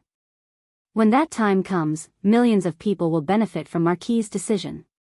Li Zixuan smiled and said, the most important thing now is not to discuss the Warm Tang Foundation but to prepare for the Academy's final exams. I've already told the three of you that I want to bring forward the final exams. Have the questions been prepared? The reason why the final exams were brought forward was because the weather was getting colder and colder. The Academy's teaching buildings were made of cement, so it was still quite cold in the winter. The other reason was that Li Zixuan wanted to let some of the students participate in the Warm Tang Foundation's Warm Tang operation. It was a kind of experience for the students. Yen Silla nodded and replied, "The questions for each subject are out, but the students haven't had time to revise yet. Yamacho, do you want to consider delaying the exams for a few days?" Actually, the academy's classes for this semester were basically over. The only problem was that the students had not started revising for some of the classes. Li Zixuan shook his head. "No need. It's to see how well the students understand the various subjects. It's better if they don't revise. It'll show their true level. Today is Tuesday. Inform the students that the final exams will begin the day after tomorrow." This, Yen Silu was a little confused. What kind of twisted logic is this? Li Gang smiled. "Haha. Kong Gui, you don't have to worry about the students. If they don't want to revise, then so be it. Besides, what Yamacho said might not be completely wrong." Since Li Gang said so, Yen Silu had no choice but to agree. Li Zixuan said again, "Mr. Yen, give me the test papers for each subject later. I'll take them home tonight and look at them." "Yes, Yamacho." After Li Zixuan left, Li Gang and Yen Silu immediately called for a meeting of the subject leaders. They conveyed the news that Li Zixuan was going to hold the final exam in advance the day after tomorrow to the subject leaders of the various departments. Wang Ji, Mo Huai, Su Hongji, Xiao Diyan, and the others were not particularly surprised. This was because when Li Gang asked them to come up with the questions 2 days ago, they had already guessed this possibility. However, they did not expect it to come so soon. The meeting was very short. After Yen Silu conveyed Li Zixuan's message, he announced the end of the meeting. All that was left was for the leaders of the various departments to relay the news to their respective homeroom teachers. As a result, when school was about to end in the afternoon, all 16 classes of Yanhuang College received this unfortunate news almost at the same time. "What? The final exam is the day after tomorrow?" "Sir, we just finished all the courses last week." "That's right. We just finished studying last week. We didn't even have time to revise. How can we take the exam?" F***CK. Isn't this a scam? Who came up with this rotten idea? The students were all in an uproar. However, no one could change Li Zixuan's decision. After realizing that the exam would be held as scheduled the day after tomorrow, the students gradually quieted down. Silence meant acceptance of reality. Many students had already secretly planned to work overtime to revise for the next 2 days. Sure enough, when it was time for dinner today, the students ate exceptionally quickly. After dinner, most of them returned to the teaching building and took advantage of the fact that it was not yet dark to read for a while. When it was dark, they returned to the dormitory. Without washing their feet or faces, they took out their books and immersed themselves in reading. F***CK. It must be Yamacho who set us up. Only Yamacho would be so evil. In the dormitory, Ching Chimo muttered as he flipped through the classics textbook. "Alright, Cho Nyo, it's useless to say more now. Why don't you read for a while before the lights go out?" Qin Huayu advised. Look. There are 5 courses in just one day. Even if I don't sleep, I won't be able to finish them. Sigh, I guess I'm done for this time. I just hope the final results don't come out before the new year. I still want to have a good new year." The far-sighted Ching Chimo had already considered the problems after the exam. One could not help but admire his big heart. Qin Huayu shook his head and said, "Cho Nyo, it's not good for you to give up on yourself like this. It's not like you're the only one who didn't revise. All the students are in the same situation. If you can read more before the exam, you'll have a better chance. You should hurry up and study." To put it bluntly, he was saying, don't give up on treatment. You can still be saved. Ching Chimo thought about it and felt that it made sense. He laughed and said, Huayu, what you said makes sense. Alright, I'll study. Study. Hee hee. I might not be the one who gets the last place. Qin Huayu was speechless. So this guy's pursuit was to be satisfied as long as he didn't get the last place? Sun Zifan and Li Tai, the two guys who usually like to insult others, did not mock Qing Chumo tonight. That was because the two of them were fully focused on their revision. Similar scenes were happening in almost every dormitory. The dormitory, which was usually bustling with noise and excitement after school, was exceptionally quiet today. That was because the academy had a rule that when it was 9 o'clock, all the dormitory lights had to be turned off and the students had to go to bed. If anyone violated the rule, the consequences. Actually, many students had experienced the consequences of violating the rule. Those who had experienced the collective punishment of standing up that night would never forget it for the rest of their lives. Therefore, the students wished they could break the quarter hour into half to use. Who would have the time to gossip? As night fell, tens of thousands of lights lit up one after another. Because of the curfew in Chang'an, there were only patrolling marquises and night watchmen on the streets. Peace Square was the most special square in Chang'an City. It was the only square that did not have a curfew. It was brightly lit every night. Meng Jiao wrote in, after passing the imperial examinations, the past was filthy and unworthy of praise, but the present is debauched and unrestrained. Flushed with success, the horse galloped swiftly, seeing all the flowers of Chang'an in a day. He wrote about how proud he was of becoming the son of heaven's disciple. Speaking of which, this old man was also a refined person. After becoming a grand scholar, the first thing he did was to ride a fast horse to admire the flowers. He didn't admire peonies, nor did he admire morning glories. Instead, he went to Peace Lane to look for beautiful girls in the brothel. Tonight at Peace Lane, there was no proud scholar like Meng Jiao, who had just passed the imperial examination. However, tonight was destined to be an extraordinary night.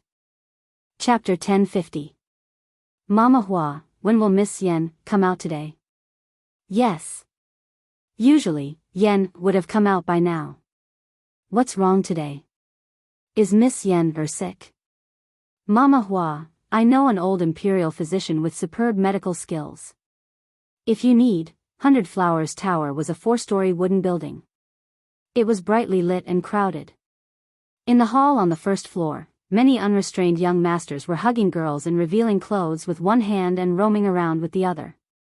It was an unbearable scene.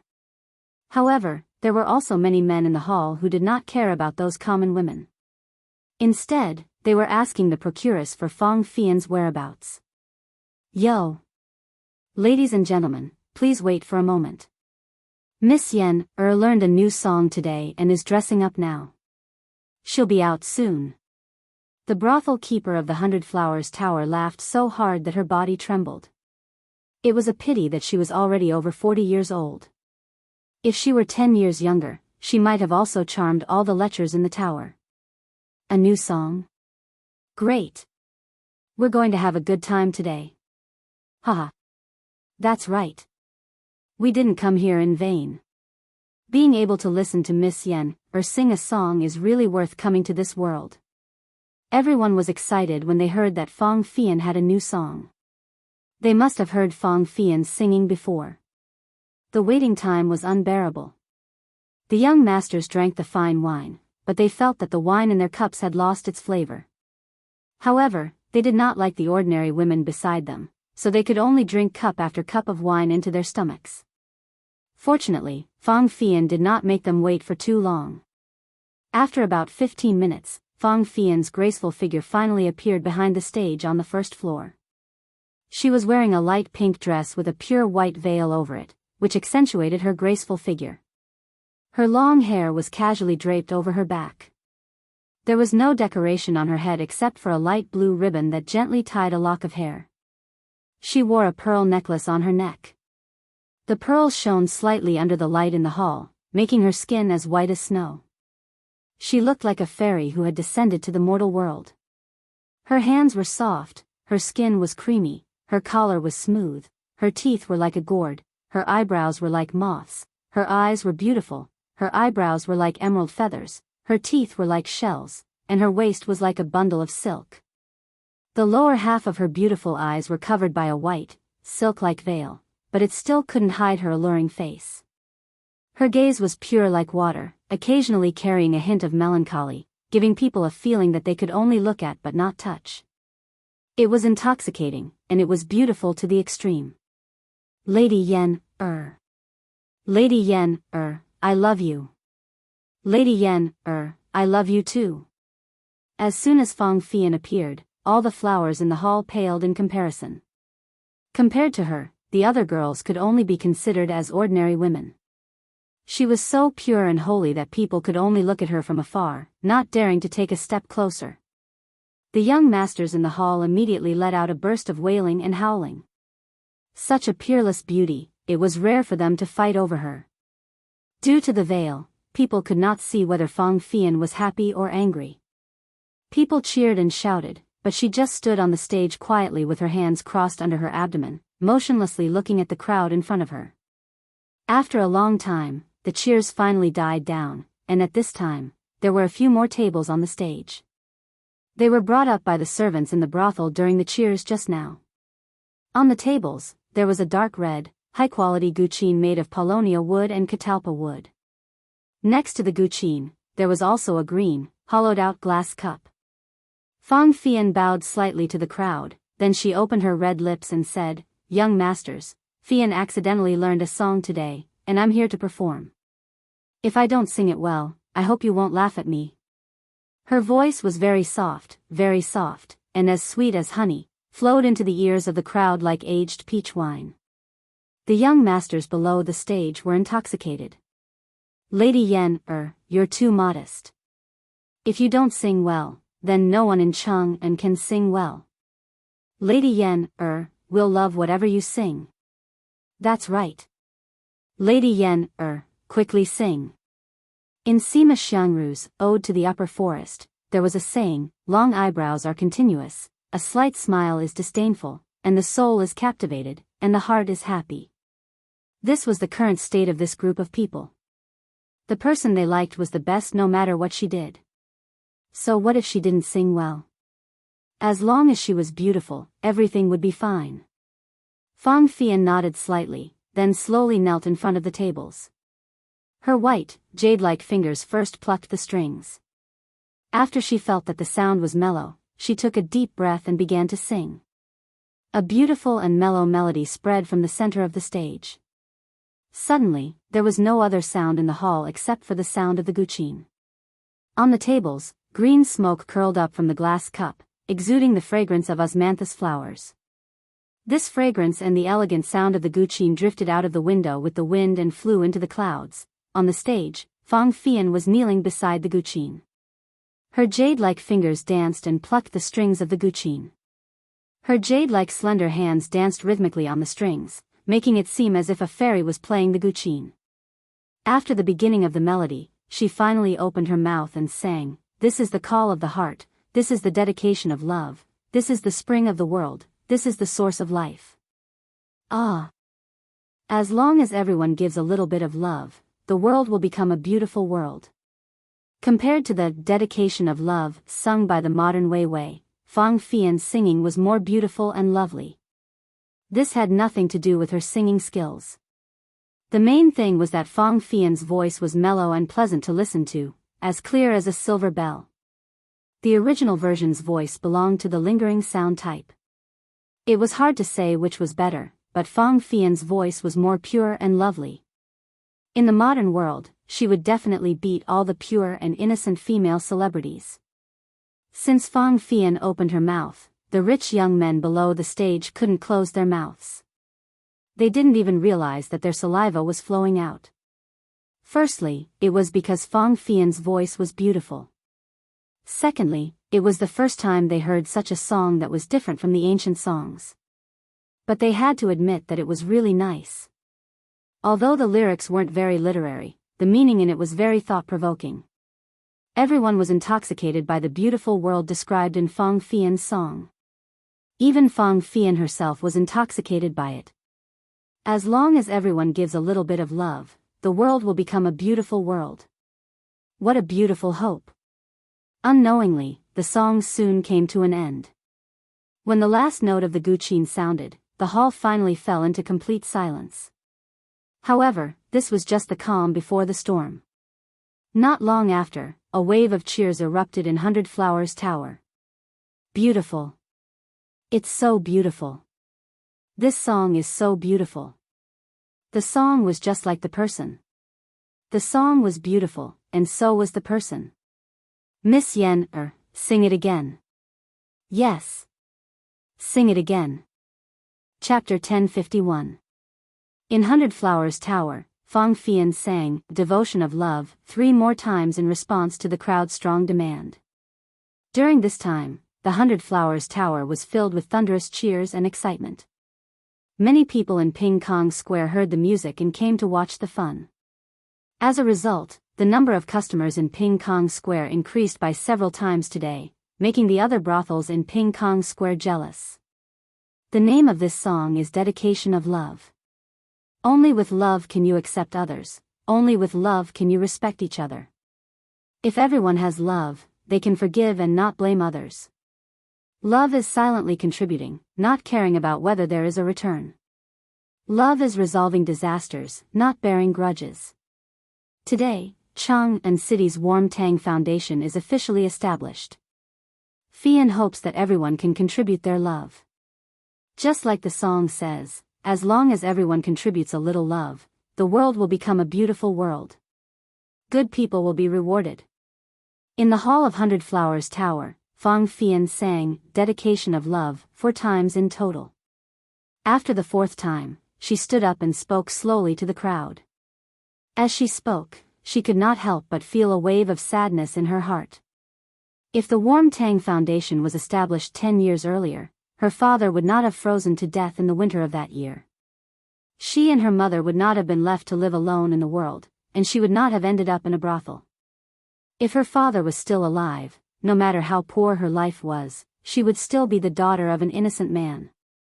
But now that things had come to this, the only thing she could do was to promote the Warm Tang Foundation so that more poor people would not end up in her current situation. When the torch was passed on, what others conveyed was the spirit, but what she conveyed was the love of the world. Good. Miss Yen is not only beautiful, but also kind. I have nothing to say. Tomorrow, I will donate 10 strings of cash to the Warm Tang Foundation. I will donate 100 strings of cash tomorrow as well. I will donate 100 strings of cash as well. I will donate 1,000 strings of cash. Waves of cheers came from the crowd. However, the procuress of Hundred Flowers Tower was secretly stomping her feet.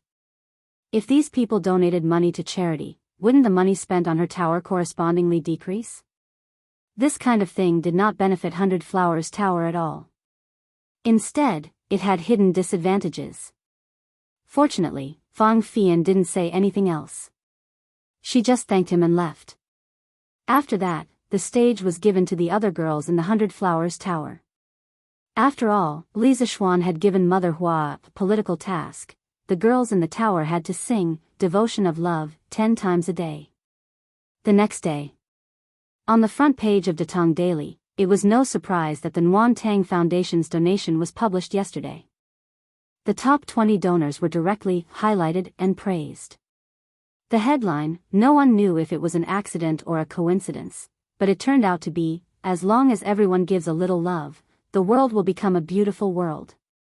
Ha! Just these 20 donations added up to nearly 150,000 strings of cash. Of course.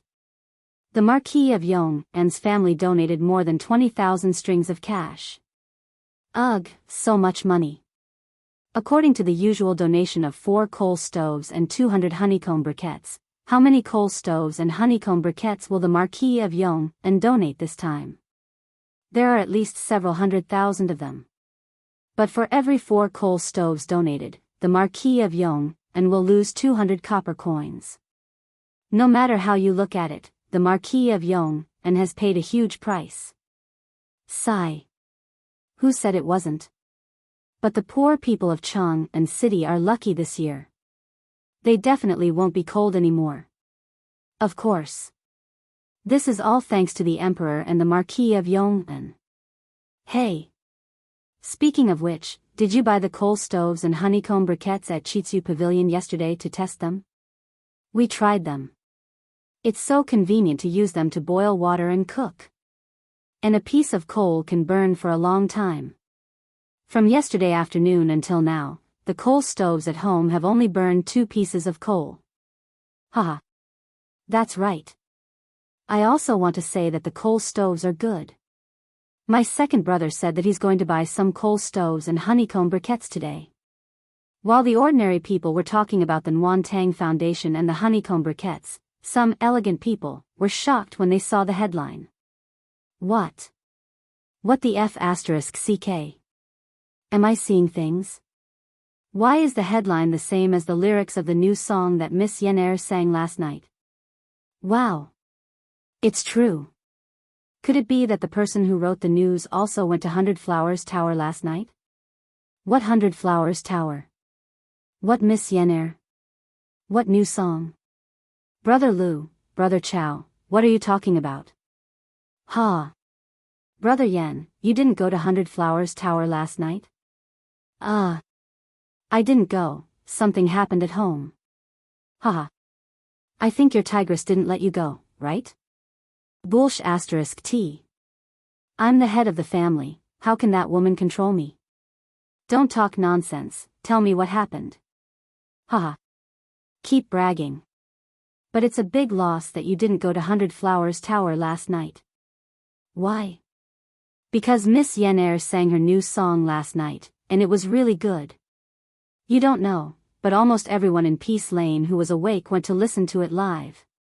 It was really a heavenly sound. Ha! What was it? Wasn't it just a song? Did it have to be so good? Besides, what does this song have to do with today's news? Hey! It has a lot to do with it. The title of this news is a line from yesterday's song. Don't you think it's a coincidence? That person picked up the newspaper, looked at the headline, and muttered, as long as everyone gives a little love, the world will become a beautiful place. This. Brother Chow, how did you sing that song? Can you sing it for me? The young master opposite him instantly became proud, hee. You've asked the right person. I heard Miss Yen Er sing it 4 times last night, so I already knew how to sing it. Listen. Cough cough. After that, he cleared his throat and started singing, this is the call of the heart, this is the dedication of love, this is the spring of the world, this is the source of life. Ah. As long as everyone gives a little love, the world will become a beautiful place, ah. Stop stop stop. Stop F***king, it's too bad. Shut up. No, I haven't finished singing. Stop singing. I'll go to 100 Flowers Tower personally tonight. Listening to Brother Chow's singing is really terrible. Damn. What do you mean? Which part of my singing is not good? Come on, you. But to be honest, the tune of this song is quite special, I've never heard it before. And the lyrics are not bad. I'll go to the Nguyen Tang Foundation later to donate some money, just take it as a bit of my love. Yo. Our great young master Yen still has such awareness? When did he become so kind? Damn you. I still have a conscience, unlike you, whose heart has already turned black. Damn. You're the one whose heart is black. I was already planning to donate money later. Chapter 1052.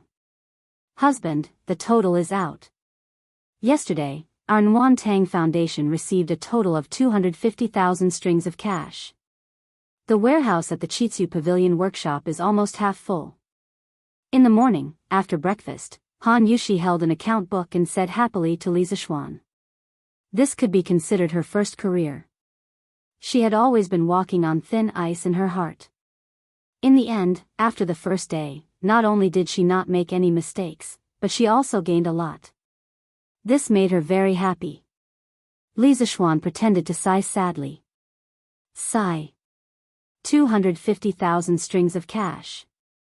How many coal stoves and honeycomb briquettes do we have to give away for free? Han Yushi said angrily, Husband. Aren't we doing a good deed?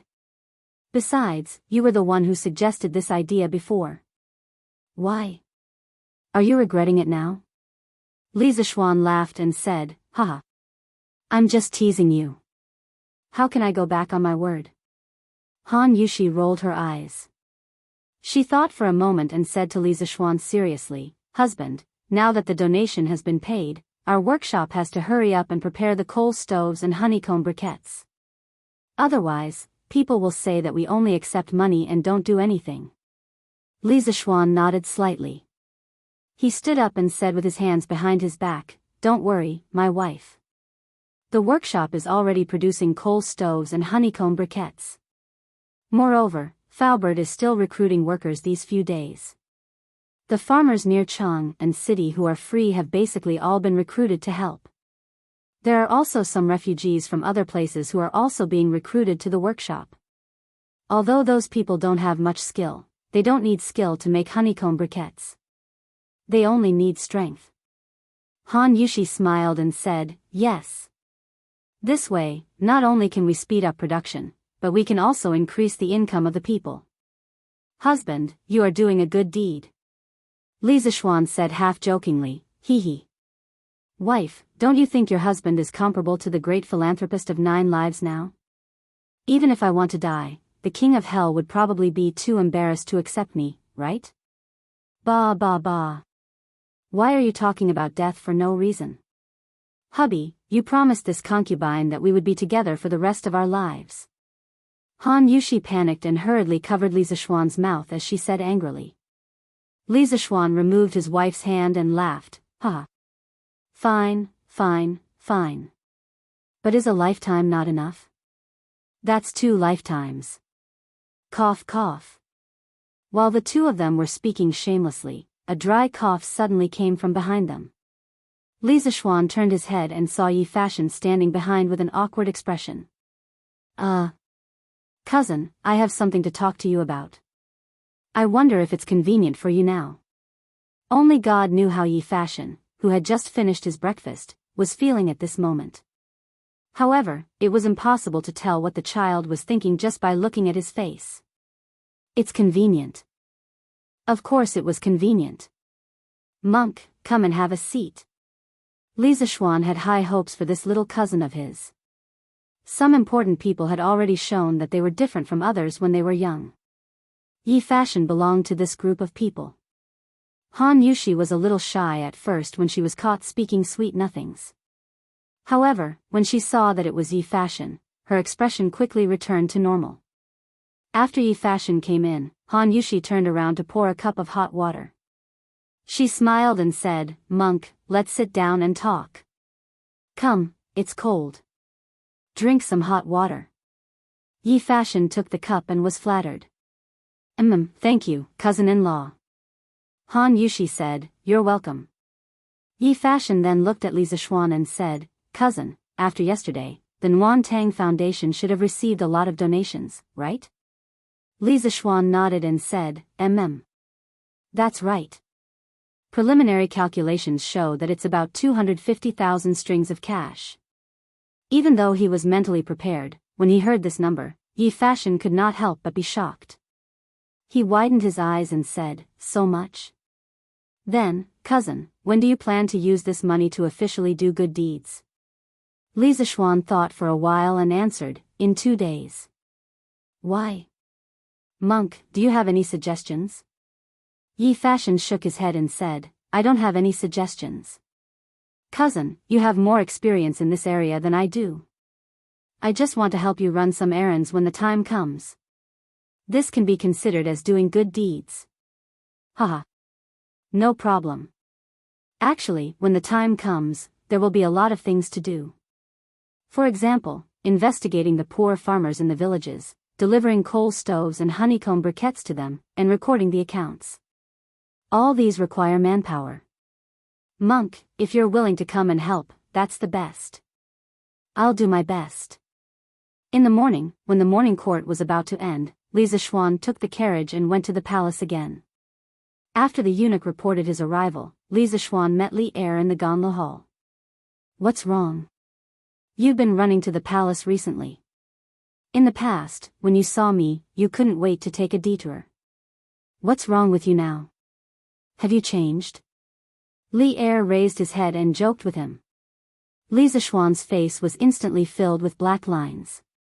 He said gloomily, Your Majesty, you've misunderstood me. You have a lot of things to do every day.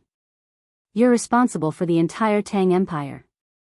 If I were to disturb you for no reason, wouldn't I become a sinner of the Tang Empire? Li Er laughed and said, You're such a smooth talker. Alright, let's cut the small talk and get down to business. Li Zishuan then said seriously, Your Majesty, the Warm Tang Foundation received a total of 249,816 strings of coins yesterday. I plan to distribute coal stoves and honeycomb briquettes to the poor in 2 days' time. Li Er was stunned and said in surprise, Almost 250,000 strings of coins? That much? Li Zishuan smiled and said, This is only yesterday's amount. I think there will be more in the future. Li Er came back to his senses and said, Do you have enough manpower? Do you need me to send some people over to help you? Li Zishuan replied, Thank you, Your Majesty. I have enough people under me. However, when the time comes to distribute coal stoves and honeycomb briquettes, I will need the help of the county magistrates. Although Xiao Yu was in charge of the Ministry of Civil Affairs and managed the household registration of the entire Tang Empire's people, it was more convenient to find the local county magistrate. After all, a county magistrate was better than a county magistrate. There were more than 20 counties under Chang'an City. In terms of rank and merit, Li Zishuan was indeed higher than those county magistrates. However, everything had to be done properly. Without Li Zishuan's special permission, those county magistrates had no obligation to cooperate with Li Zishuan. That was because they did not have a direct subordinate relationship with Li Zishuan. Li Er nodded and said, I'll give you an imperial edict. You can take this imperial edict and get all the county magistrates near Chang'an City to cooperate with you. Li Zishuan cupped his hands and said, Thank you, Your Majesty. Is there anything else? Seeing that Li Zishuan had no intention of leaving, Li Er took the initiative to ask.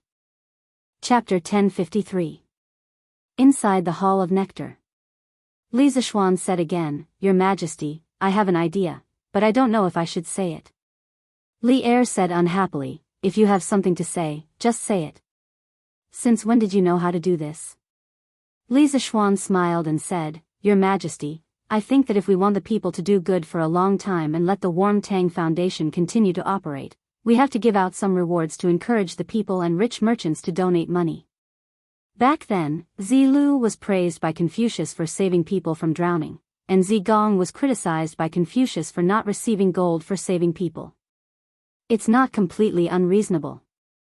Li Er couldn't help but say, Didn't you give the people who donated a certificate of honor? Isn't that a benefit? Li Zishuan shook his head and said, Your Majesty, this is just a small benefit. If we want the rich people to donate money willingly, we have to give them some sincere and tangible benefits. For example, some special treatment, bastard. Are you asking me to become Lu Hong and sell my official position? Li Er suddenly guessed something and immediately slammed the table and stood up in anger. The Lu Hong he was talking about was Emperor Ling Han, a fatuous emperor who pushed selling officials to the extreme. Some emperors before Lu Hong had also sold officials, but most of them only did it occasionally, and the money they received was usually for the urgent needs of the country. Only this comrade Lu Hong was able to push this shady business of selling official positions to the extreme.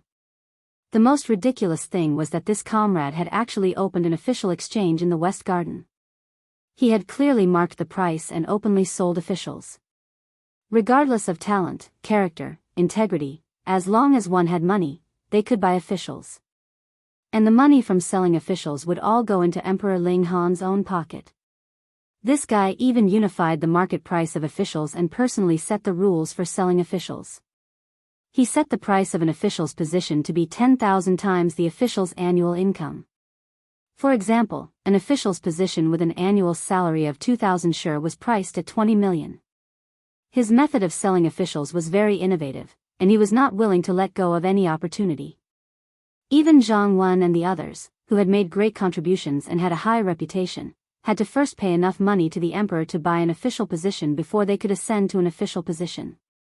Li Erjing had thought of the possibility of him selling his position, so he scolded angrily.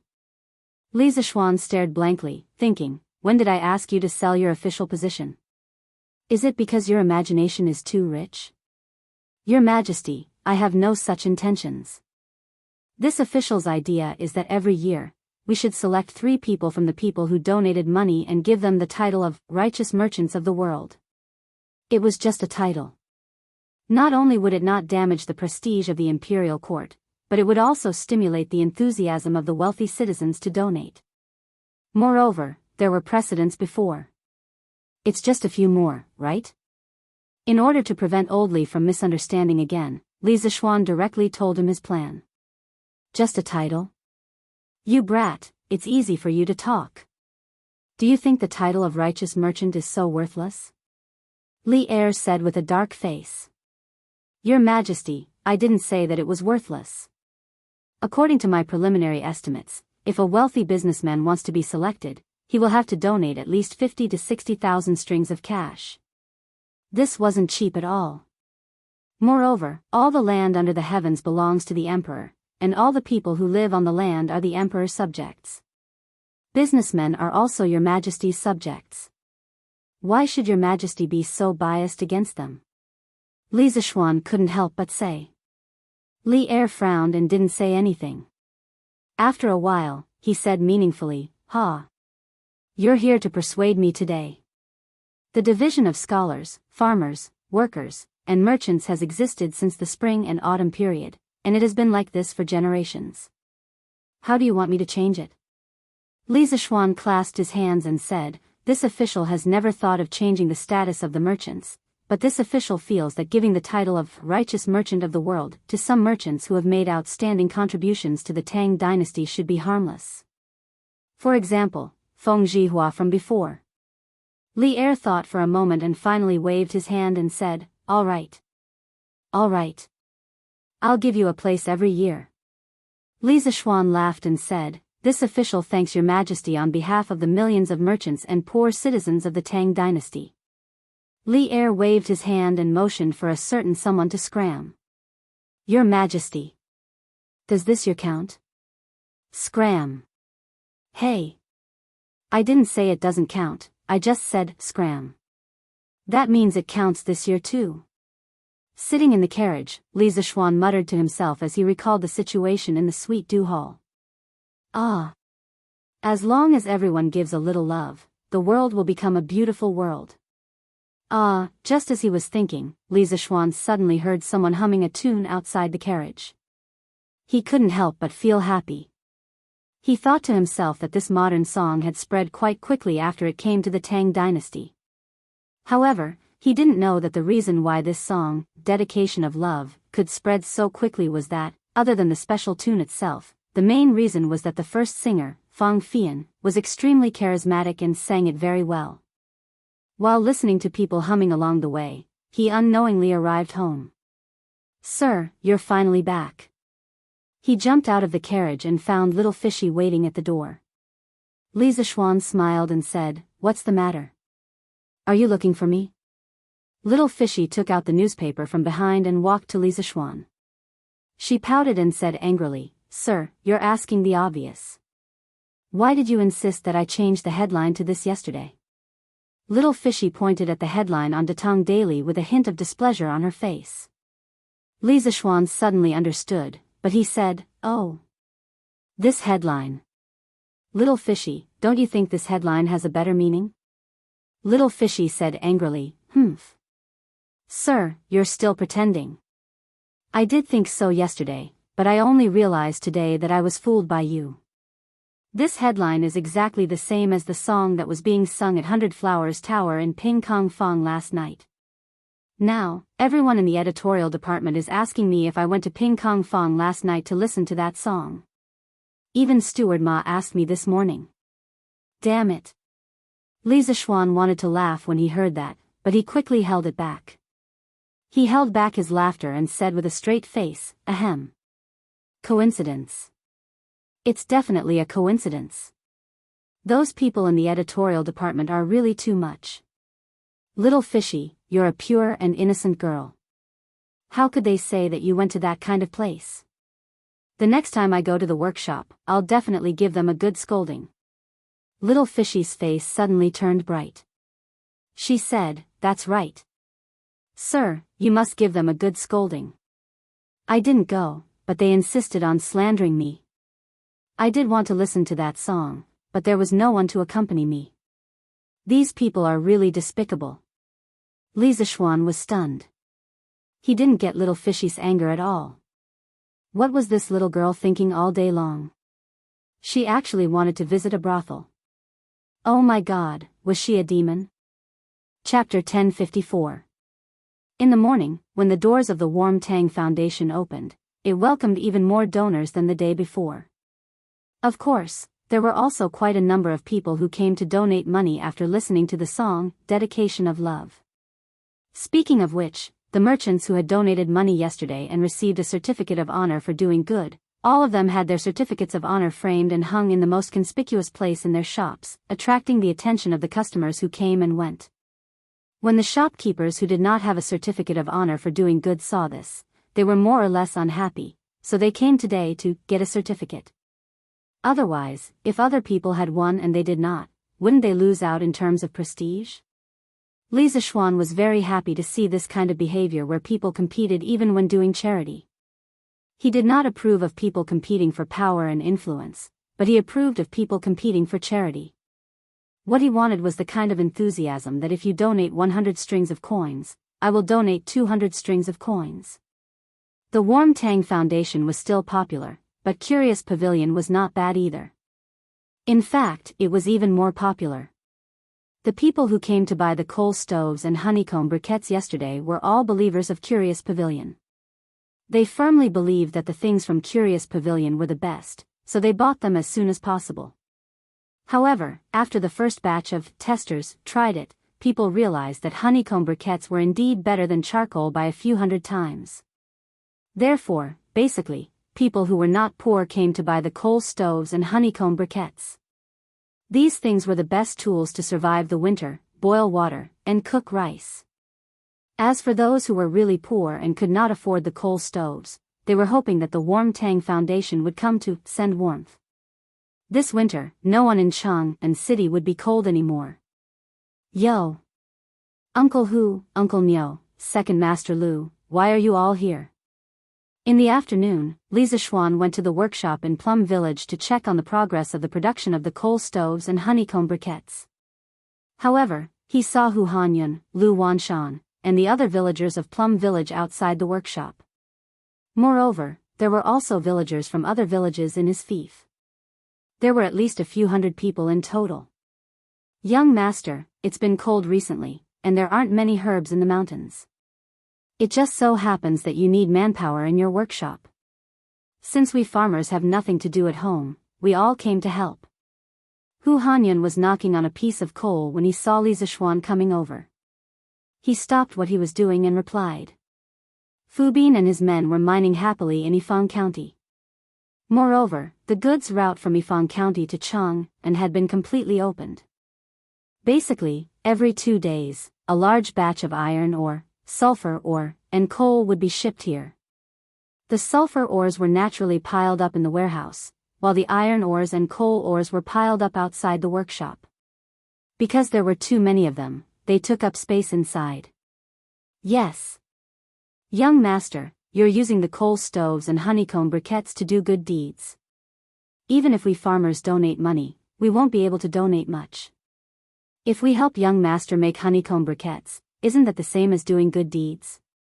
Hee hee. Just nice, I can do some work in the winter to warm up my body. Second Master Lu was old, but his body wasn't old at all. He always looked hale and hearty, and it felt like some young men in their 20s or 30s weren't as strong as him. Li Zishuan listened and nodded. That's fine too. One more person means one more share of strength. Moreover, the farmers can also earn more money because of this. Not bad, not bad. At first, Li Zishuan didn't let Faubert recruit people from his fief. The main reason was that the commoners usually had to go into the mountains to gather herbs. Moreover, recently, every household was basically distributing bean sprouts. He expected that they wouldn't be able to free themselves. However, since the situation was like this now, he didn't have any objections. It was more reassuring to recruit people from his own side than outsiders. Young Master, Xiao Hu, and the others refused to accept wages no matter what. This old man has been trying to persuade them until my mouth is about to break. Just as Li Zishuan finished speaking, Faubert's voice came from behind. There's actually such a thing? Li Zishuan was startled. He immediately looked at Hu Hanyun and Second Master Lu and said seriously, Uncle Hu, Second Master Lu, this work is like doing business. How can you only contribute and not receive money? How can I have the face to ask the workshop to hire you to work like this? Old Hu said stubbornly, Young Master. I, Old Hu, have never done business before, and I'm not doing business now. We all owe Young Master a favor, and we're all here to return the favor. We all know how Young Master usually treats us. At this time, it's not a busy farming season, and we have nothing to do at home. We're all here to help and put in some effort. How can we still ask Young Master for money? Don't you think so? Yes. Xiao Hu's words are reasonable. We farmers don't know how to do business, but we understand the fickleness of human nature. What's the point of money? Now that everyone can eat, drink, and wear warm clothes, it's enough. Why do we need so much money? Second Master Lu couldn't help but interrupt. That's right. We have to have a conscience. We can't accept this wage. Yes. We can't accept it. Young Master, please don't try to persuade us anymore. My family has made a lot of money from selling bean sprouts recently. If we really want to calculate it, we should be the ones giving Young Master money, not the other way around. So we definitely can't accept this wage. At the side, the other farmers in Li Zishuan's fiefdom all shouted loudly. Li Zishuan smiled helplessly. These farmers were usually quite clumsy with their words, but now, each one of them was better than the other. Moreover, their thoughts were very clear. He didn't know how to persuade them even if he wanted to.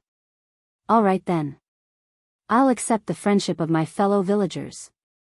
It's fine if you don't accept the wage, but everyone has to eat lunch at the workshop. It's best if you call your wives and children over to eat. There'll be enough food. Some friendships could not be measured with money. It would only be an insult to these friendships, so Li Zishuan decisively stopped trying to persuade them. Instead, he said half-jokingly. Good. That's not a problem. Haha. I, Old Hu, can eat a few more bowls of rice to my heart's content. Hearing Li Zishuan's bold and unrestrained words, the other farmers also laughed heartily. When the other farmers who came to work saw Li Zishuan and the other farmers in the fiefdom, their eyes were filled with yearning. At this time, they, who could get paid, started to envy the farmers in the Han village, Plum village, and Liujia village who couldn't get paid. This was because they also wanted to have such a kind-hearted master.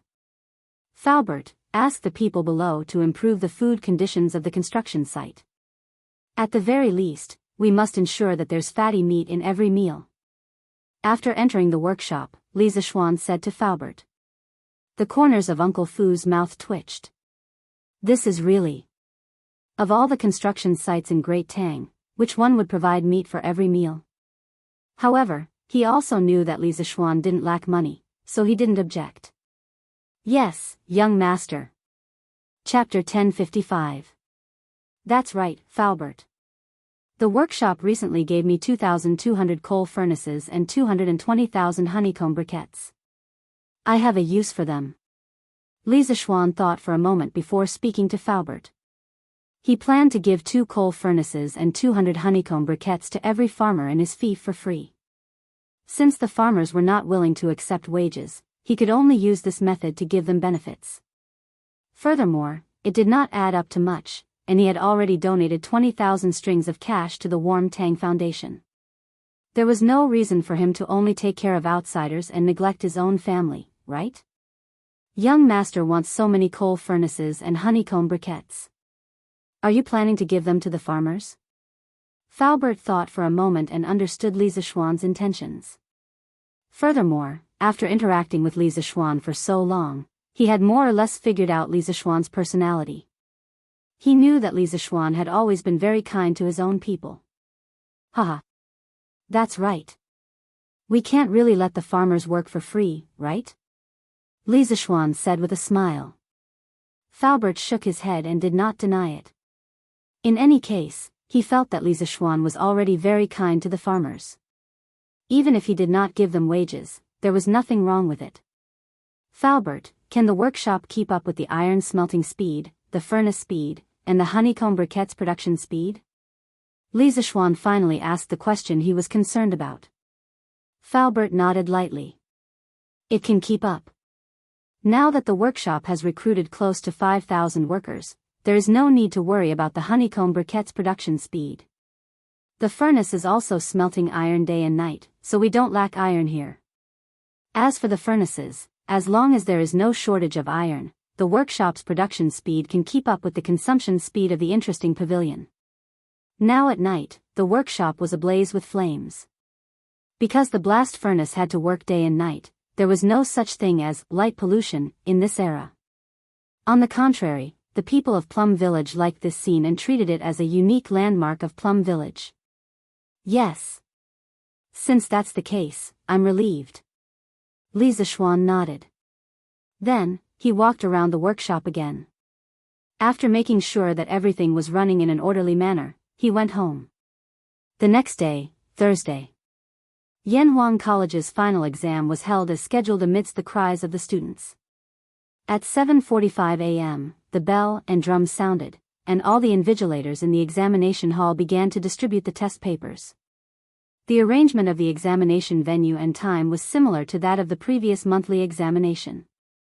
The only difference was that the invigilation was stricter. Entering the examination hall actually required a body search. Fortunately, all the students in the academy were male. Otherwise, it would be very inconvenient to search them. In addition, the inspection team from the previous monthly examination had expanded this time. Mo Zhong, Mo Yun, and the other guards of the academy had also joined in. If you asked these guards to teach, they definitely wouldn't be able to do it. But if you asked them to inspect the exam, they wouldn't have any problem with it. Moreover, with their eyesight, they would be even better than the teachers of the academy if they were to invigilate the exam. With more people, it was natural that they would go to each examination hall more frequently. Basically, every half an hour, there would be an inspection team in front of each examination hall. As a result, no student would dare to cheat in such a strict environment. Lisa Schwann didn't stay in the academy all the time this time. He came to the academy in the morning to take a look and then went back. First of all, now that every teacher in the academy had their own duties, the academy could run very well even if he wasn't there. His role was only to control the general direction of the academy's teaching. Moreover, he had something to do at home these 2 days, so he had to go back. This morning, Faubert sent someone to deliver the heating pipes and radiators that Lisa Schwann had ordered previously. As for the heating boiler, it could be used after a slight modification of the one at home. Although Lisa Schwann was eager to experience heating, he still went to the academy to inspect it. After that, he came back with a group of guards and servants to start installing heating in the house. The main hall in the front yard, all the bedrooms in the house, including the maids' and servants' bedrooms, and the 2 study rooms, all needed to be installed with radiators. Under Lisa Schwann's command, Peng Feiji, San Bao, and the others started the large-scale renovation of the heating system in the residence. Feiji, take 5 people and carry these 8 radiators to the west courtyard.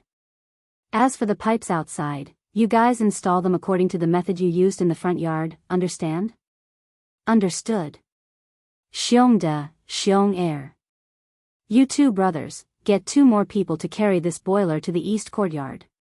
While you're at it, help me install the pipes on the boiler. Remember, the valve on the boiler must be opened. I'll go check later. If it's not done properly, run 10 kilometers. Yes. Marquis. San Bao, Fu. Take a dozen men with you and move the remaining pipes and radiators to Yunshan Villa. I'll be there in a moment. Yes, young master. Since Li Zishuan had explained the installation method of the heater to everyone in advance and explained the relevant terms to them, Pang Feiji and the others could still understand the modern terms that Li Zishuan mentioned, such as heater, heater pipe, valve, and other modern terms.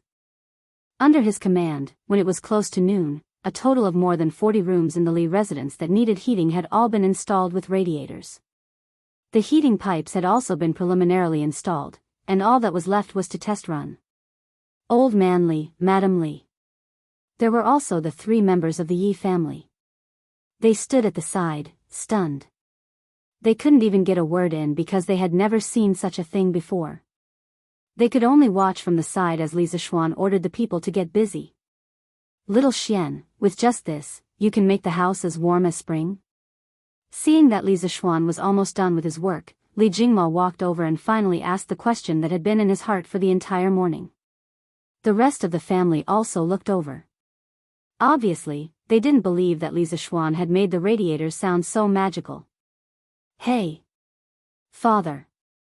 If this thing is really heated, not only will it be as warm as spring, it won't even be a problem to make the house as hot as summer. Li Zishuan chuckled.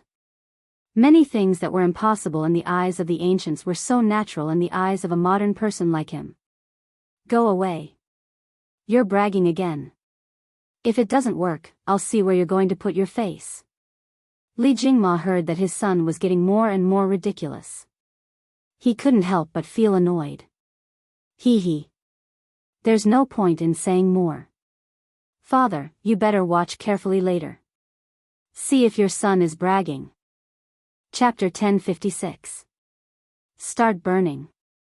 After personally inspecting all the heating pipes, Li Zishuan ordered. The servants in the house quickly placed the honeycomb briquettes that had been burned in advance into the stove.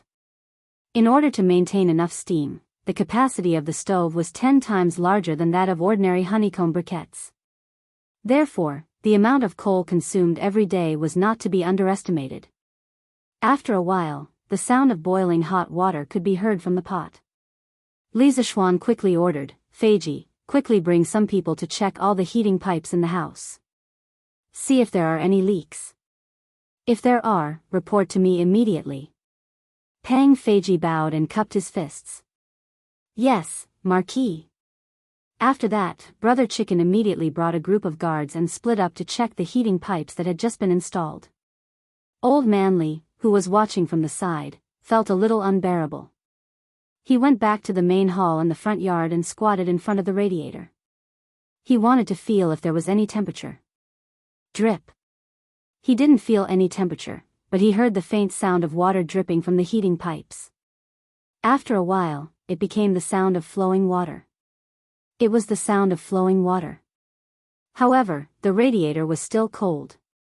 Just as Old Man Li was suspecting that his son's heating was useless, a trace of warmth suddenly came from the cold radiator. At first, he thought it was an illusion, but as time passed, that trace of warmth became more and more clear. In the end, it was even faintly hot. How is it? Father? You should believe me now, right? At this time, Li Zishuan came in with his family from outside. Seeing his father's face full of surprise, he smiled and asked. Previously, Pang Feiji had brought people to check the heating pipes. After confirming that there were no leaks, Li Zishuan was completely relieved. This was because, generally speaking, as long as the pipes didn't leak steam, they could form a closed loop. There wouldn't be a problem with heating. This thing can actually transfer heat. It's just that our main hall is so big, Xian, you only put two radiators.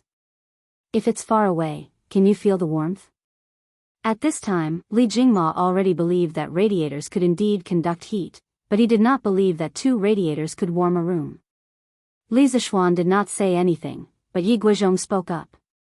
He had just come over to touch the radiators and heard him say, "Don't worry. Jingma, you really won't turn back until you hit a wall. Just based on how hot this thing is, as long as we close the doors and windows and let it continue to emit heat, the hall will definitely become warm. It's just a matter of time." Old Man Yi had been a Taoist all his life. Although he didn't know the law of conservation of energy, he understood the general meaning behind it.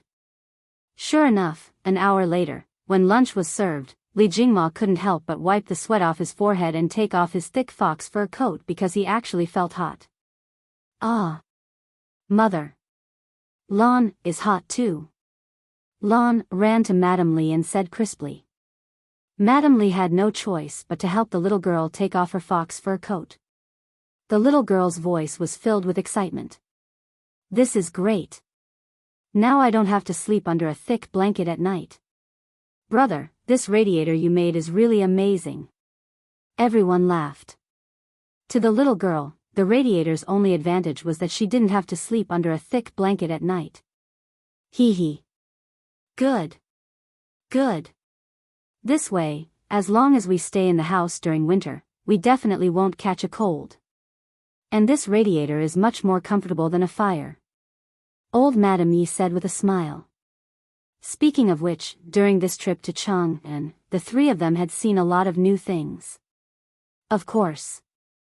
Grandmother, it's easy to get poisoned if you stay in the fire for too long, but this radiator won't have this problem at all.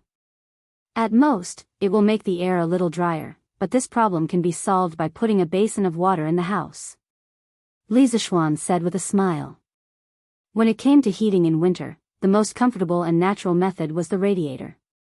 Even an air conditioner couldn't compare to it, let alone burning charcoal.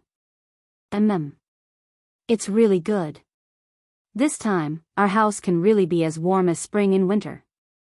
When it comes to enjoyment, the whole Tang dynasty added together can't compare to you, Xian, Old Man Li said with a sigh. You old thing, you're always saying weird things. Don't tell me you didn't enjoy the radiator. Li Zishuan's little face darkened, but Mrs. Li rushed ahead of him and spoke up for him. Yi Guizhong stroked his beard and said with a smile, hee hee. Jingma, little Xian isn't doing this for his own enjoyment. With his current martial arts cultivation, normal cold won't be able to enter his body at all. He's creating conditions for us to enjoy. Old Man Yi finally said something fair. Li Jingma was embarrassed by his slip of the tongue. Li Zishuan didn't blame his father. Li Jingma was his father, so what if he said a few words? Hee hee. Don't just talk about it. Father, mother, grandfather, grandmother, let's eat. I'll go to Yunshan again in the afternoon and install radiators there. The next morning, almost everyone in the Li residence was in high spirits. Compared to a few days ago, it was like the difference between the heavens and the earth. If you ask why, of course, it was because of the radiator. Sleeping in a heated room at night, they didn't even need to warm their beds. They could fall asleep after lying down for a while. However, before they went to sleep, they didn't forget Li Zishuan's suggestion and put a basin of water in their room. It was hard not to be energetic when they woke up in the morning. This radiator is really something. I never dreamed that the house could be as warm as spring in winter. Yeah. When I went back to my room last night, I took off all my clothes, but I didn't feel cold at all. This radiator that young master installed is really amazing. Young master is really good to us. This radiator must be very expensive, but young master installed it for us without even thinking about it. Damn it, there were 6 people who betrayed young master for money last time. Those people should be struck by lightning. That's right. Strike them to death. Now, even if someone wants my life, I won't betray young master and the Li family, let alone give me money. Yes. Even if we die in the future, we won't betray young master. The servants got up early to boil water, cook, and clean the courtyard. The most discussed topic was the radiator that they experienced last night. When they talked about this, the servants were all grateful to Li Zishuan. If the same thing happened in other people's homes, the master would definitely not let the servants enjoy such a good thing like radiators. At this moment, Lian was glad that she didn't betray Li Zishuan, but she also felt a little guilty that she almost betrayed Li Zishuan.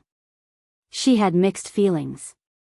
Now, all she could do was serve the master with all her heart, repay his kindness, and atone for her sins. Chapter 1057. Li Zixuan didn't know what the servants were thinking. Yesterday, he had installed a heater in the servants' room. It was just a humanitarian gesture. Although he had transmigrated to the Tang dynasty, Li Zixuan still had some modern thinking in his bones. He respected every life form around him. In his dictionary, there was no distinction between upper class and lower class.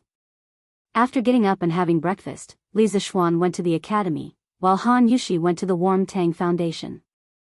Both of them had their own careers now, and they were both in the rising stage of their careers.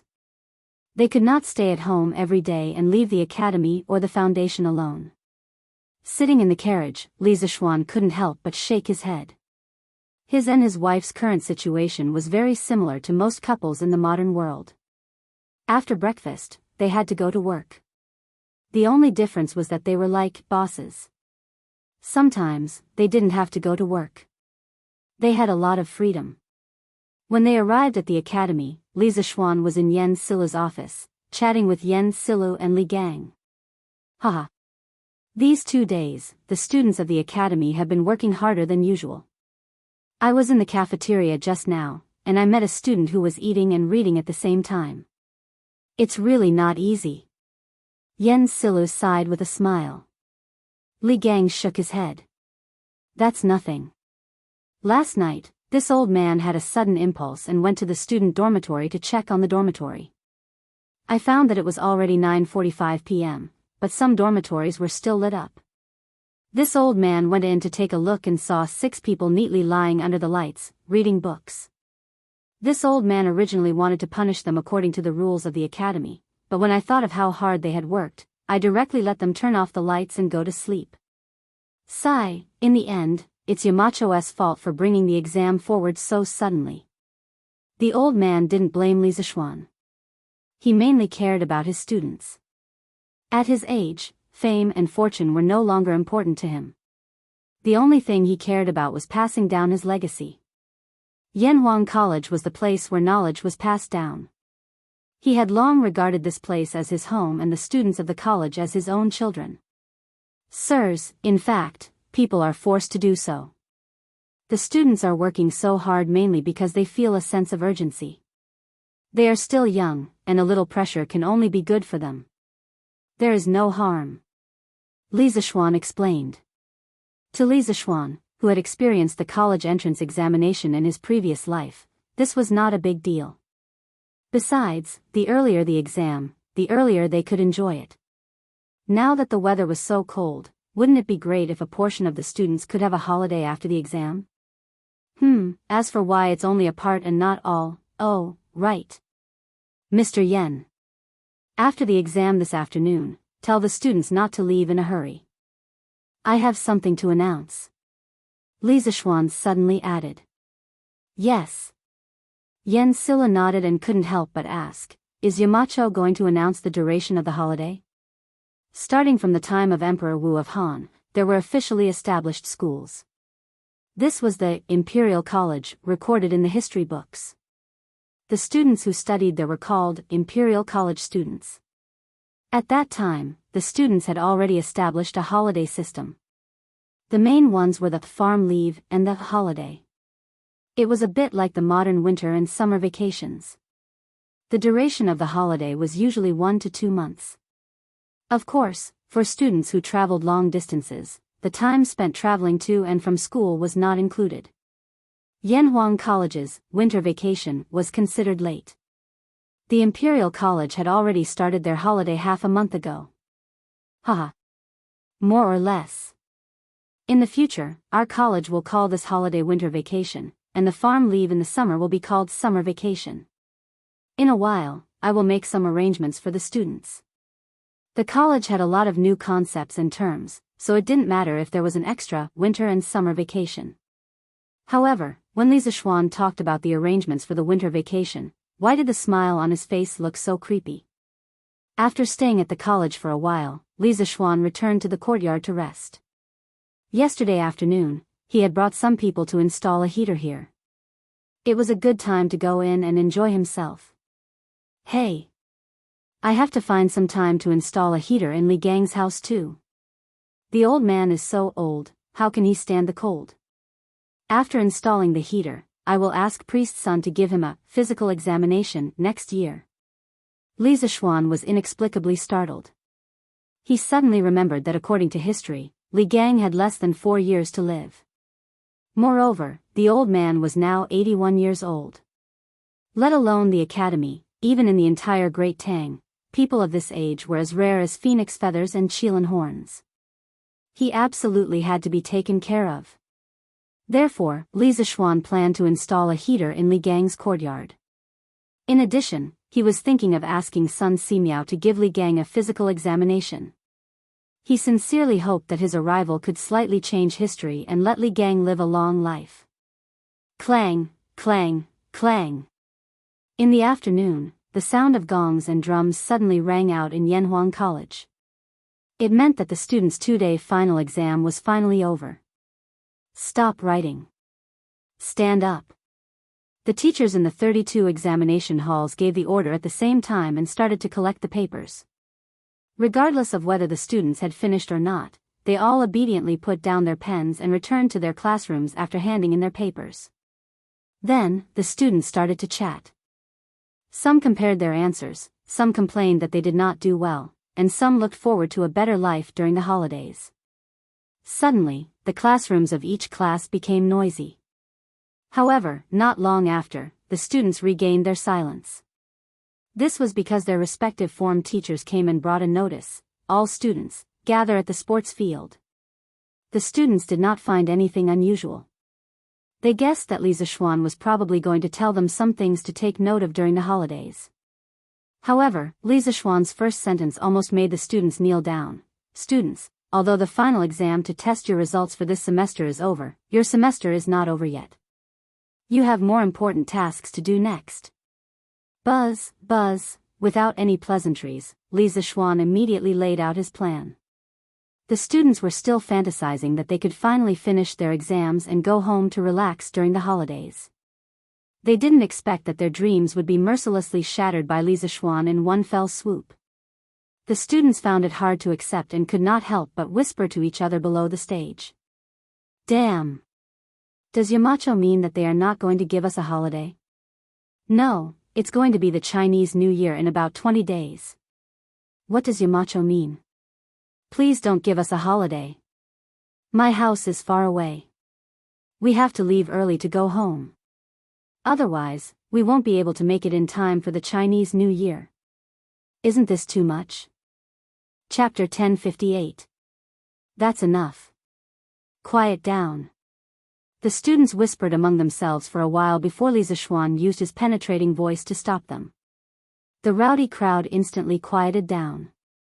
Li Zishuan continued, I'm not saying that you're not allowed to have a holiday, but there are more important things that you need to do. I'm also not saying that you're not allowed to go home for the new year. Those who live more than 200 miles away from Chang and can pack up and go home tomorrow. School will officially start on the 25th of the first lunar month next year. As soon as he said that, many of the students' faces lit up. Li Zishuan paused, then continued, as for those who live closer to Chang'an, from tomorrow onwards, you will report to the Warm Tang Foundation. When school started, I told you that Yanhuang College does not nurture useless students who only know how to study. You must apply what you've learned to benefit the country and its people. Sending you to the Warm Tang Foundation is a very valuable opportunity for you to practice. At the same time, what you're doing is very meaningful. I hope that you'll cherish this opportunity. Yamacho, what does the Warm Tang Foundation do? Yeah. Why does the name sound so weird? After listening to Li Zishuan, many of the students were confused. They were not confused because they could not have a holiday, but because they had no idea what the Warm Tang Foundation was. On the day that the Warm Tang Foundation was first established, the students had received news that the final exams would be held on Thursday. Because of that, they did not even have enough time to study, let alone read the newspaper. This included Chen Tianhua and Liao Feichen, the two part-time novel writers, who did not have time to read the newspaper. Datong Daily's editorial department was still using the manuscripts that they had sent over last week. Therefore, more than 80% of the students had not heard of the Warm Tang Foundation that had recently become the talk of the town. Li Zishuan was stunned when he heard the whispers of the students. However, he quickly recovered and cleared his throat. It seems that everyone has been studying hard recently. It doesn't matter if you don't know about the Warm Tang Foundation. I'll ask Mr. Ma to tell you about it now. Other than being the leader of the Academy's economics department, Ma Zhou was also the head of the editorial department of Datong Daily. Among all the teachers in the academy, the one who knew the most about the Warm Tang Foundation was definitely Ma Zhou. Under Li Zishuan's invitation, Ma Zhou walked up to the rostrum. He did not prepare a speech in advance. If it were someone else, they would definitely be at a loss. However, Ma Zhou was someone who had seen big scenes. How could he be afraid now? Ma Zhou quickly organized his words in his heart. Then, he looked at the students below the stage and said in a clear voice, "Students, the Warm Tang Foundation is a charity department that was personally established by the current emperor to empathize with the people. It uses the donations of the people to help the poor people." Ma Zhou was best at writing and strategy. Under his narration, Li Zishuan became the holy son of heaven who worried about the people day and night, and Li Zishuan became the great philanthropist who would rather use up all his wealth to help the poor. The students could not help but be greatly moved. At the same time, a strong sense of pride rose in their hearts. This was because Li Zishuan was their Yamacho. They felt proud that they were Li Zishuan's students. Alright, now you should understand what kind of department the Warm Tang Foundation is, right? Now, let me talk about your upcoming tasks. After Ma Zhou spent half an hour introducing the Warm Tang Foundation, Li Zishuan continued, "The Warm Tang Foundation has recently launched a warm winter program. By distributing free coal stoves and honeycomb briquettes to the poor people in and around Chang'an City, they will be able to afford warmth. Your task is to be responsible for distributing the coal stoves and honeycomb briquettes. This task is actually not simple at all. First, you have to select the people who meet the requirements and confirm that there is no one who is pretending to be poor because they are greedy for our things. Then, you have to bring people to deliver the coal stoves and honeycomb briquettes to the people who meet the requirements. Finally, you have to make a record of every donation and summarize the accounts every 1 or 2 days. These tasks are indeed difficult for you, but there is nothing in this world that is impossible for those who set their minds to it. Among you, some of you will take part in the imperial examinations after you graduate from the academy and enter an official career. Some of you may stay in the academy and continue your studies. Some of you may only want to use the knowledge you have learned to settle down in a corner and become a rich man. But no matter what, you cannot forget that you graduated from Yanhuang College. Since you are a student of Yanhuang College, you have an obligation to do something for the Tang Empire and the people of Tang Empire.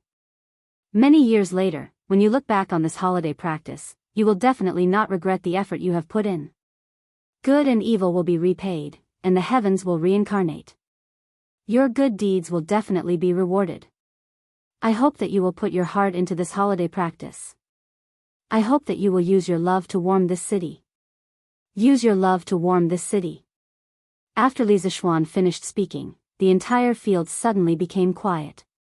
At this time, no one had any complaints about Li Zishuan not having a holiday because Li Zishuan's words had touched them. Use your love to warm this city. The Tang people's sense of national honor was actually the strongest in the entire history of China. They loved this land and their people. Now that they had a chance to help their people, how could they not help because of their own selfishness? "Yamacho, I want to join too. I don't have to go home for the new year." On the field, among the silent students, such a voice suddenly rang out. This shout was like a fuse, and it was followed by more and more similar shouts. "Yamacho, I don't have to go home for the new year. I also want to join this holiday practice." "Yamacho, I don't have to go home either." More and more students stood out. They were not locals of Chang'an, and they lived far away from the academy. Li Zishuan had also given them the opportunity to go home for the new year, but at this moment, they felt that some things were more important than going home for the new year. When Li Zishuan saw this, he smiled and said, "Good. Good. Good. I am very happy that so many people are willing to give up the opportunity to go home for the new year to help the Nguyen Tang Foundation.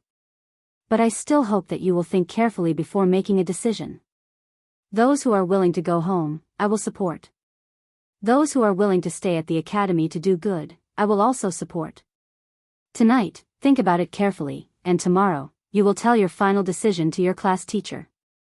Chapter 1059.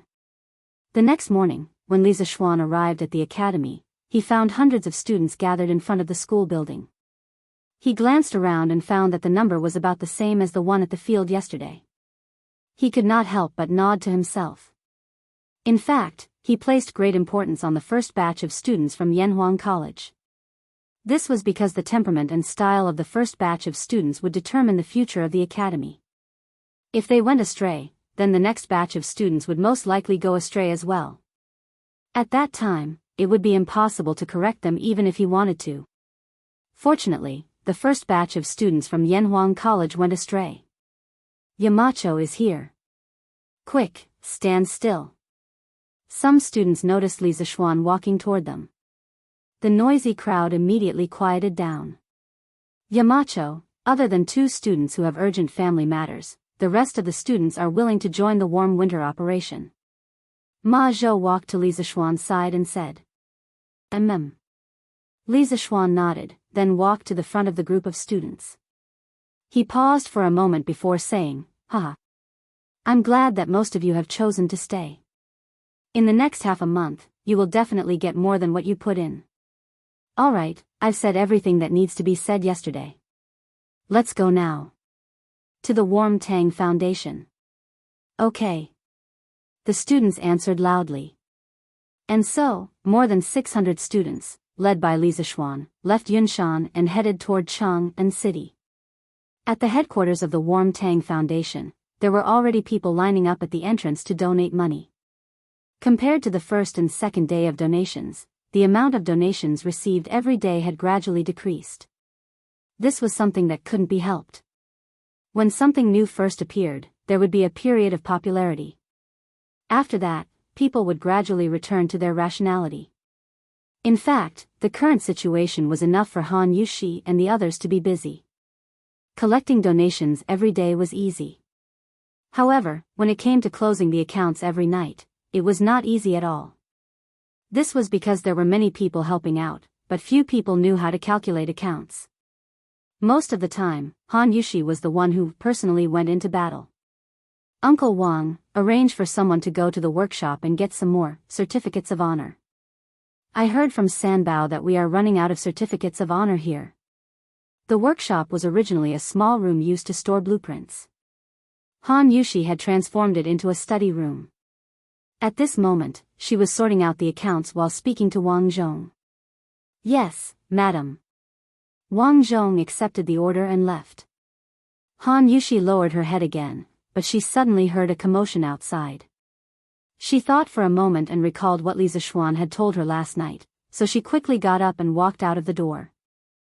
Sure enough, there were already hundreds of students in the front yard of the workshop. They were all dressed in scholarly robes. When they stood together, they looked really imposing. Those who were about to donate money couldn't help but whisper when they saw this scene. Wow! Where did these half-grown children come from? Are you here to help?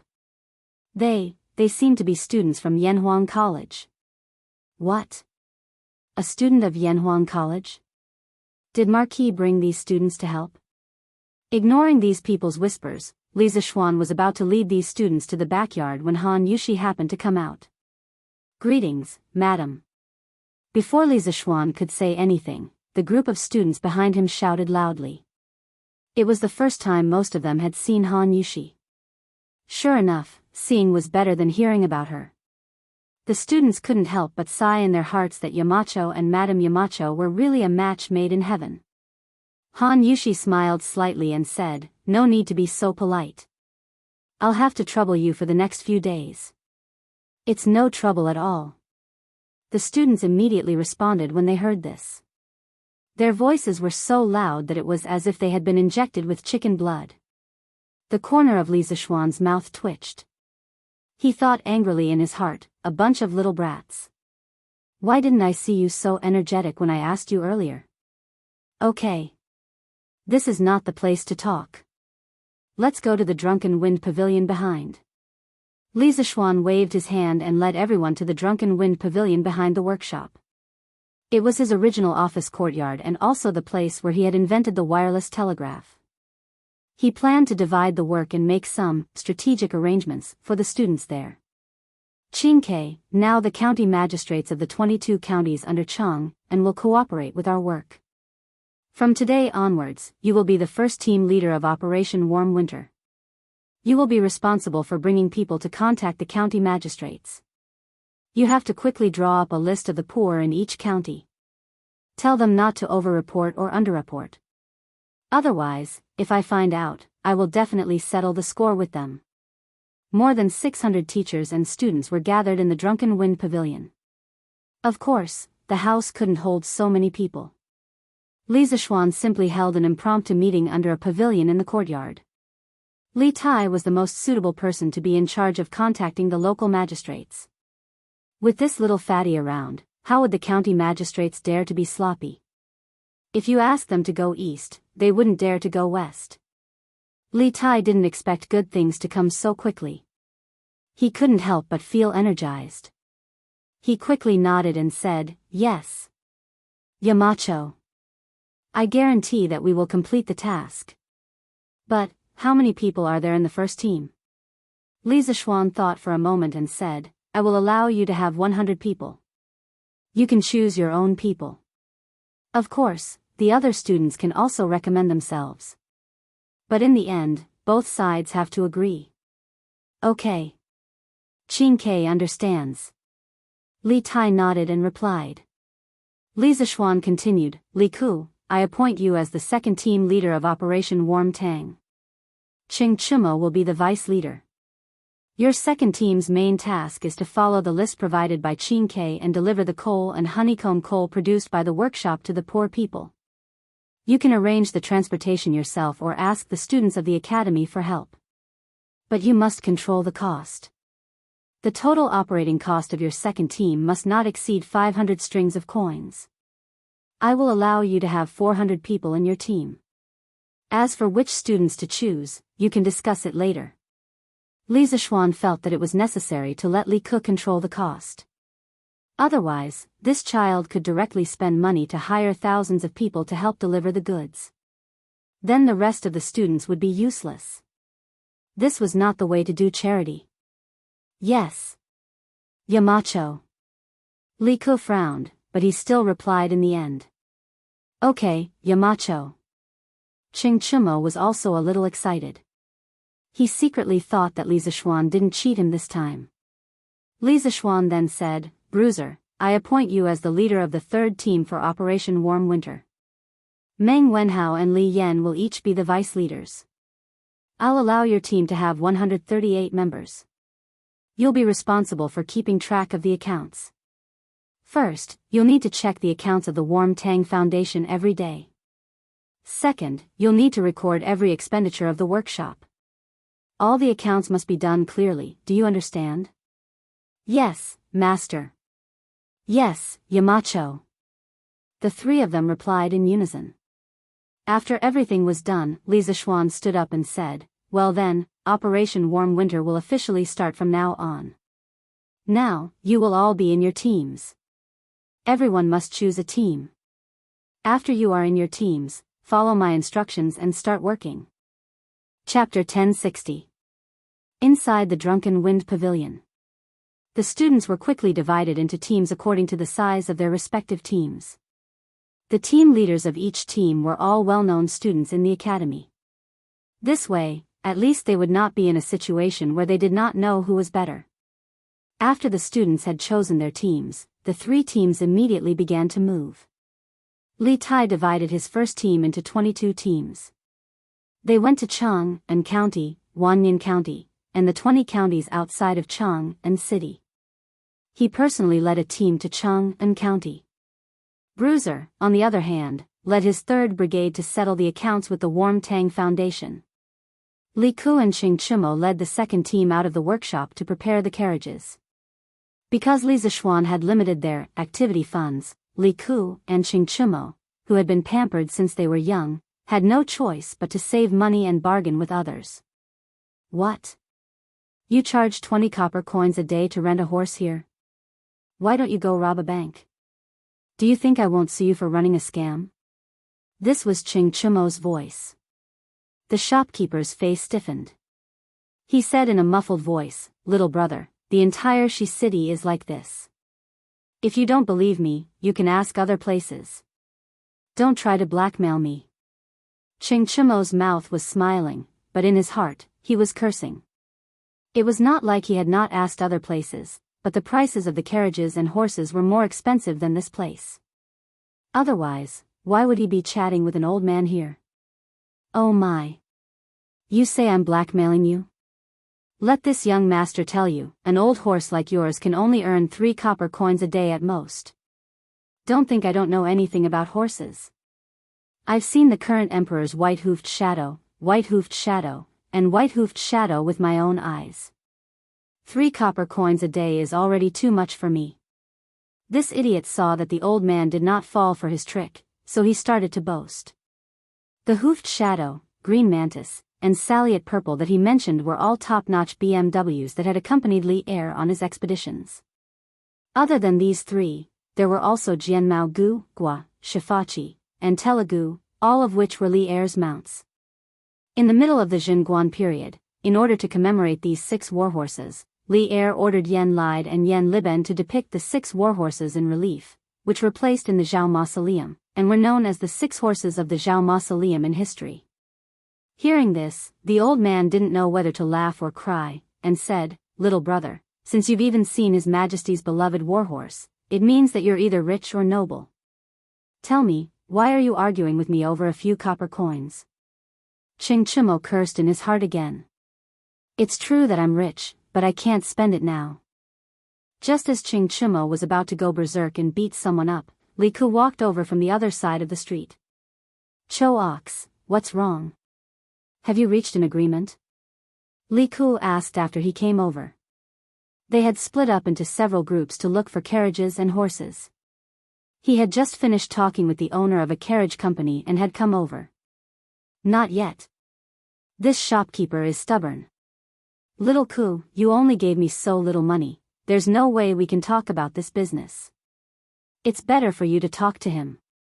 Qing Chumo curled his lips and wanted to quit.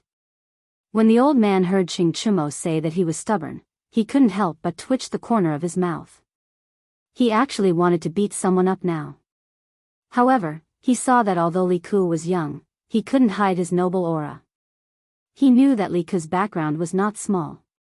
He calmed himself down and then cupped his hands to Li Ku, saying, "It's not that this old man is stubborn, but the price that little brother just said is simply impossible. 3 copper coins to rent a horse, not to mention Chang, and, even in Bing Province and New Province, it's impossible to have such a price." The Great Tang had many horse farms in Bing Province and New Province, so the price of horses there was slightly cheaper than in other places. Li Ku didn't feel offended. He smiled kindly and cupped his hands to the old man, saying, "Shopkeeper, we are all students from Yanhuang College. This time, we came out from the academy to help the Warm Tang Foundation, so we came here to look for some carriages to deliver honeycomb coal and coal stoves to the poor people who can't afford to burn firewood. So, can you give us a discount? After all, we didn't bring much money with us when we came out from the academy." Compared to Qing Chumo's careless shouting, Li Ku's gentle and refined way of speaking was undoubtedly more comfortable. The shopkeeper only heard half of it and had a good impression of Li Ku. However, when he heard the purpose of Li Ku and the others looking for carriages, the shopkeeper couldn't remain calm. "Hey!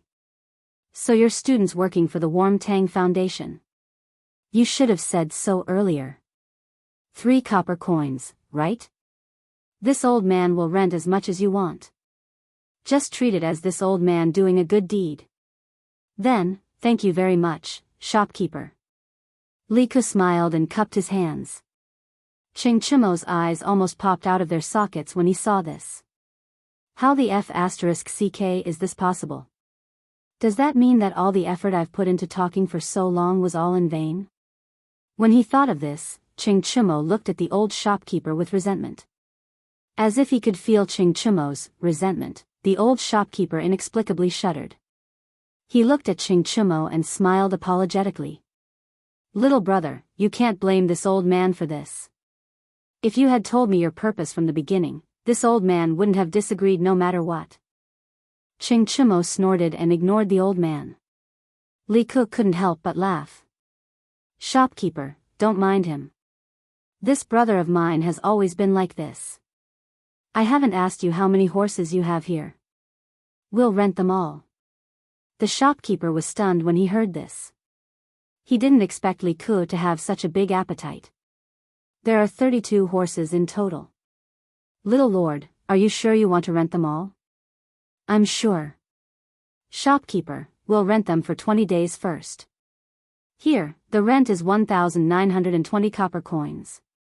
That's the guarantor we hired." Li Ke quickly calculated the rent, and then pointed to a middle-aged scholar who was walking over. The old shopkeeper couldn't help but feel a toothache. If he rented all the horses to Li Ke for 3 copper coins a day, then his loss would be too great. However, he had already bragged earlier. At this time, he couldn't regret it even if he wanted to. He could only accept the money and let the horses go. Ahem. "Little lord, since this old man rented so many horses to you at such a low price, can you let Datong Daily mention this old man's good deeds in tomorrow's news?" After the handover, the old shopkeeper remembered that Li Ke was a student of Yanhuang College, and the Yamacho of Yanhuang College was the founder of Datong Daily. He had a little evil thought in his heart, so he eagerly asked Li Ke. Before Li Ke could speak, Ching Chumo said in a rough voice, "No. Do you think it's so easy to get into Datong Daily? If you really want to do good, why don't you just give these horses to us for free?" "Little Ke, ignore him. Let's go. Call someone else to take the horses." Chapter 1061. "Little Ke, is this considered cheating?" Ching Chumo could not help but ask on the way back. Li Ke was still riding on his horse. He laughed and said, "How is this cheating? The Yamacho only said that we are not allowed to use our status to get help from our underlings and that the total expenditure cannot exceed 500 strings of coins. They did not say that we are not allowed to bargain with others in the name of doing good. Cho Nyo, things are different now. We have to be careful in everything we do. Otherwise, 500 strings of coins will not be enough." The Li Ke now was a completely different person compared to 4 months ago. At that time, he was living like a prince and only needed to practice martial arts in the palace. Why would he need to worry about money? Why would he need to be careful? "Hey! Little Ke, what you said makes sense. How many carriages do we need? Which one should we go to now?" Ching Chumo scratched his head and laughed. Actually, as long as they could complete the mission and not be caught by Li Zishuan, he could not be bothered to find out if this was cheating. Li Ke's lips curled into a smile. "There's no need for that. We have enough carriages and horses." "That's it? Does that mean that Ziffen, Yui Bao Lin, and the rest have already rented carriages?" Ching Chumo was stunned for a moment and said in disbelief. The members of the 3rd Brigade had all gone out to look for carriages according to Li Ke's plan. Sun Ziffen and Yui Bao Lin were members of the 3rd Brigade. Haha. This is also a coincidence. Sun Zifan's family opened a carriage company, and the scale is not small, so we rented a lot of carriages from there at a low price. Now all of them added up, it is completely enough. Li Ke said with a smile. He even emphasized the word low price. It was obvious what he meant. F***CK. Sun Zifan's family owns a carriage business? Why didn't this kid say so earlier? He made us look so hard for carriages. F***CK. No, he should be back at the workshop now, right? I'm going to find him. This kid tricked me. Hiya. Ching Chumo's eyes widened. His face was filled with disbelief and anger. Yes, anger. At this moment, he felt that Sun Ziffen was even more despicable than the old man from the carriage company. After saying that, he slapped the horses but hard, and the man and the horse rushed forward. Hey hey hey! Ugly bull, don't! Li Ku hurriedly urged his buttocks to catch up and dissuaded him. Ziffin usually doesn't care about his family's business. He only just remembered that his family has a carriage business. We can't blame him for this. Instead, we have to thank him. It's because of his family's carriage business that we saved more than 20 strings of money. Money, money, money. When it came to money, Ching Chumo felt a headache coming on. He could not help but wonder in his heart, is this still the king of Han, Li Ku? Why do you only care about money? All right then. For your sake, I won't be angry with that brat. Ching Chumo waved his hand. He didn't want to hear Li Ku talk about money anymore. Qingke, how are the preparations on your side? Did you get the list of the poor people in each county? When it was close to noon, all the students returned to the Drunken Wind Pavilion in the backyard of the Warm Tang Foundation. This used to be the workshop of the Strange Taste Pavilion, so of course, there was a cafeteria. Half of the chefs in the academy's cafeteria had been transferred here by Li Zishuan, so the students had lunch there. At this time, Li Ku was holding a bowl of rice and chatting with Li Tai about work. Oh. I got it all. I'll give it to you after I finish eating. Li Tai's cheeks were puffed up. He used to be a person who lived like a prince, but after being trained by Li Zishuan, he could enjoy eating from a big pot of rice. Especially when he was in the academy's construction team, Li Zishuan's lecture left a deep impression on him. At least from then until now, he had never wasted a meal in public. Good. Our 3rd Brigade's carriages are ready. This afternoon, we'll go from house to house and deliver coal stoves and honeycomb briquettes according to the list. Li Ku said as he stuffed rice into his mouth. Little Ku, I don't think it's nice to say coal stoves. We should call this warmth. Didn't Yamacho say that?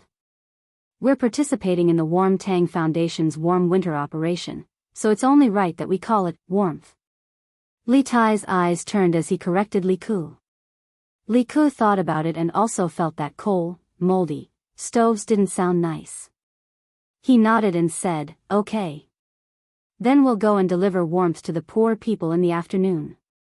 Li Tai smiled and said, yes, that's right. But did you hire a coachman? Why would we hire a coachman? A coachman's salary is dozens of copper coins a day. Where would our 3rd Brigade get that much money? Li Ku said subconsciously. Li Tai's eyes widened as if he was meeting Li Ku for the first time. He said, no, little Ku, did I hear wrong? You're stingy with a few copper coins? Are you the little Ku I know? Li Ku said matter-of-factly, what do you mean by stingy? There's no need to waste money. By the way, Qingke, do you have people who lend money to earn interest? Li Tai was puzzled. Yes, I do. But why are you asking about this, little Ku? In ancient times, the rich and powerful all did this kind of business where they lent money to the poor and earned interest. One of the 4 princes of the Warring States period, Meng Changjun, used this business to raise 3,000 mercenaries. Li Ku replied, it's not convenient for us to carry around the 500 strings of coins that Yamacho gave us, and we don't need that much money at the moment. Why don't you get your people to lend 300 strings of coins to people who are short of money? It doesn't matter if the interest is low, as long as it's safe. Li Tai was completely speechless when he heard this. To think that Li Ku was so meticulous in his calculations, he really suspected that Li Ku was possessed by a devil. Ha! Little Ku, you're quite quick-witted. Using money to earn money, not bad, not bad. Li Zishuan, who had just finished eating at home, heard the second half of the conversation between Li Ku and Li Tai and couldn't help but laugh. Although he didn't support Li Ku's business of lending money, he still appreciated Li Ku's idea of using spare money to earn money. Because if an ordinary person was in Li Ku's situation, they would only use the 500 strings of coins in their hands sparingly. Very few people would be like Li Ku, not only saving money, but also earning money. Yamacho. The 2 brothers heard and hurriedly turned around to greet him. You guys continue to eat, don't worry about me. Yamacho, I'm not breaking the rules, right? I just feel that it's inconvenient to leave the 500 strings of coins with us, so I thought. Lika's face turned red and quickly explained.